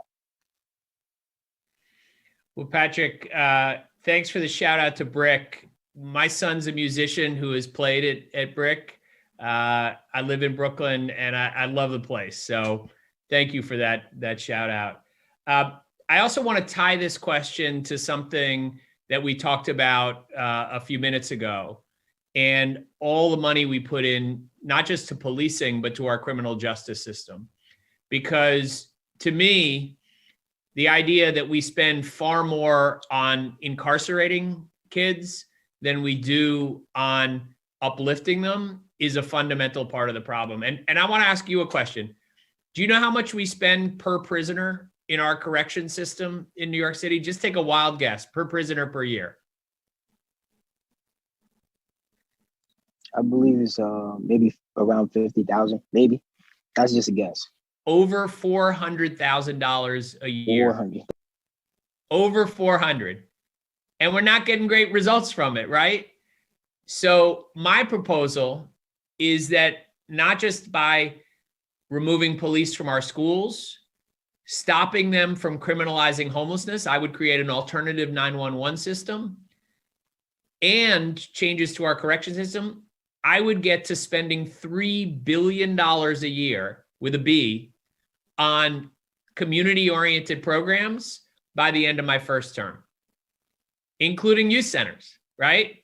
And I just want to give you one example. When I ran housing in New York City, I had housing vouchers, right, that helped people find an affordable place to live. We gave them to folks coming out of Rikers, and a year later, 95% of them were stably housed, getting back to work, and hadn't reoffended. Imagine what we could do if we weren't just doing housing, but actually youth centers, all of the other ways we could keep guns off the street, really investing in community-oriented programs like youth centers. We could transform our criminal justice system and create a lot more hope in this city. So keep going to Bric, keep fighting for our youth centers, all right? Thank you. So did we break the streak, Patrick? Did you get an answer that approached something that was complete for you? He definitely says he's putting billions into it, and I'm going to hold him to that one. Well, 400,000 versus hold the me billions. Accountable. You heard the man say hold him accountable. Maybe you'll get a job out of this, candidate Donovan. All right, we're going to be moving on right now to Justin Liriano. He's going to be asking a question of candidate Carlos Menchaca. Now, Justin is 17 and attends Quest to Learn High School and is not yet registered to vote, but his history teacher is trying to get the class to register. Good luck with that. June 21st is his birthday, and he's going to turn 18 the day before the mayoral primaries, and happens to be a member of Integrate NYC. So all that build up, we got to get you registered to vote, Justin.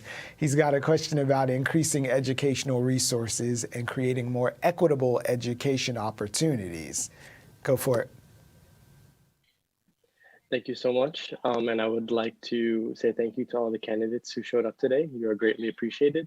But the coronavirus pandemic has shown the disparities between people in different class structures. And so my question to you today is, as mayor of New York City, how would you seek to increase resources and funding for impoverished communities to ensure all students receive quality education and equal opportunities to succeed?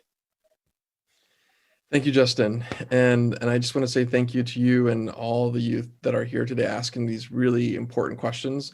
And this one is one of those questions that has really brought focus on an issue of inequity around the city and the state and the federal government, around bringing funds to communities that have been neglected for years.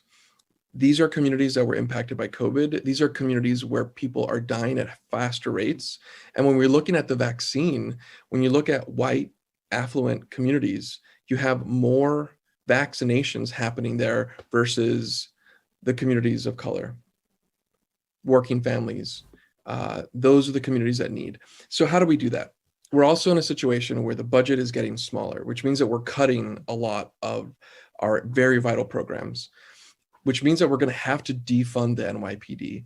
The NYPD is a bloated budget, and I'm a city council member right now, so I get to review and pass the budget. I voted no last summer because we did not adequately defund the NYPD, and I think we can get to $3 billion. That means that we actually have cash right now to actually build out programs that bring healthcare to communities, adult literacy classes. We need to make sure that we get youth programs. SYEP was cut by the mayor last year. Those are things that we need to put in this next budget, but we can't do that without actually removing the bloated nature of the NYPD. And so part of this is also ensuring that when we talk about resources, we think about our schools. And you had questions, you all have had questions about how we bring more resources to schools. And there are so many schools right now that have PTAs in places like Park Slope and Upper West Side and East Side that have $1 million budgets in their PTA programs. How can we compete? We can do better by bringing more resources to communities that don't have that kind of resource. And so that's something that needs to be bold, and that's something that I will do. And I represent a community in Sunset Park where I hear constantly that they need not just more program money, but more capital improvements to things like the gymnasium and the theater. And that's something that the schools need, and that's something that the mayor can do. All right. Thank you for that answer. Justin, how's that sitting with you? It's sitting great, actually. I remember last summer I had emailed, I think, some of my representatives to vote no to, or on the budget, excuse me. And so hearing that you understand and acknowledge the fact that the police budget is overbloated and needs to be reduced is a very good thing. So thank you, and I appreciate it. I heard you. Thank you. Look at that. You're writing to electeds. They're hearing you. The system works if you work it.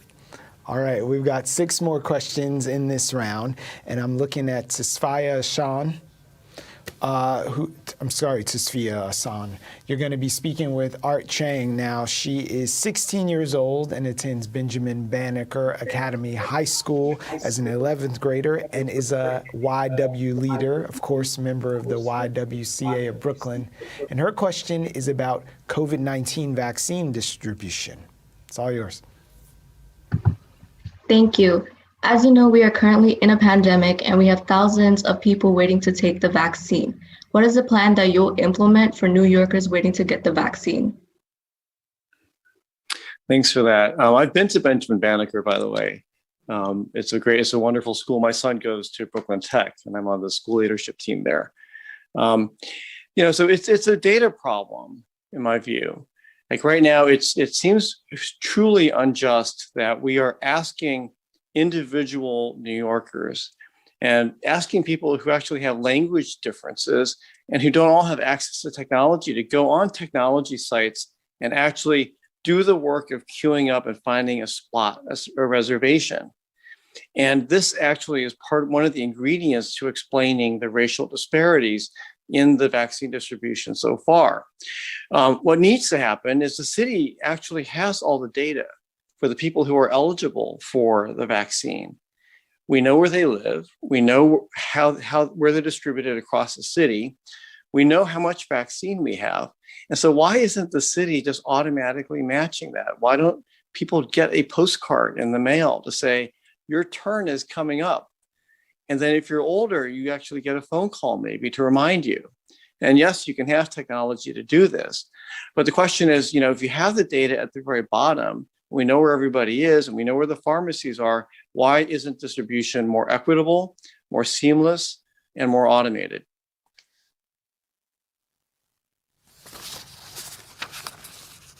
Those are worthy questions. Does that get close to satisfying your curiosity there? Yes, thank you. Oh, thank you for the question. Now we're going to be joined by 16-year-old Aisha Jaz, who's going to be speaking with candidate Fitzgerald. Now, Aisha attends school here in New York City, and take it away from Brooklyn Lab School. Thank you, Brian, and good evening. Today I'm honored to be here to ask my question to one of the mayoral candidates, and hats off to Bric TV for providing us students and youth with this amazing platform to share our concerns. One of the beauties of New York City is its diverse population. As an NYC high school student, I would like to see different cultural backgrounds and their history reflected in our textbooks and classrooms. Culturally responsive educational curriculums are very important to me. It is important that we learn about the history of minority communities that shape NYC beyond the media's portrayal of Muslims and other races, ethnicities, and cultures. We must educate each other to appreciate diversity and dispel all notions of biases and xenophobia. As a Muslim high school student, I'm curious to know, Borough President Eric Adams, how do you plan on expanding culturally responsive education to reflect Muslim history and culture in NYC? Thank you.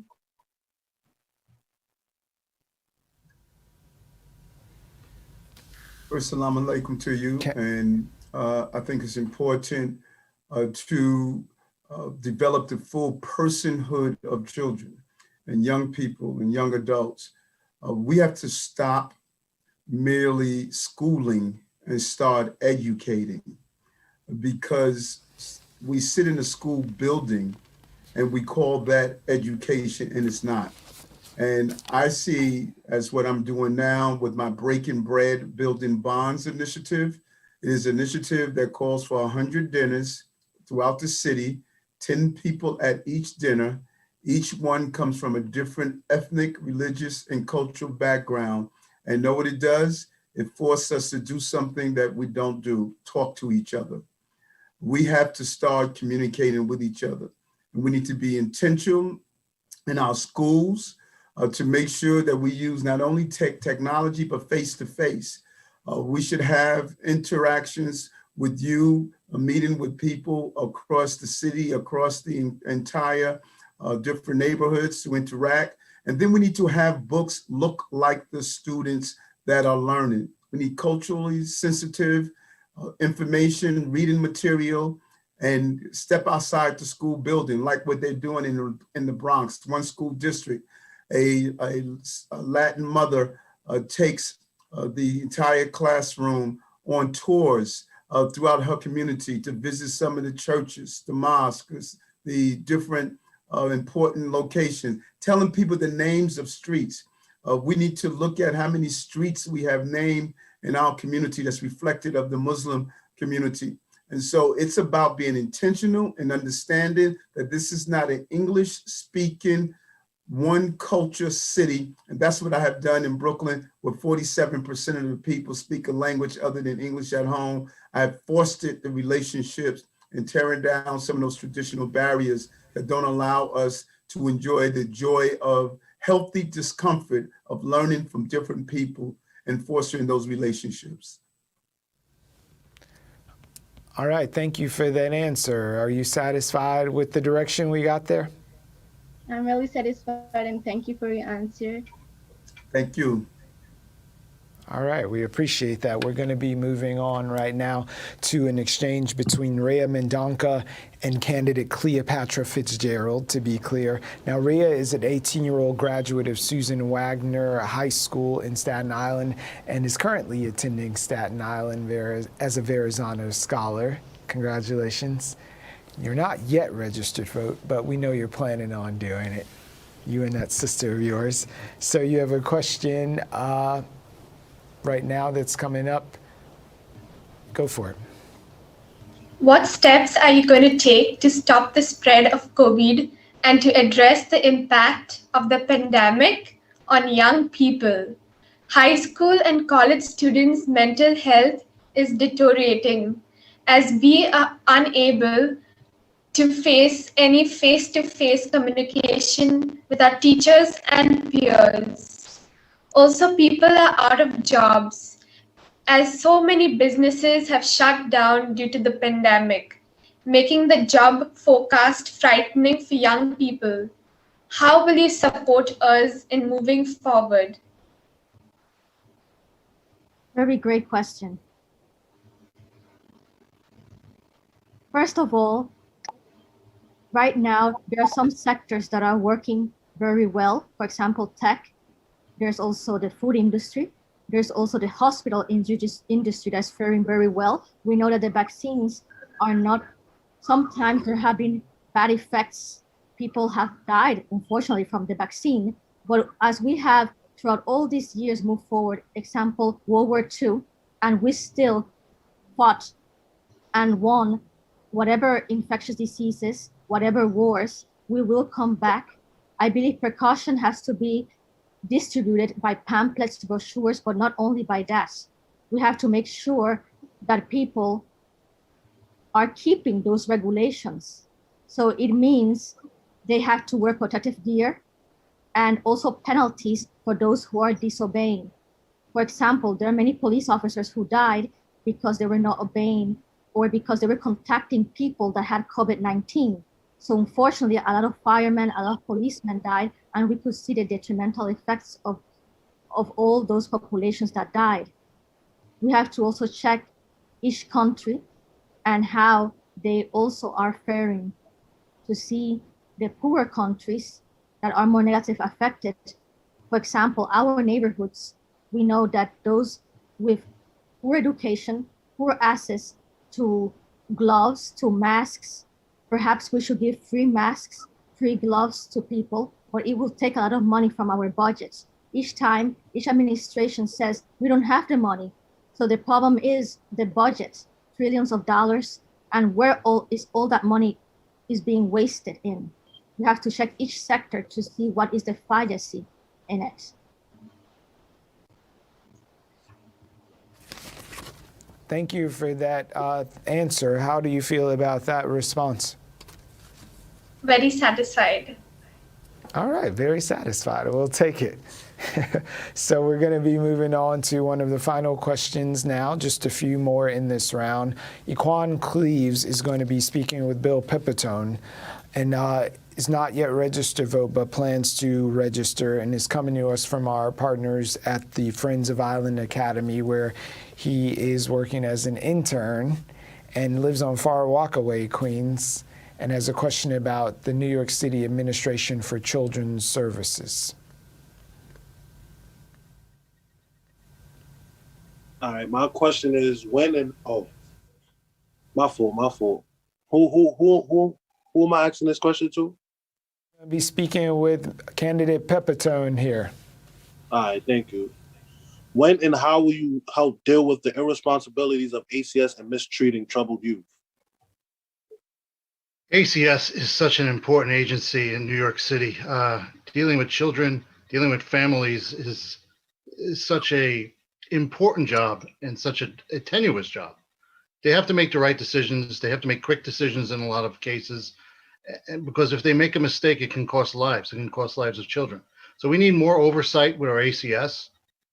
They need to be held more accountable. And as mayor, I will make sure they are held accountable.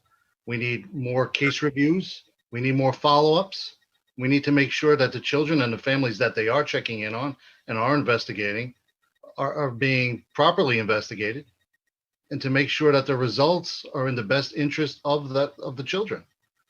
Too often, we turn our backs and turn a blind eye to some of the horrors that are going on, and we turn a blind eye to a lot of ACS's shortcomings. And we can't do that. It's costing lives, it's costing families. So again, as mayor, I will make sure that we have complete oversight, full oversight, fair investigations, and most importantly, very, very thorough follow-ups to make sure the job was done correctly and in the best interest of the children and the families. All right, oversight and follow-up there. What do you think of that? Thank you. That was a good answer. I'm satisfied with that. Thank you. All right, thank you for that. Now I'm going to bring Alexa DeFilippis into the room, who's going to be speaking with candidate Thomas Downs. Now, a 16-year-old student at Brooklyn Tech, not yet registered to vote as a 16-year-old, but still a member of Y Vote, an engaged member of the community, future voter here, and has a question about the SHSAT exam. Actually just pre-registered to vote, like I think 2 weeks ago. All right, not mad at you. So a controversial education topic from the de Blasio administration was the issue around the SHSAT and how to make admissions to high schools more just. Even though there was a lot of discussion around the topic, there wasn't really any change about the test, and it still continued, and it was even administered during a pandemic. What is your opinion on the SHSAT? And if you were to become mayor, what steps would you take to ensure that all students have equal opportunity to be granted admission to the specialized high schools in New York City? Well, Alexa, I want to thank you for your question first and for pre-registering to vote. I am someone who also pre-registered to vote, and I recommend everyone who has the opportunity should. Any standardized test, I think, has the opportunity to create an unequal system, especially when it comes to wealthy students versus students who may be from more low-income families. Wealthy students typically have the ability to hire tutors and have study partners that are not accessible to all of New York City. And for tests like the SHSAT, I would recommend that we not only make more programs available for more students to have more of an equal opportunity to learn to take the test, but even possibly eliminating the tests altogether, because it is something that creates boundaries for all students that may not have the same type of opportunity. I would recommend more of a holistic review for students to gain admission, especially into New York City specialized high schools, and to eliminate testing procedures, because at the end of the day, it's something that can not only be unfair, but something that is also challenging for certain students who may have trouble focusing or just in general are nervous test takers. Yeah, very controversial with lots of voices weighing in on that. But how does that answer sit with you? It's mostly well. I just had one follow-up question. When you say holistic review and you're talking about holistic review for the specialized high schools, what exactly do you mean by that? What do you mean, what would be the criteria that you'd be talking about for that admission to the specialized high schools? Well, I would be looking at more home environment, grades, of course, and extracurriculars, but none of those three things alone would determine a student's eligibility. I think that grades are an important factor, but the biggest factor for anyone's education is home environment. And that is something that deeply needs to be looked at, because there are inequities within home environment, sadly, throughout New York City. And that is something that can really cause a detriment to student learning.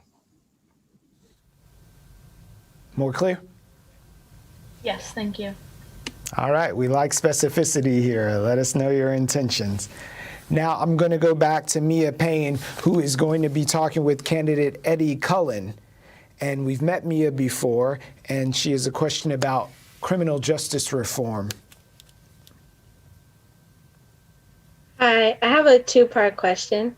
So my question is, when focusing on criminal justice reform, how do you plan on eradicating police misconduct and building trust between the police and communities of color? And how will you test an officer's beliefs and values to ensure that they don't align with white supremacy? And will those same tactics be used when evaluating the systems of other, the structures of other systems such as healthcare, education, et cetera? Yes, so I do think some of these systems are, there's institutional inequality, and I think it goes back to the 50s. So what I mean by that, we lost the garment industry in New York City. NYCHA, I think the police system, I think healthcare, all the systems were not proportionally built for every single person in New York City. So I would actually do a lot of at the ground level, so meaning longitudinal studies of students through their years in terms of education. And I'd also start integrating certain programs into police training. So that goes back to my empathy training and education with police officers when they enter the force. I think we need to have CUNY programs where police officers learn about the community and the community learns about police officers. And I think from a criminal justice standpoint, we need to look at all of our systems from bail reform and how we process data and having algorithms that are built for every single individual and not just a small group of people. And I also think we need to just look at how we are evaluating through a community accountability perspective. If you break the law as a police officer or you break the law as a community member, you need to be held accountable to your actions. And as a mayor, I would have to be held accountable as well. So I think we need complete community accountability from every single person within the process. And to start my administration, I would take the first 6 months and do something where I would bring all stakeholders from the community together to come to some sort of established methodology where we have a public safety coalition. So individualizing how we approach every police officer in every case, making sure we hold every single person accountable, and make sure we hold the community accountable as well. So I think we can do little things, maybe whether it's the New York Police Department to the New York Police Services. There's so many things that we can do that are small but great at the same time, because language matters. I think accountability matters. And I think how we approach these situations to understand every stakeholder's perspective will arrive us at the right conclusion. All right, Mia, what did you think? Did you get a full understanding of that answer? I was satisfied with the answer. I do have like a small follow-up because you did answer the second part of my question, but even like after the reform and everything that was so great that you mentioned, how do you plan on getting communities of color to still like trust the police and not be hesitant about calling them when they're in need of trouble, when they're in need of help? Yeah, I think one thing that we have to do is have an open communication platform. So one thing that I plan on doing is using a two-way Amber Alert through your iPhone or your smartphone. And then community members can actually access the police or access community services in a seamless way. So I think having engagements, whether it's breaking bread or having meals with one another within every community. And I think community members should have full access to police officers in their community. And I think we'd be surprised to find out that some police officers are incredible people who are here to serve and protect us. And there are going to be some bad apples. It's just the way it is in life. And we have to keep those bad apples accountable. So. We all good? I'm waiting for you, Mia. You okay? You can release us? All right, so this is the final of the questions for this round before we have an open dialogue between the youth and our candidates. And I'm going to ask this of candidate Vitaly Filipchenko. It's a question that I'm asking on behalf of Kyla James from the YWCA. And she would like to know, how do you plan on breaking the poverty trap?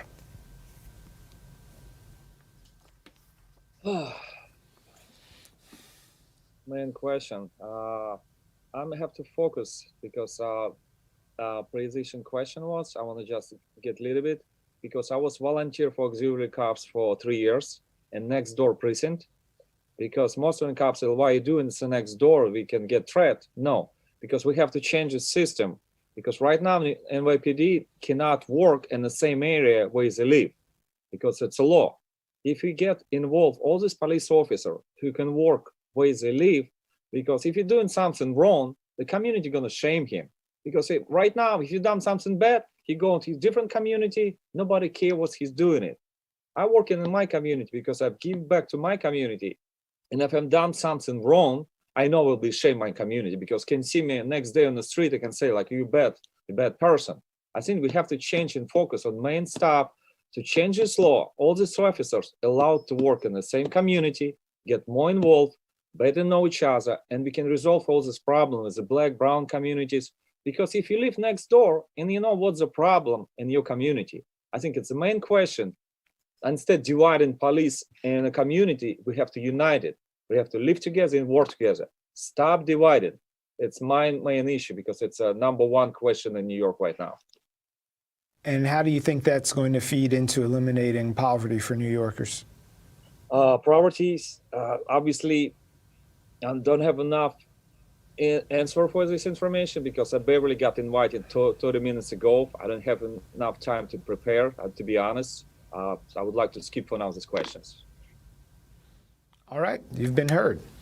So that is the end of the questions for the candidates by the youth. So I'm going to invite everyone into the room now. It's going to be, if the technology gods are with us, I'm looking at a lot of wonderful faces right now. Thank you all for being here again and really giving voice to so many of the concerns of the people who are going to be going to the polls, and some of us who are even too young to vote, but never too young to be political and active and organized and in touch with the people who are making the decisions that help shape our city. So this is an opportunity for open dialogue, and I'd sort of like to flip the script now. I know that a lot of the candidates get invited to a lot of things, and many of you were at lots of things already this evening. It's a long road to the mayor's office. And in the service of that marathon, not a sprint, I wondered if any of you had questions that you would like to ask of the young people who are in the room. They've been asking you such great questions all night long, but I wonder what insights you would like to gain and take advantage of the young people in the room. So I'm looking for hands down here, any indication that any of our candidates, Mr. Donovan, I saw your hand go up first, and Mr. Chang, I see you over there. But Sean Donovan, you have a question you'd like to pose to the young people in the room? So, Brian, I want to start with something that I've learned over my many years of working to rebuild communities in New York and across the country. One of the things I've learned that I think we have to change in New York is that you can predict the life chances, even the life expectancy of a kid by the zip code they grow up in. And so I've proposed completely changing the way we plan our communities to turn them into what I call 15-minute communities. And that means that within the front door where you live, you should have everything you need to get ahead, to have real opportunity within 15 minutes of your front door. So my question to the students is, what's the thing they would most want to have within 15 minutes of their front door that they don't have right now? What's the biggest thing they're missing in their lives close to home? So I'm inviting anyone who wants to answer that to unmute for us right now. Within 15 minutes of your house, you got an impact zone there where you don't have to travel to be enriched. What should be within that 15-minute span of you opening your front door?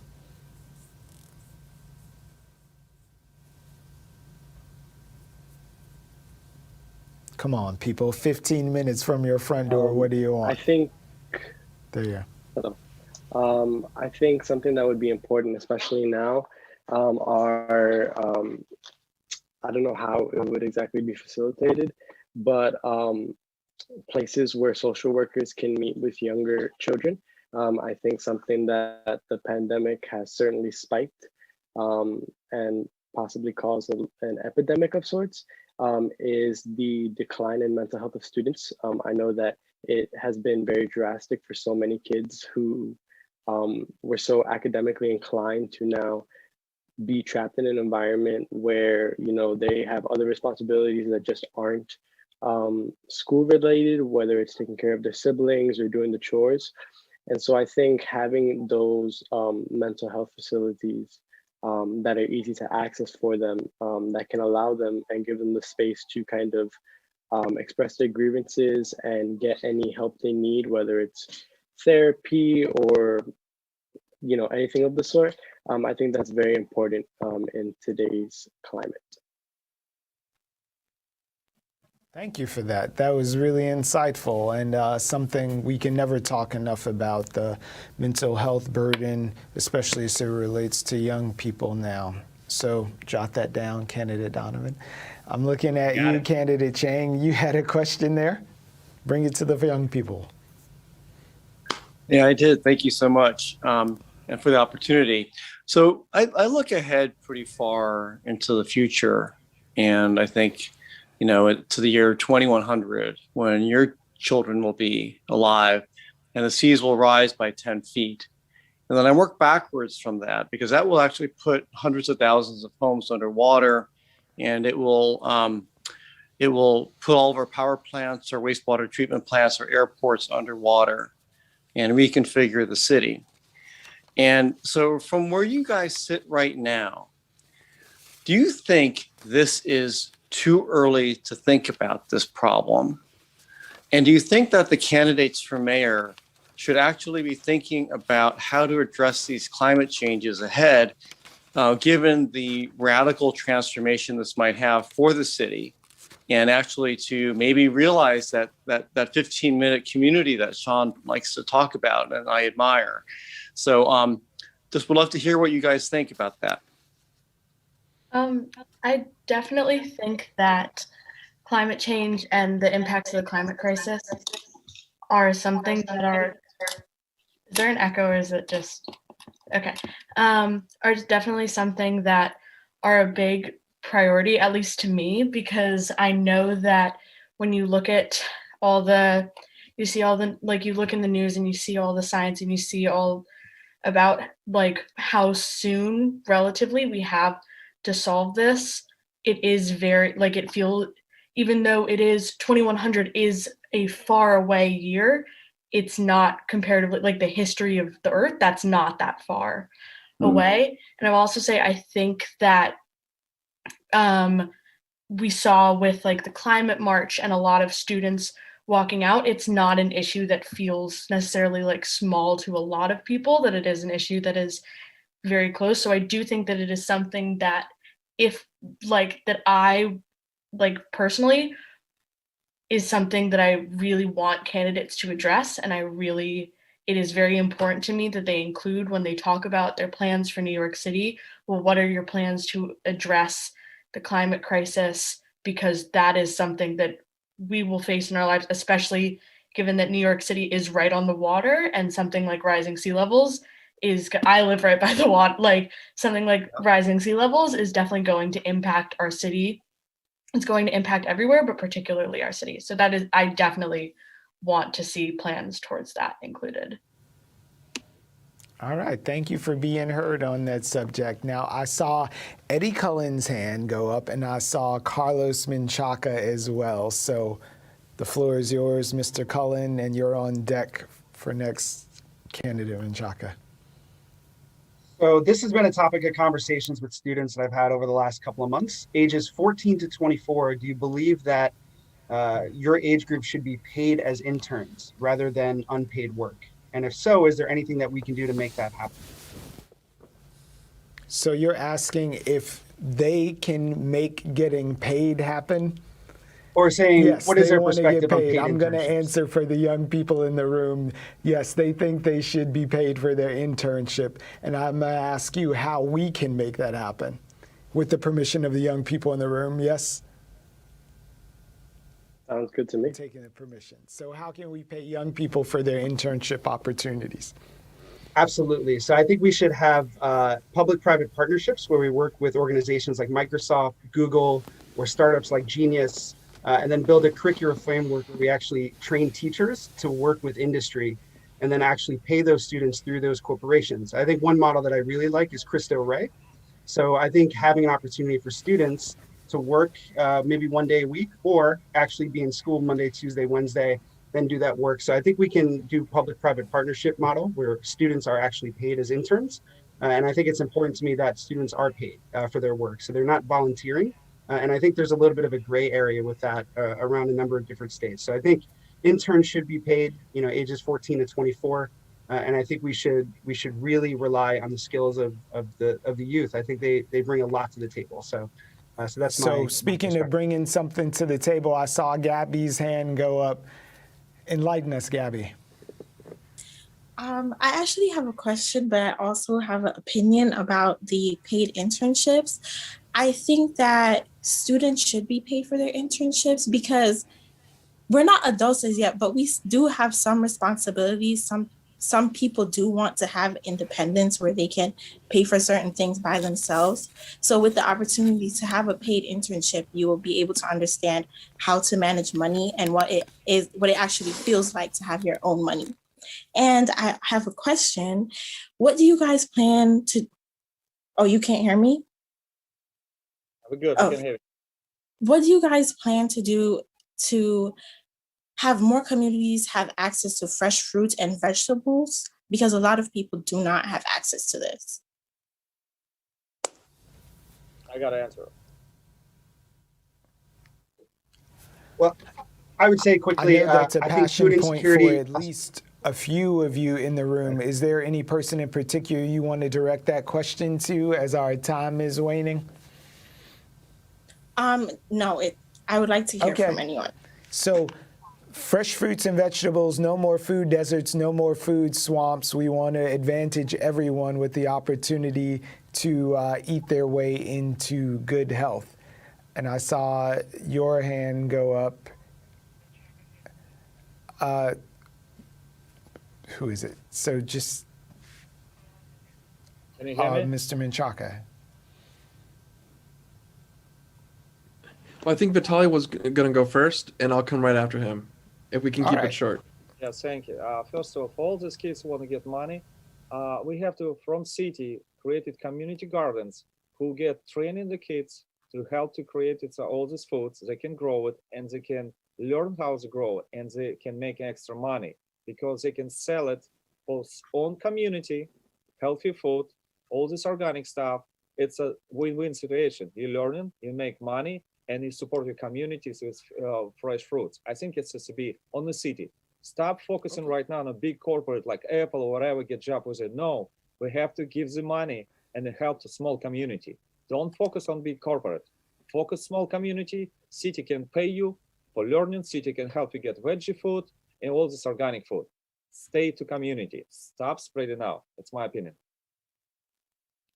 That's an innovative idea, getting young people employed in community gardens, paying them for their work, and making sure that food stays in the community and circulates. It's an idea. Councilmember Candidate Menchaca, to you. Yes. So I want to just address the food desert issue. I think this is partly a conversation around grocery stores. Grocery stores are closing across the entire city, and the city has been trying to figure out how to bring incentives to essentially bring more grocery stores. And so I think there's a lot more we can do there, and then ensure that the current grocery stores have good access to vegetables and fresh vegetables that are grown in the neighborhood. The idea of growing more in our neighborhood is important, and that's something that can happen through our schools. But the other piece is we just passed a piece of legislation in the council where we can actually bring more permits to vendors, so that vendors can actually bring those fruits and vegetables to directly to you, without having to have a brick and mortar like an actual store. We can have more vending, and so really working with all of you to make that happen. And there's this other great program with Grow NYC, and you can reach out to me afterward, where youth actually run and learn how to the business of running a market, a fresh fruits and vegetables market. And that's part of the things that we're funding at the city council to bring the concept of business into communities, but allowing the youth to manage it. And so those are all beautiful ideas that can bring all of those things together for you. Thank you. That's your minute. And Mia, you are going to get in there with one of the last questions of the evening as we're running right up against our deadline.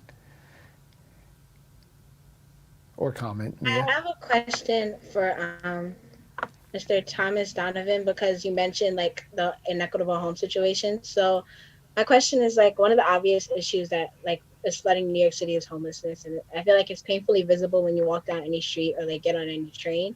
And as someone who goes to school in the city, I've noticed that some New York's poorest and wealthiest neighborhoods are like a train stop away from each other. So my question is, what policies will be formed to provide homes, jobs, healthcare, and mental health services to those who are most vulnerable to the effects of homelessness? And how will you involve socioeconomic equity within all of your policies regarding New York City? That is a big question in 60 seconds, Mr. Donovan. It's Sean Donovan. Absolutely. So the way we make sure we have equity in every policy is appoint the first ever chief equity officer for New York City that reports directly to the mayor. I would do that. I pledged to do that on the very day I announced to run. And I got to say, Mia, I am so moved by your question. When I was your age, growing up in this city, I saw homelessness exploding around me, and it made me mad. And I started asking myself, how can it be that we let homeless people sleep on our streets? And that put me to work. I started volunteering in a homeless shelter. You should go do that. I started working for the National Coalition for the Homeless. And guess what? I ended up running the homeless strategy for President Obama. And we made huge progress. And you know how we did that? We did it with something called supportive housing. It's much better than shelter. It's much better than sleeping on the street. It's housing that combines mental health services, substance abuse. It was invented here in New York City, and we don't have enough of it. And instead, we're spending $3 billion a year on shelters and hotels, but it's not working. We have to, I like to say all the time, we have to reimagine our right to shelter as a right to housing in New York City. I learned how to solve this problem across the country. We can do it here if we reimagine our right to shelter as a right to housing. All right. Thank you for that. That is actually going to be just the end of this forum in this form, but we encourage you all. I know there was some questions and some hands that were up. Why don't you meet us in the Twitterverse or online so we can continue to hash this out? This is a generation I feel comfortable saying, let's take this online and we can continue this dialogue and make sure that you hashtag be heard us so we can keep up with the conversation. As I said, this is the end of this forum, but this is just the beginning. There are some 100 and I want to say 14 days until you get to choose your choice in a new and exciting way with ranked choice voting. We want to thank all of the candidates and all of you out there, and we encourage you to reach out to the candidates through their social media, and clips from this Be Heard Town Hall will be shared with Civics for All so more students can see this program during Civics Week, March 8th through 11th. Thank you to our partners at NYC Votes and all of our organizational partners, but a special thank you to the young people. You are the future viability of this city, and our primary is June 22nd, 2021, general election to come on November 2nd, 2021, and we'll see you at the polls. Bye now.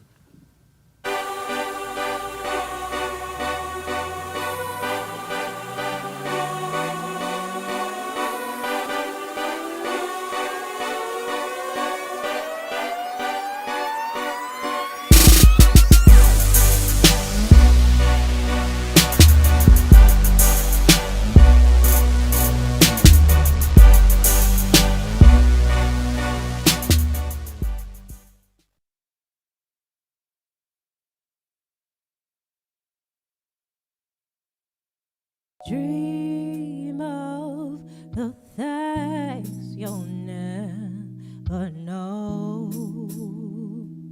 Oh,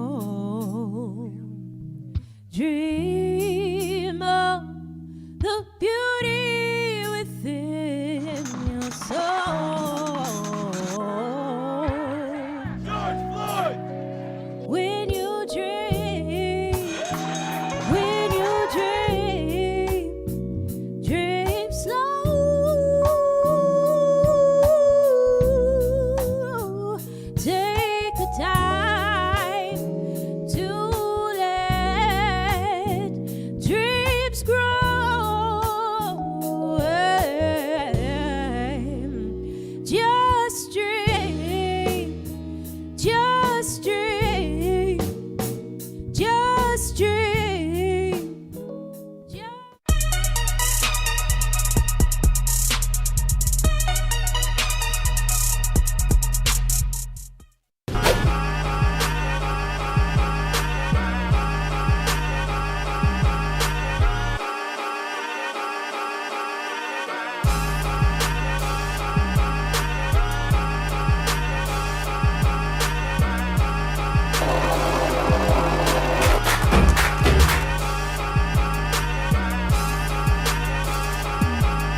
So, Mr. Harrison, how are you feeling today? Call me by my artist name, Hannibal, because I eat these MCs. Okay. Hannibal, how are you feeling today? Vulnerable. That's how I feel. Can you talk a little more about that? Trying to be what people want you to be is hard. It's not always about making hits, being lit, stunting on these hoes. People also need to be loved, you know? The fans don't love Curtis. The fans love Hannibal. Well, love and acceptance are a basic human need. There's nothing to be ashamed of.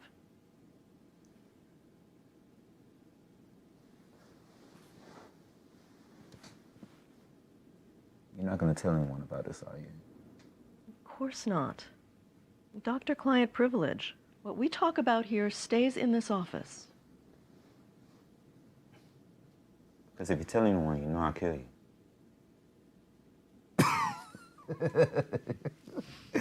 I'm just fucking with you. But I will kill you. Spending all my money like I just got a raise. Made a little bread, but I blew it on some bait. About to go 8. Hungry, need a plate. Before I spend more, make sure all my niggas straight. I don't never pay full price. Cause I got the plug and they put it to the side. Going broke for Off-White. Cause she love my Off-White. Gotta cop that on site. Then I call that shit a night. Bitch, I lied. Wait. Why do I keep blowing my checks on new dish? Take a step back, let me show you where real rap's kept at. Man, I rep that type of shit, that's like legit. I keep it moving like transit. I give it rhythm like drums, my hands hit. Make plans with some cats that I smoke grams with. Same dudes I now make jams with. And take a breath so fluent in a birth the game. I just stepped into it. Made no mistakes, I meant to do it. Opposite of a dimension unit makes sense. Knew it, my floor at last. For sure outlast. My opponent with words that blast. My syllables cut through glass. Head of the class, steady your Sasha, you're supposed to be working. I am working. Okay, I'm posting some of our new inventory, and you want more customers up in here, don't you? Not an excuse. I'll be in the back.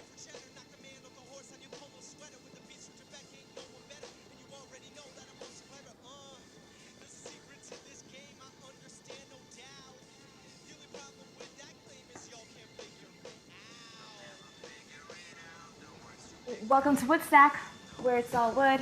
How may I help you? Well, you can start by telling me when you're getting the new boot shimmies. I need 5 pairs in every color, size 11. We don't carry that shoe, but I can special order them for you and personally call you when they come in. Hey, Ray, I just thought of something. I got mad inspired. Kicks. These chicks so mighty. You know what? I'm on my way to lay this one down. I'll be there in 10 minutes. At once. Girl, you're never gonna guess who just walked into the store. Lulu, I might be pregnant. We're barely surviving as it is, and now we might have another mouth to feed. I just can't. Think of it as a blessing. You know God will never give you more than you can handle. Well, the way God's been doing me these days, I want my money back. Okay, bitch. Don't write a check your ass can't cash. Girl, bye. At this point, he be doing me a favor. Don't talk like that. Don't even joke. I'm just frustrated. It's like I can't catch a break. Speaking of the devil. The devil? What? Nothing, babe. What's up? Where you going? I'm heading into work. My boss called me in to do some overtime. I know we need the money, so don't wait up. Word? It's like that? Yeah, it's like that. Fine then. Keep showing off from Lulu. This is what I'm talking about. This is exactly what I'm talking about. Mother Nature gives my mind a little spark, but I ain't talking about picking dandelions in the park. As the cruise walks, my smooth talks to make you sway. Some will say, I got sunshine on a cloudy day. But hey, maybe I just push the clouds away. Stay positive when the negatives around the way. It's such a fun display. Happiness to step away, even through the toughest times. My bitch always popping up at the right time. Bitch, every time. Tell me you saw Hannibal's post. Yeah, and? I can't believe he came in the store. Girl, I would have died. I mean, Hannibal's he's like the fashion god, honey. Did you not see his last post? Lita, I need to find a way to get to Hannibal.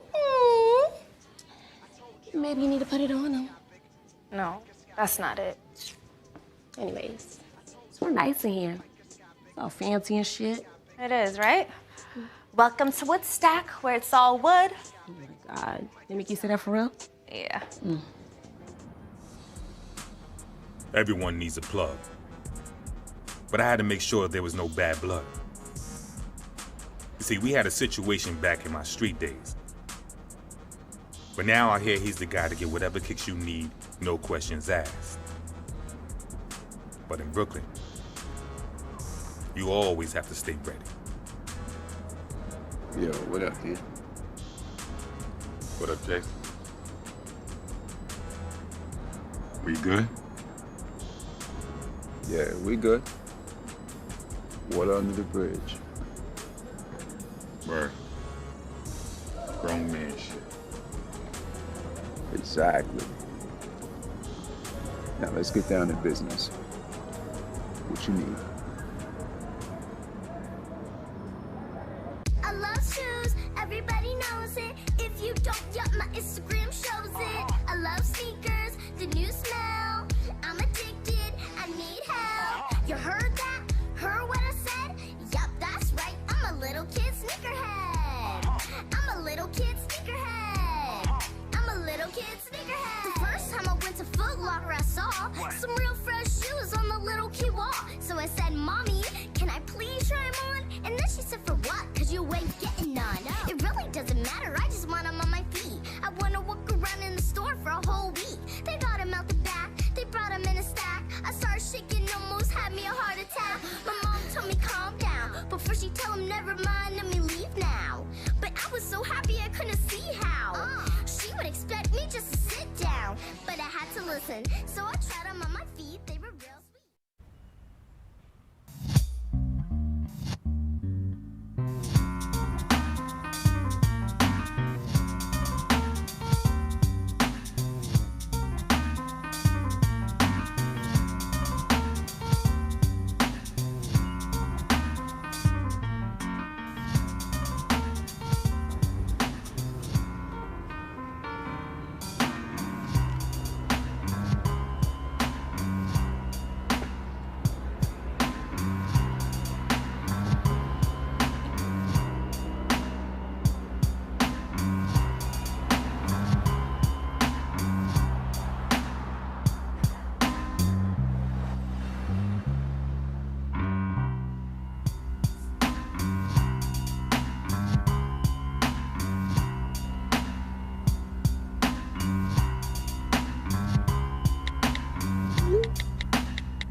Spending all my money like I just got a raise. Made a little bread, but I blew it on some bait. Bout to go 8. Hungry, need a plate. Before I spend more, make sure all my niggas straight. I don't never pay full price. Cause I got the plug and they put it to the side. Going broke for all white. Cause she love my off-white. Gotta cop that on sight. Then I call that shit a night. Bitch, I lied. Wait. Why do I keep blowing my checks on new dish. I could get used to this door-to-door service. Don't get used to it, okay? I have some errands to run. Thank you, baby. Is that Lawrence from Halsey Street? Oh, yeah. I didn't tell you I gave him a job? A job? Are you sure you can trust him? Yeah, he's cool. He just got out of jail, though. Oh, so you hiring ex-cons now? It's not like that. Well, who's that? Or that's Sasha. I didn't tell you about her either? No, you didn't tell me about her either? She's the cashier. She's a good kid. She's cute. Is she? I ain't even noticed. Oh, you didn't notice, huh? That's good. You scared? Should I be? You might want to be. Just a little. Girl, you need to stop. I told you, he doesn't like you. No, he doesn't. If he did, he would have said something already. Listen, I'm tired of you talking about him. You're so annoying. Can you stop? I said to stop. Whatever. You on your phone again? Girl, let me call you later. Boss man is here. And clean off this counter. What is all this? There's some designs I'm working on. You did these? Yes. I have dreams too, you know. They're good. Really good. I know. The word is thank you.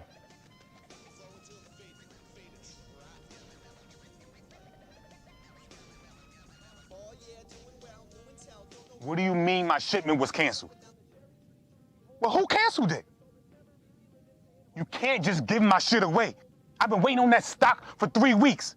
How far will one go to grab the hottest kicks when you're a legit sneak freak? The fact is, there are no limits if you're a true head.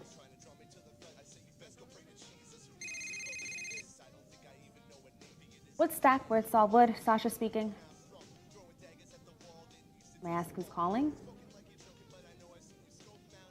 Lars, phone.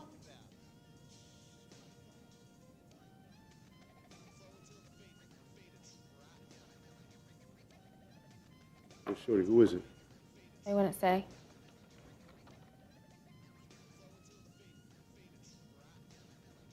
I need my shipment. You know what? I'm on my way there now. How the hell'd you find me here? Yo, for real, son? You sweating right now, and it's not a good look. Yo, I told you, I'll have your bread. I just need... Give me a little more time. Yo, you for real? Hello? Yo, hello?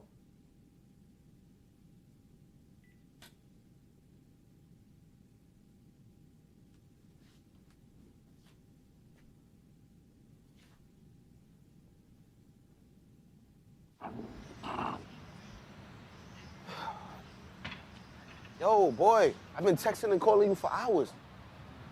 I didn't even did it. Oh, you're a terrible liar. You stay on that phone 24/7. Oh, you damn sure did. I must have hit it and it was in my pocket. Yo, enough with the excuses, bro. I seen that dude that robbed me, yo. We gotta run down on him. Yeah, for sure. Can't wait till tomorrow, because Bro, I'm first in line. You know, I gotta make sure at least get... the OGs don't come out until the day after tomorrow. You know that. Man, you know how these lines we get, fam. I'm not trying to take no chances, man. Bro, what we gonna do is maybe gonna take a couple hours. You're gonna be standing on this line for a couple days. I need to get my shits back. All right. Damn, man. Come on, man. Get the phone.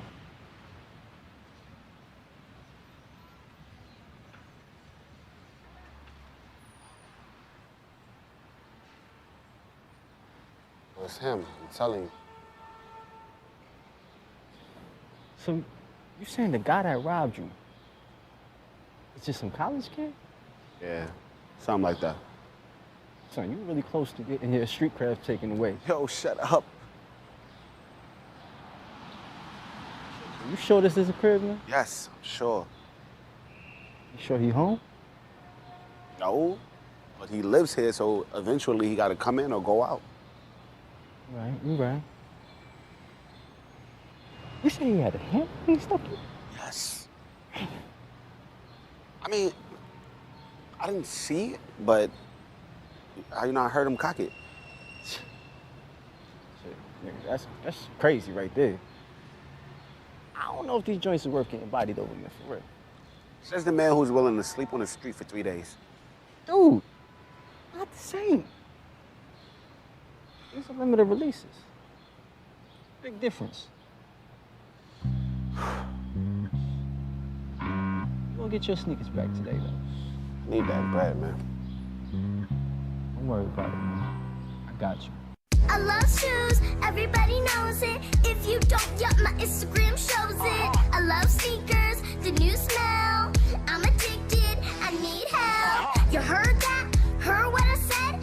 Yup, that's right, I'm a little kid sneakerhead. I'm a little kid sneakerhead. I'm a little kid sneakerhead. The first time I went to Foot Locker, I saw some real fresh shoes on the little key wall. So I said, Mommy, can I please try them on? And then she said, for what? Cause you ain't getting none. It really doesn't matter, I just want them on my feet. I wanna walk around in the store for a whole week. They got them out the back, they brought them in a stack. I started shaking, almost had me a heart attack. My mom told me calm down, before she tell him never mind, let me leave now. But I was so happy I couldn't see how. She would expect me just to sit down, but I had to listen.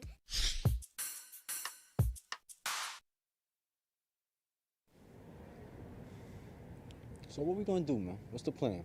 I'm not gonna keep doing this with you. I'm gonna wait for this asshole to come out. I'm gonna punch him in the face. I'm gonna get my shit back, plain and simple.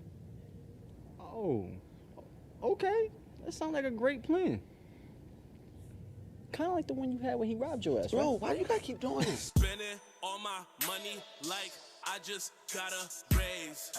Made a little bread, but I blew it on some bait. About to go 8. Hungry, need a plate. Before I spend more, make sure all my niggas straight. I don't never pay full price. Cause I got the plug and they put it to the side. Going broke for all white. Cause she love my all white. Gotta cop that on sight. Then I call that shit a night. Bitch, I lied. Wait. Why do I keep blowing my checks on new dish?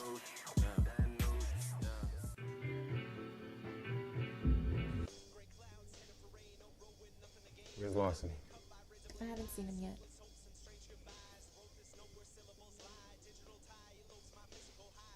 All right, when he gets in, let me know, okay? Sure thing, boss.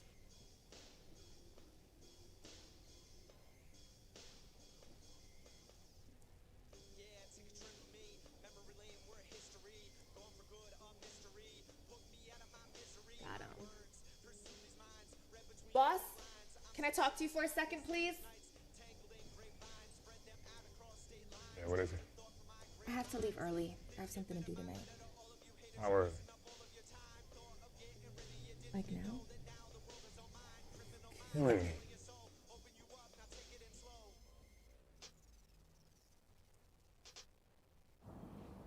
There he go right there.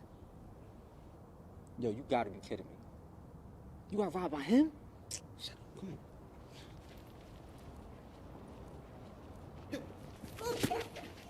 Hey, yo, what the?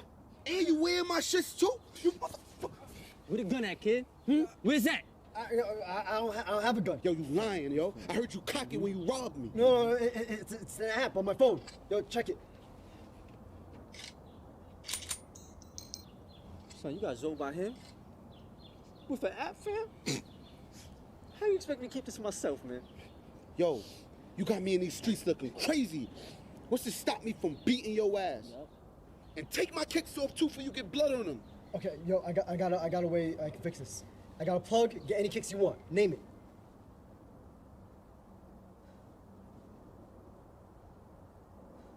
Band once?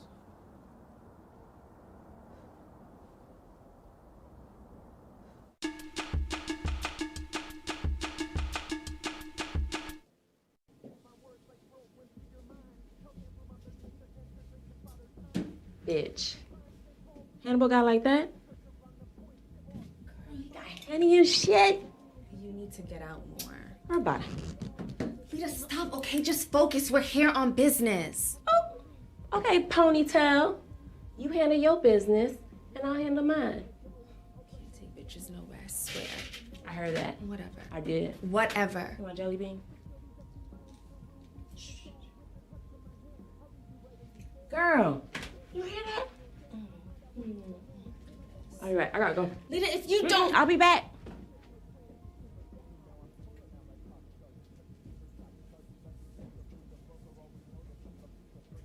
Oh, what are you doing here? Aren't you shorty from the sneaker shop?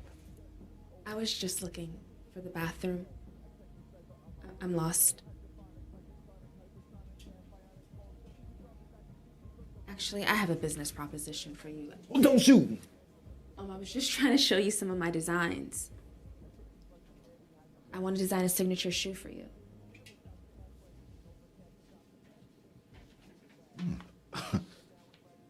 Those do look nice. Thanks.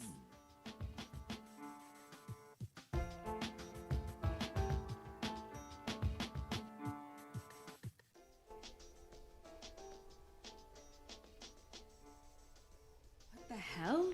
Trusting the wrong people can turn your world upside down in the blink of an eye. Where's Lawson? I don't know.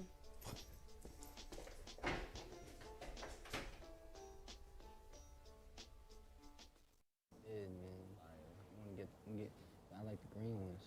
The gold ones, bro. Ooh, fire. Gold. Fire. Oh, you got my kicks? Bro, it hasn't even been 24 hours. I ain't a genie.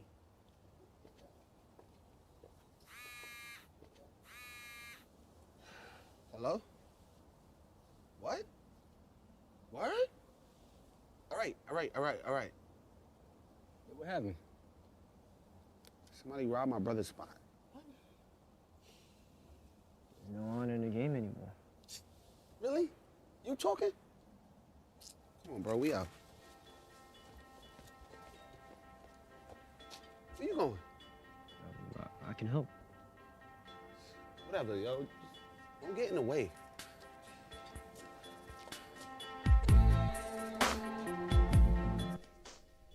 I don't know. Maybe it's a sign. Maybe opening the shop was a bad idea. Nah, bro. People just hate us. Sometimes they never want to see a black man come up. Be all right?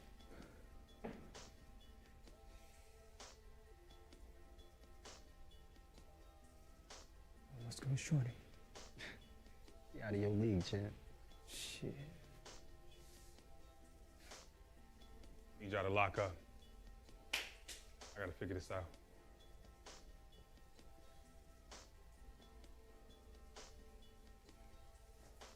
You good, son? What happened? Crazy. I feel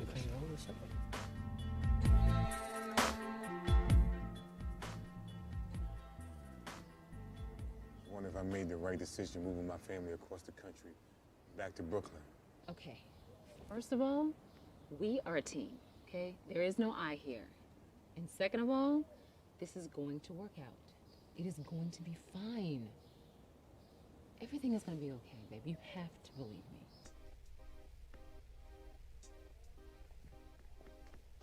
me. Lady, allow me to introduce myself. Franklin. My friends call me after. Nice to meet you, Franklin. So, what you doing? Just working on my blog. Yeah? Is that a sneaker blog? I love sneaker blogs. What's it called? Soul Kings. That's That's a dope name. Thanks. Come on, babe. You have to trust me. Can you get the door, please?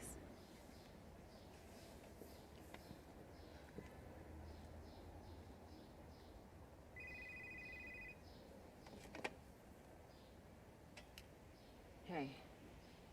Yeah. Thanks again. I owe you. And remember, please don't tell Darren. Baby! You're not gonna believe this.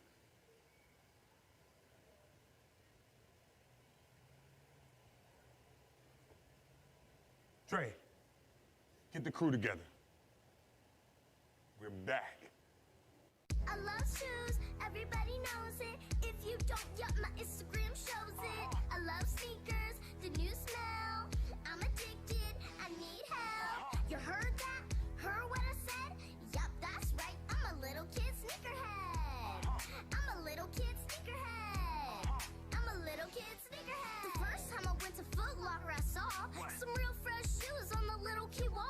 So I said, Mommy, can I please try them on? And then she said, for what? Cause you ain't getting none. It really doesn't matter, I just want them on my feet. I wanna walk around in the store for a whole week. They got them out the back, they brought them in a stack. I started shaking, almost had me a heart attack. My mom told me calm down, before she tell him never mind, let me leave now. But I was so happy I couldn't see how. She would expect me just to sit down, but I had to listen.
Dream of the things you'll never know. Oh, dream of the beauty within your soul. George Floyd! When you dream, when you dream, dream slow.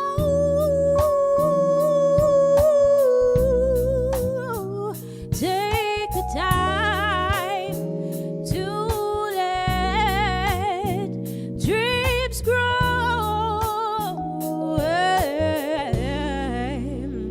Just dream, just dream, just dream.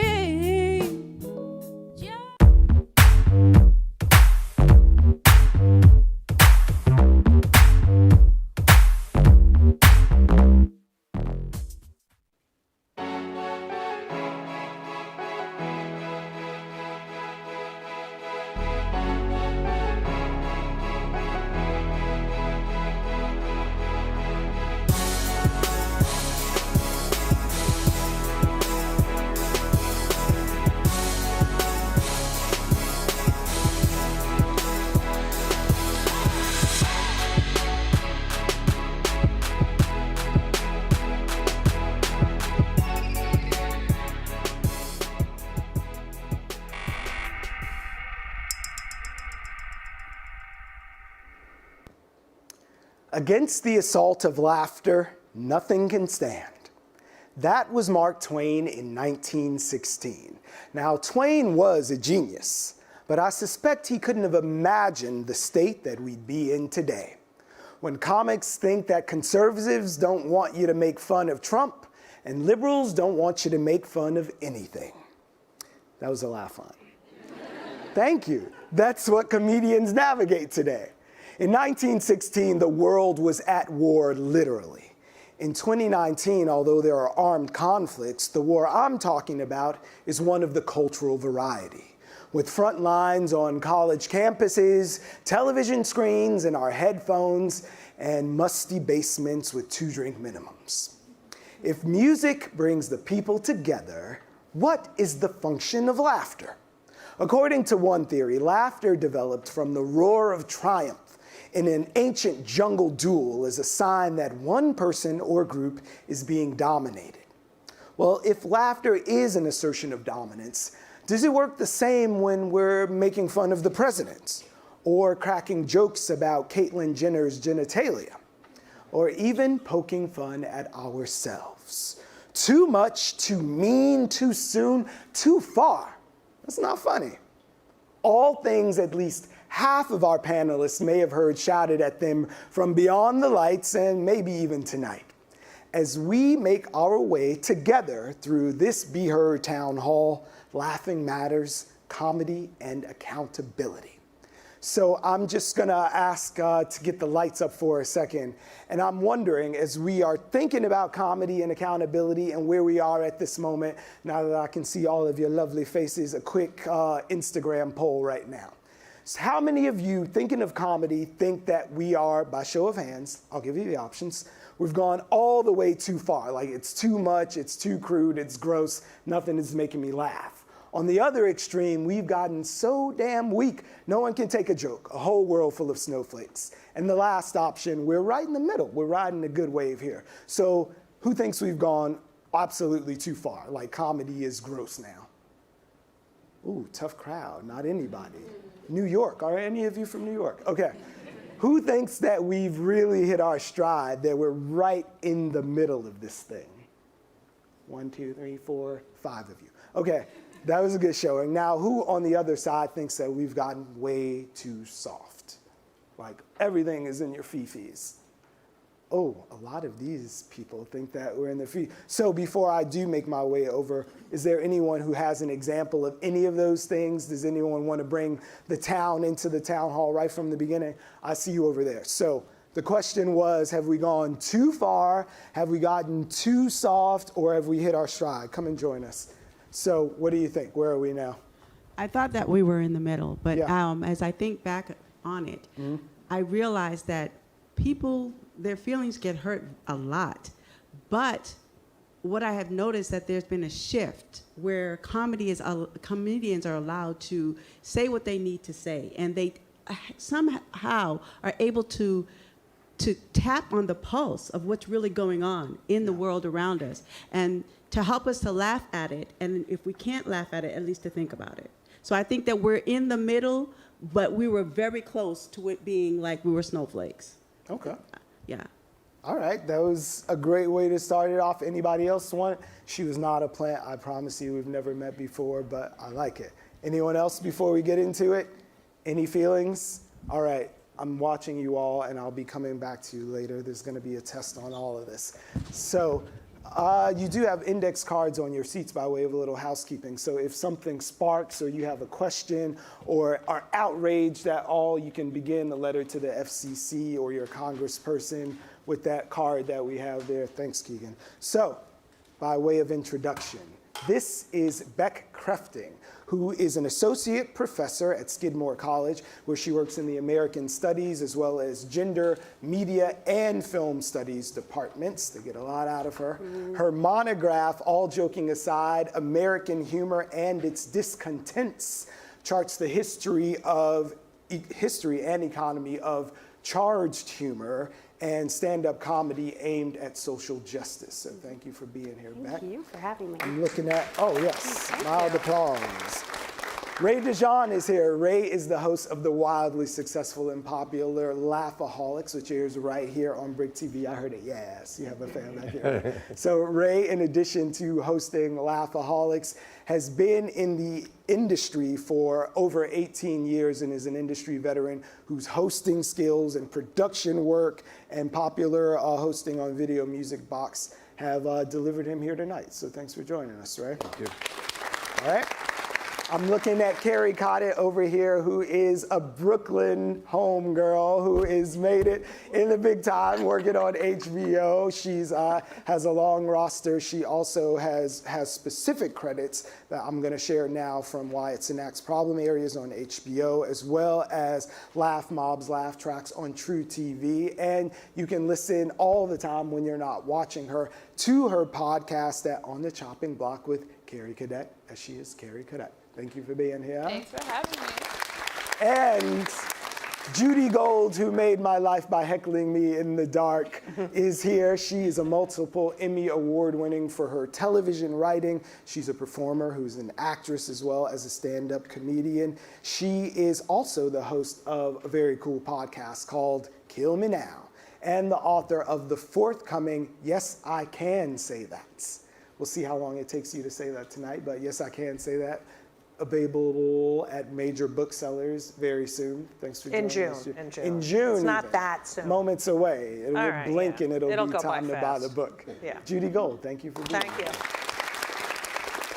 you. And down at the end, Rebecca Trent is the proprietor of one of the most popular comedy clubs in New York City, as named by Time Out New York in Long Island City. The Creek and the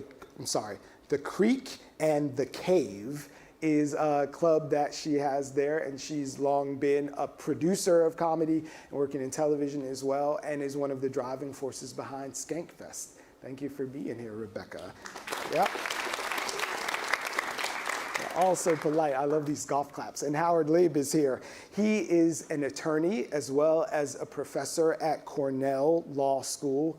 Howard is a longtime comedy historian and enthusiast, and has also tried his hand at comedy as well when he's not teaching. He serves as a producer of critically acclaimed comedy recordings, and he's also writing a book right now that is a legal handbook for stand-up comedians, improv comedians, and comedy writers. So please, collectively, welcome all of our guests for being here. Okay, so they've heard your names, but let's get a little flavor for who you actually are. You saw how the audience is responding, and we saw how you responded to the too much, not enough, are we right in the middle?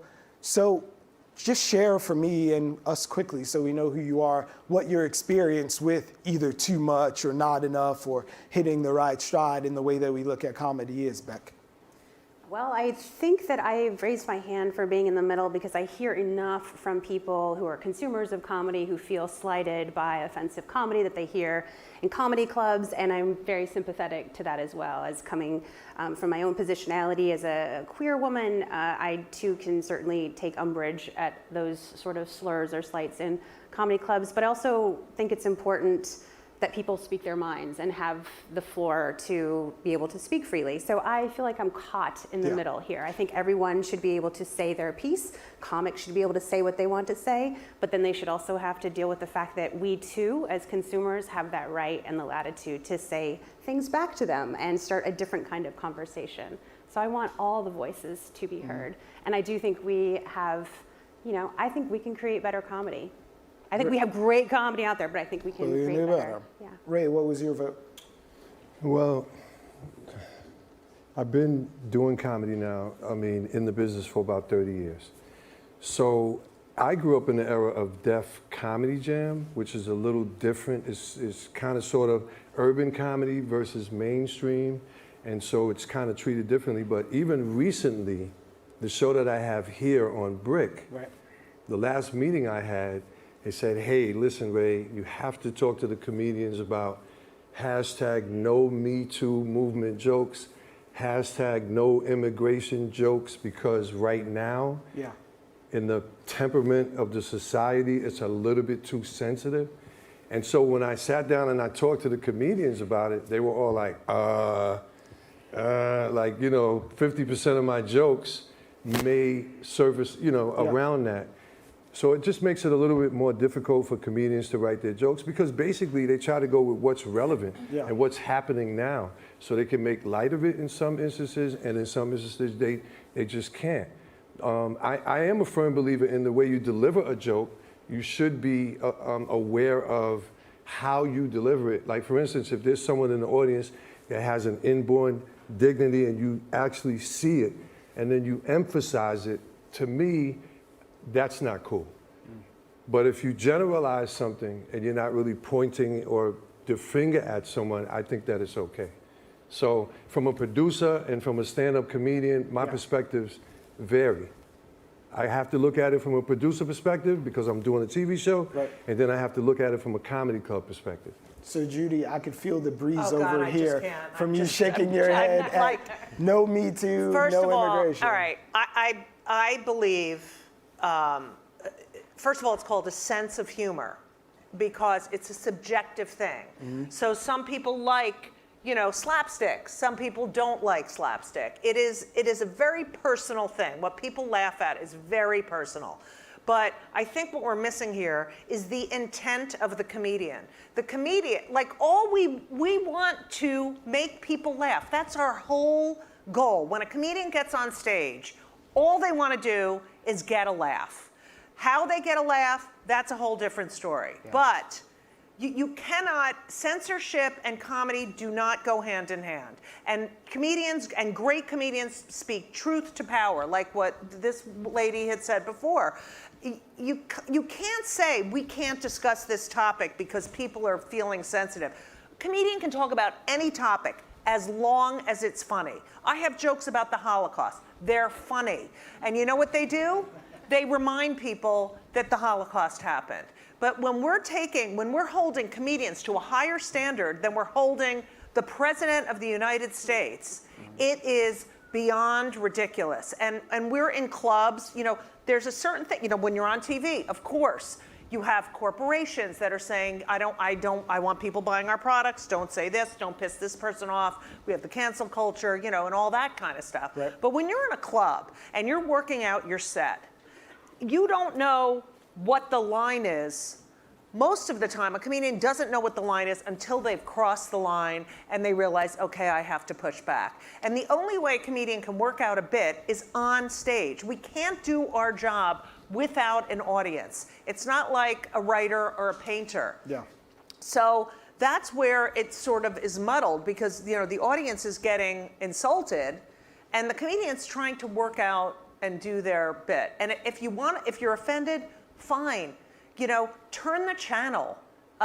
There's plenty of us that, might, there's a lot of us. But I really believe this oversensitivity and saying you can't discuss this specific topic, it's killing comedy.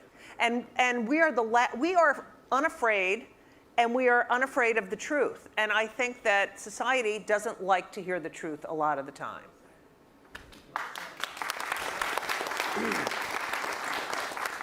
We've got miles to go, so I hope you are all taking points from that. But Carrie, how did you vote? I think you were saying we're very sensitive. I put 2 hands up for that. We are very sensitive. I think oftentimes the audience hones in on these buzzwords. So if you say things like immigration, Me Too, they've made up their mind about how they feel about it without even hearing where you're going with it. And that to me is very problematic. Like we're so eager to be outraged and to be upset that we don't understand where someone's going with it. And like Judy said, the reason we get up on stage is because it's therapeutic. Now, I'm not going to be someone that says they're just jokes because we know comedy can't be, it's either this important piece of art that has the capability to change a culture. So words do matter. So it's not just jokes, right? What we do is important, but it's also like the reason we're doing it is just to make you laugh. And everyone in the audience comes to the table with certain sensitivities. So you can't tell me I can't speak about this. You don't even know what I'm going through. Right. Maybe I'm a rape victim. Maybe this is therapeutic for me. You don't know. And certain times it's like, people, I just think that we have to be allowed to do what we do, and comedy is the last place where we can do that. Freedom of speech, it doesn't mean freedom of consequences, but it's also like, this is our job, and we say the things that maybe you can't say in your workplace because you might get fired. So don't try to stop me from doing it in my workplace. Like, this is my workplace. This is the place I'm supposed to say this. It's your safe space. But Sorry, kids. can I just add to that? I know I'm never going to shut up, and you can tell me to shut up. But, what you're saying is, a comedian has intent. What is the intent of the comedian? Yeah. What is the context in which they're telling this joke? And also nuance.